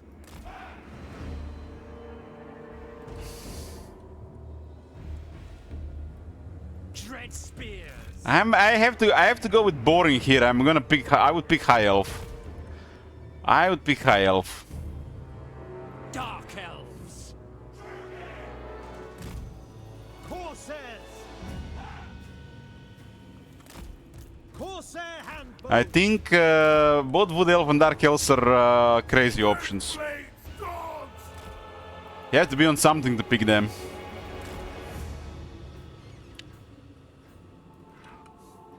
Look here, Fellheart! Which elf has the bigger boobs in that dilemma? Well, they're probably all very similar. In my head, I would think that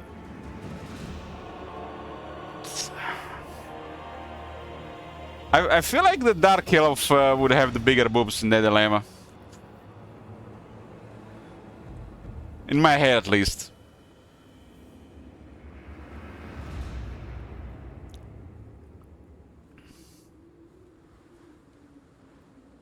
Behold the Kraken Hell! Yes, I will! No mercy!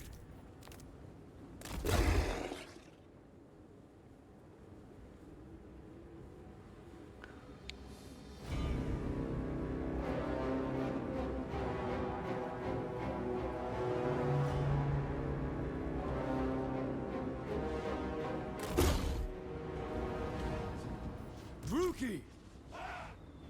We understand. On to slaughter! Corsairs! Massacre them! This is a completely reasonable discussion here.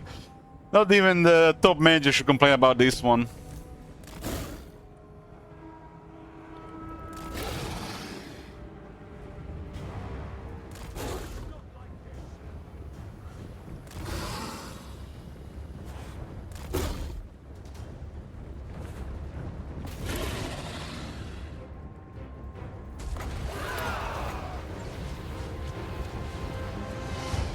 Look here, Fellheart!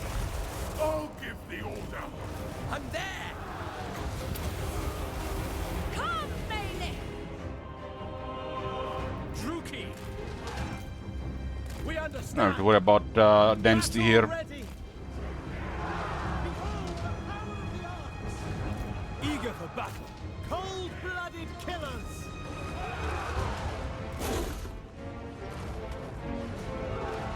No mercy! The Black Arts are firing!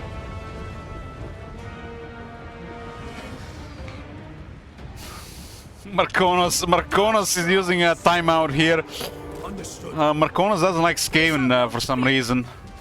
Look here, Fellheart! Might have terrible experiences with him. Outcry and aha! No fear. Manticore is doing pretty good here. Not only they getting a knockdown into their deaths, but all get 50 kills.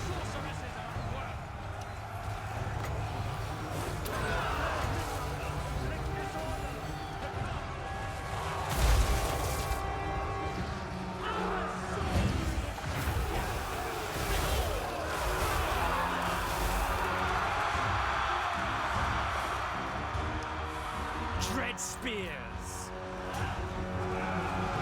It is done. I should have asked for a different different thing here. What's that thing they ask? Marry, fuck, kill. Is that how they call it? That and then I say three names.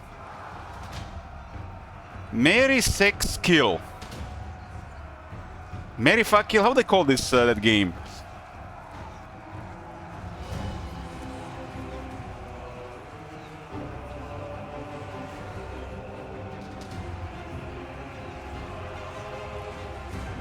Fuck, marry, kill.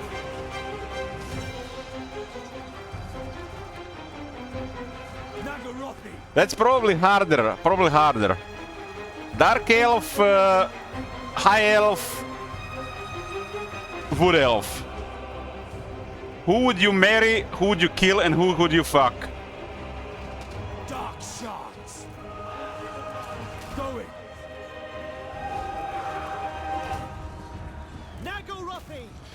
Yeah, that's definitely harder.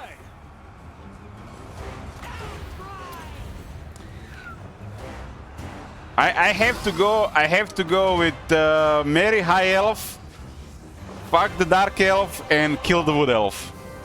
Bleak swords.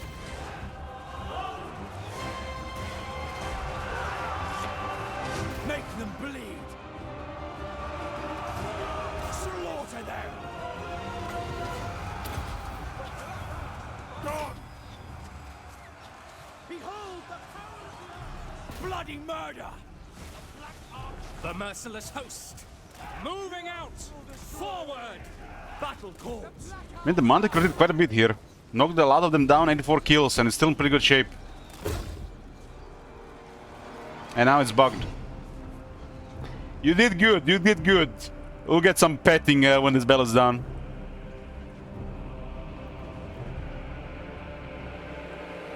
Dread spears. Battle ready. Come then! I need to fix these flying bugs in the game, they're all over the place. Dread spears.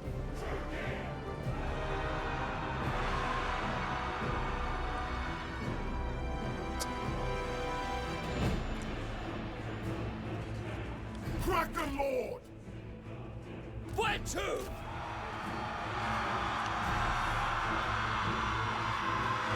Witness true terror.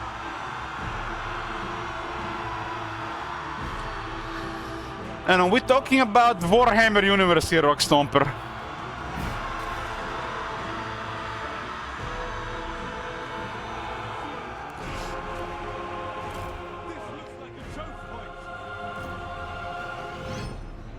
You don't get what's her name, Evangeline Lily, as a elf.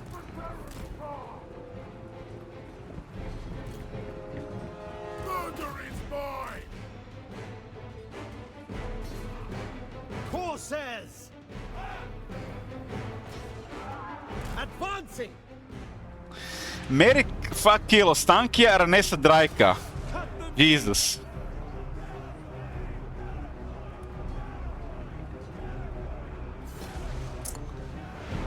Kill Ostankia.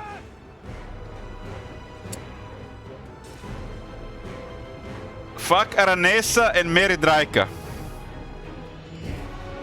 There you go. I played your game.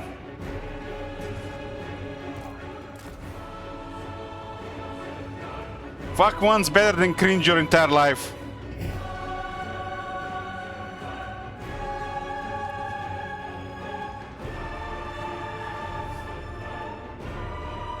Merciless warriors! Dealers in death. By your command. Corsairs! Advancing. To destruction!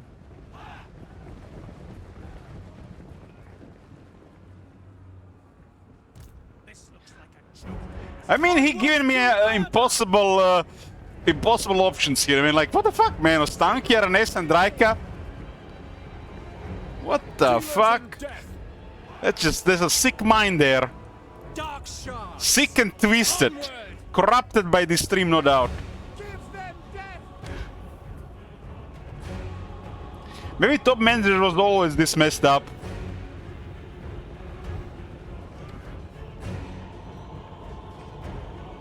Carnage awaits.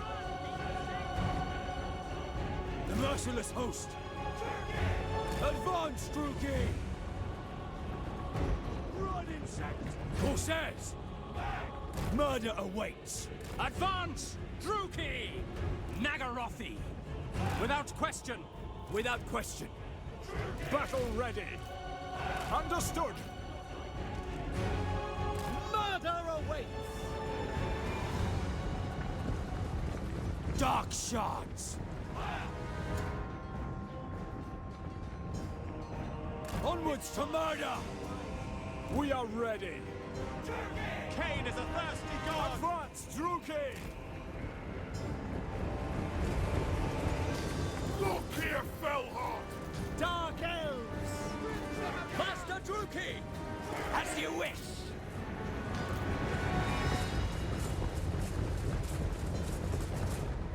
Over my ship! My order! So we are definitely playing Grand Campaign campaign with the DLC, right? Pillage! Become a stone, or they charge at us! By your word!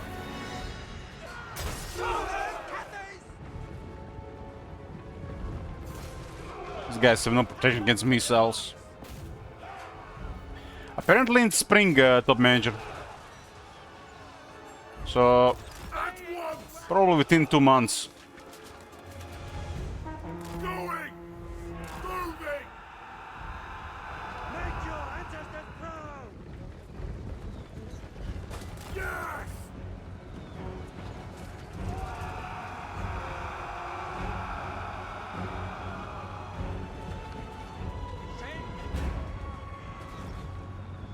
Eager for battle! Advance, Druki! Orders understood! Ready! You accept this harmony! Turn and regain battle ready! By Cain!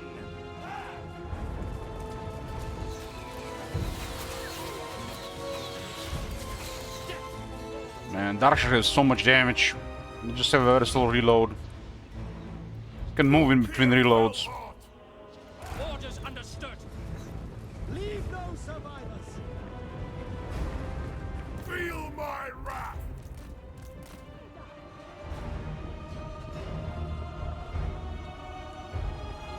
Bleak swords! It is done! Elenil, we honor you!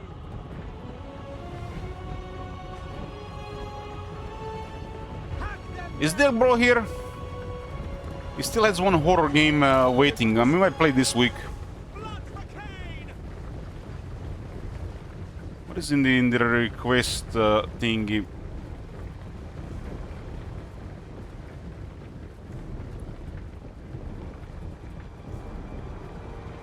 At the dead of night. Yeah.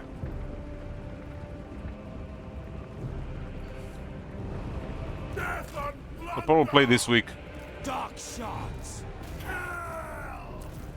Advancing! No mercy!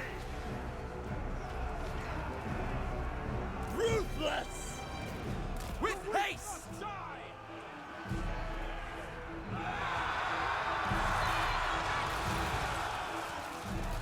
Attack! Right! No Burning Crusade act for me? What's going on with Burning Crusade? Blooded killers! The merciless host! Kraken Lord! Forward! Merciless warriors! Summon my ship! Murder awaits!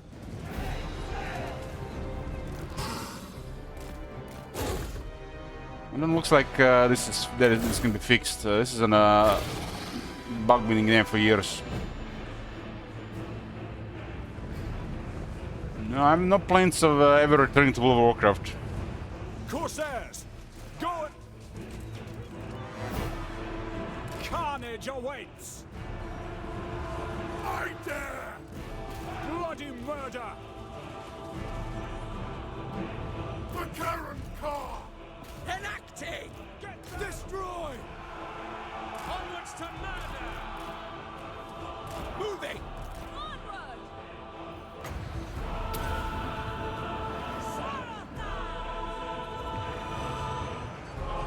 Master Druki! Dark elves! To destruction! Sorceress of blood! Aria! Aria! Aria! Slay them! Our sorceresses are at work! It's just, I would probably enjoy playing it, but it's just too time consuming and I can do something else with this time. Druki, following orders. Something that's also better for the stream. Dark shards, merciless warriors. No mercy! Dealers in death. Murder is mine! For Mathlan! Adepts, eager for battle.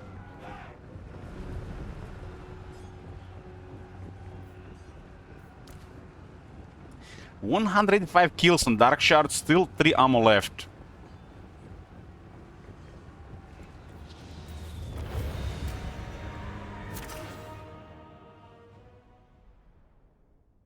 Zephon, yes, I'm definitely gonna be playing it soon. It's been way too long of that game, and I really like it. It's good and it's enjoyable. I don't have any of the DLCs, but I haven't played the third Affinity.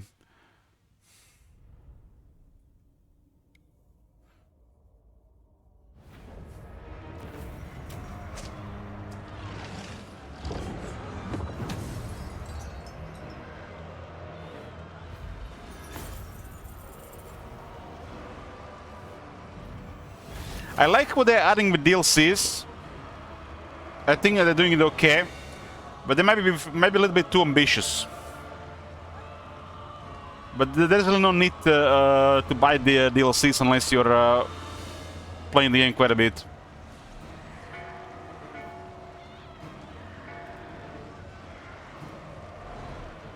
This is not like gonna be like as popular as Gladius, I feel, with these DLC policies.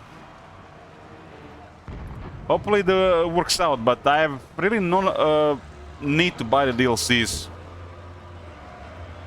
I mean, if you look at the DLCs, they're 13 euros. There have been released 2 of them. Okay received, and this is the way to do things. This is definitely the way to do things. And I like how they're doing these things with what content is being released. They add more units, and this requires polish. You get new operations, new items, new outposts. What I like the most is the new quests. More immersion, more world building. New mutators is probably fun. This is also amazing, new music. It's like, for me, this is probably one of the top things.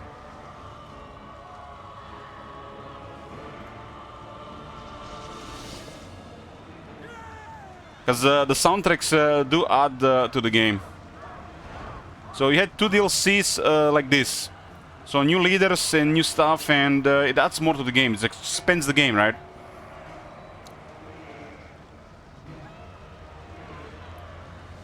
I kind of like the idea of mutators, because it really gives a different way to replay the game.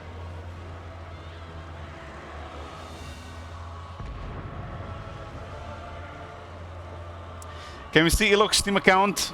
No.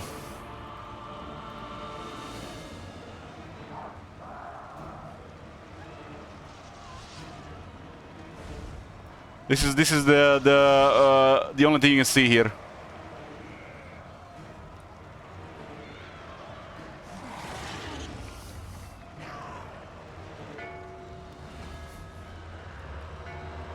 What?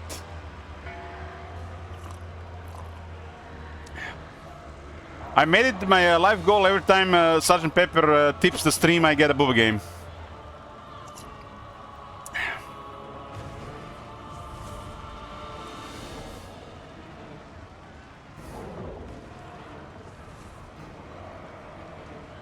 He bought 4 booba games. You tracking top manager stalker match?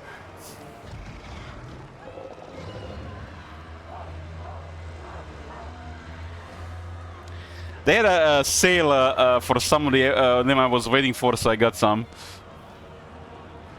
One day he'll mess up and we'll see it all. You already know about some of these games if you use Discord, right?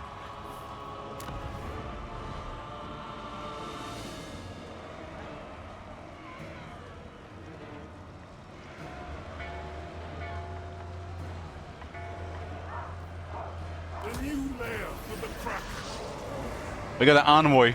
Wow. This is such a weird answer to be available to Dark Elves. A little we never word. Rarely.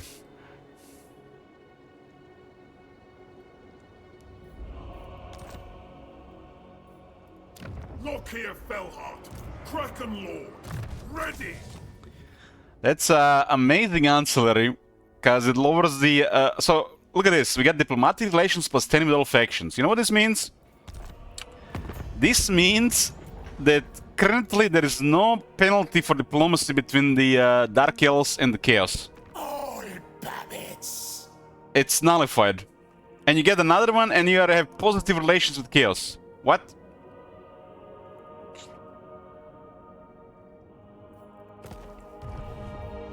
I wish Vampire Counts had an answer like this. This one is not easy to unlock, but if you have a couple of them, you will rarely have people attacking you. You're probably gonna be attacking them. With poor player bias post early game, this reduces the AI aggressiveness.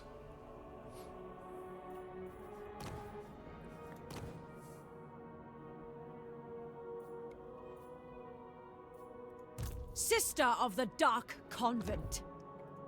Master Druki. That one is really amazing on a sorcerer or supreme sorceress. My lord? It is time.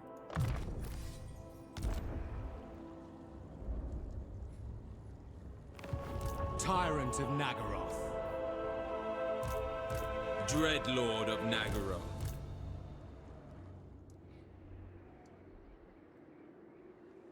I will destroy them. Feared by all, I approve of these dark deeds. It is odd that the source wears boots to the hip high when the rest is so naked. What do you mean? Malevolent lord. Seems perfectly fine to me. Sacrifices to Mathland.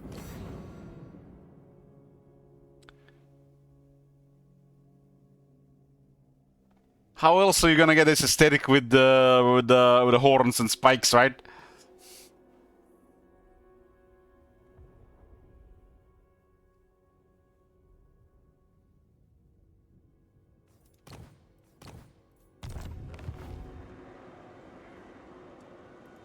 We have a deal.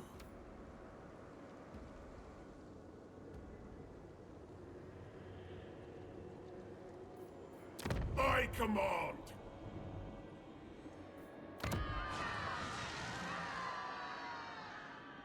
I think the vampires might go hostile, but it's less likely now because I got plus 10 relations because of Onward, right?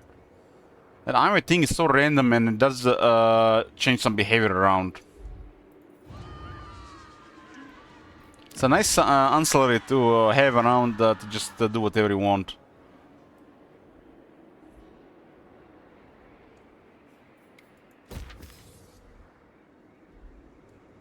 So Skaven are going north, and we're probably gonna be fighting these vampires when the Just Custodians are down, because they're controlling the center here. We are definitely going for the Red Blades. So I think it's controlled by the vampires. Yeah. So small conflict here with Vampire Coast, small conflict with Gankate, and then a conflict with the Vampire Counts. Nakai doesn't seem to be moving here. Probably busy with the Kala. And Skaven, if they're successful, make things easier on the north side of things. I don't think I have to worry with Mummy Ink much, because she has a lot of pressure in the north. But she leaves Iron Dragon, so who knows what's he gonna do. Viscose with Gold Tooth, and usually always goes with Guild. Then it's Ashen front. Or in this case, gonna be Lokir's front too. Fear my malice. Dreadlord of the Druki. Do we get this? This is big. What was the river bonus?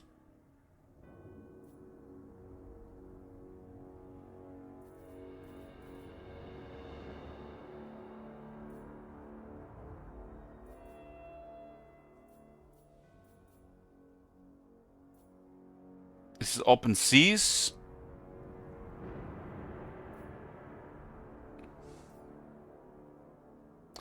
So Warrior Hall has a buff to damage on Black Archer status via river.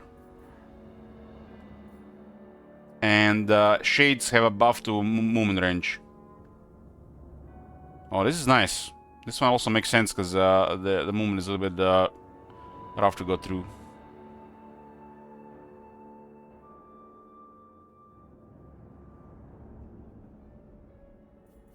This gets me closer to this and some other units.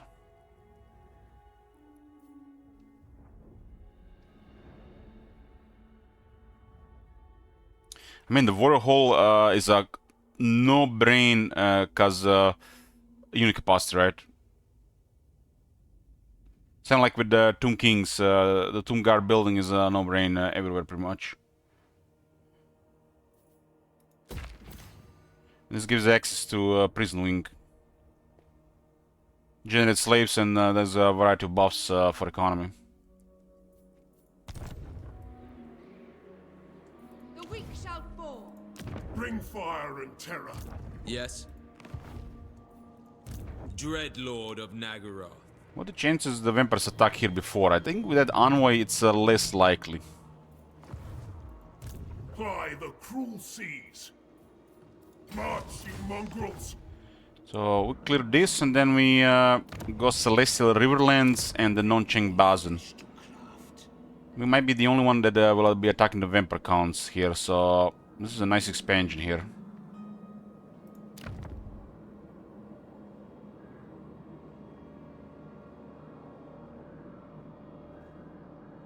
What? This is tier 3? This is tier 3? And this crap is tier 5? 15 turns? What the fuck? It's like this just tells you how clueless they're about stuff like this. And for Loker, this doesn't do anything really.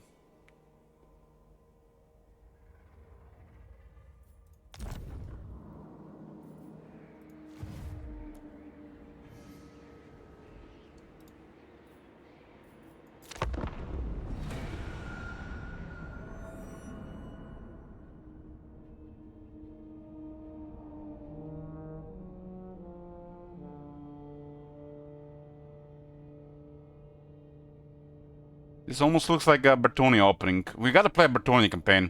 Now that we're gonna be playing more campaigns, there's gonna be a Bertonia campaign as well. It's a new day here on the stream. We have open goals campaigns. More impulsive decisions. Withdraw.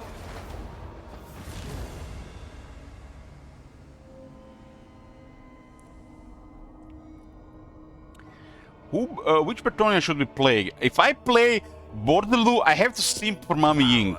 Mami Ying is such big trouble. She needs help. So I would probably just go on an expedition to Grand Kate, because you can be flexible with him, right? I already did that. I already kind of played it like that, I mean. So we gotta play... I already did Albrecht, so I gotta play somebody else. Vanilla Albrecht is definitely simping for Mami Ying. Who knows what the Albrecht has in with this victory condition overhaul? Play Repants? Yeah, we could consider Repants.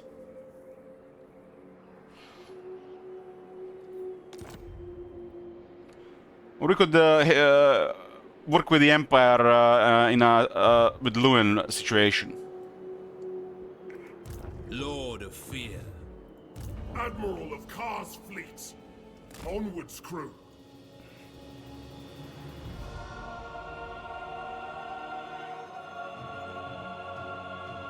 Supreme sorceress of Grant. What a vile plan.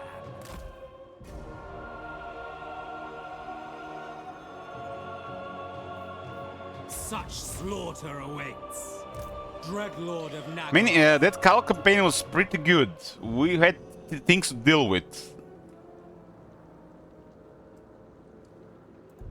black-hearted. Things to deal with. The Norskans came early, right?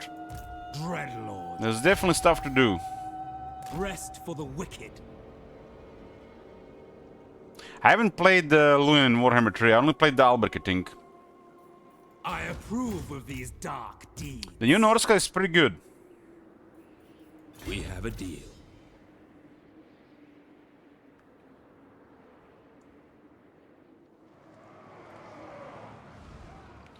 Might need to do this. Who seeks me? Slay the weak.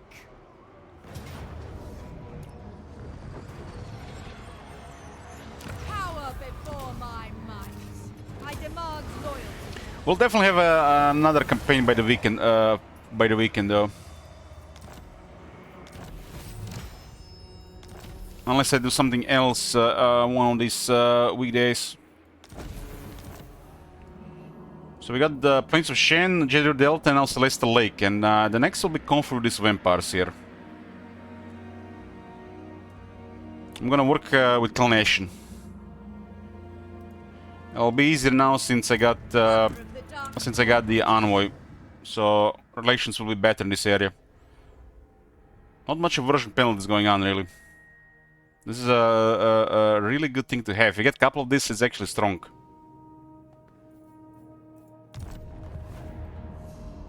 But boys, this will be it for part 1 of this campaign.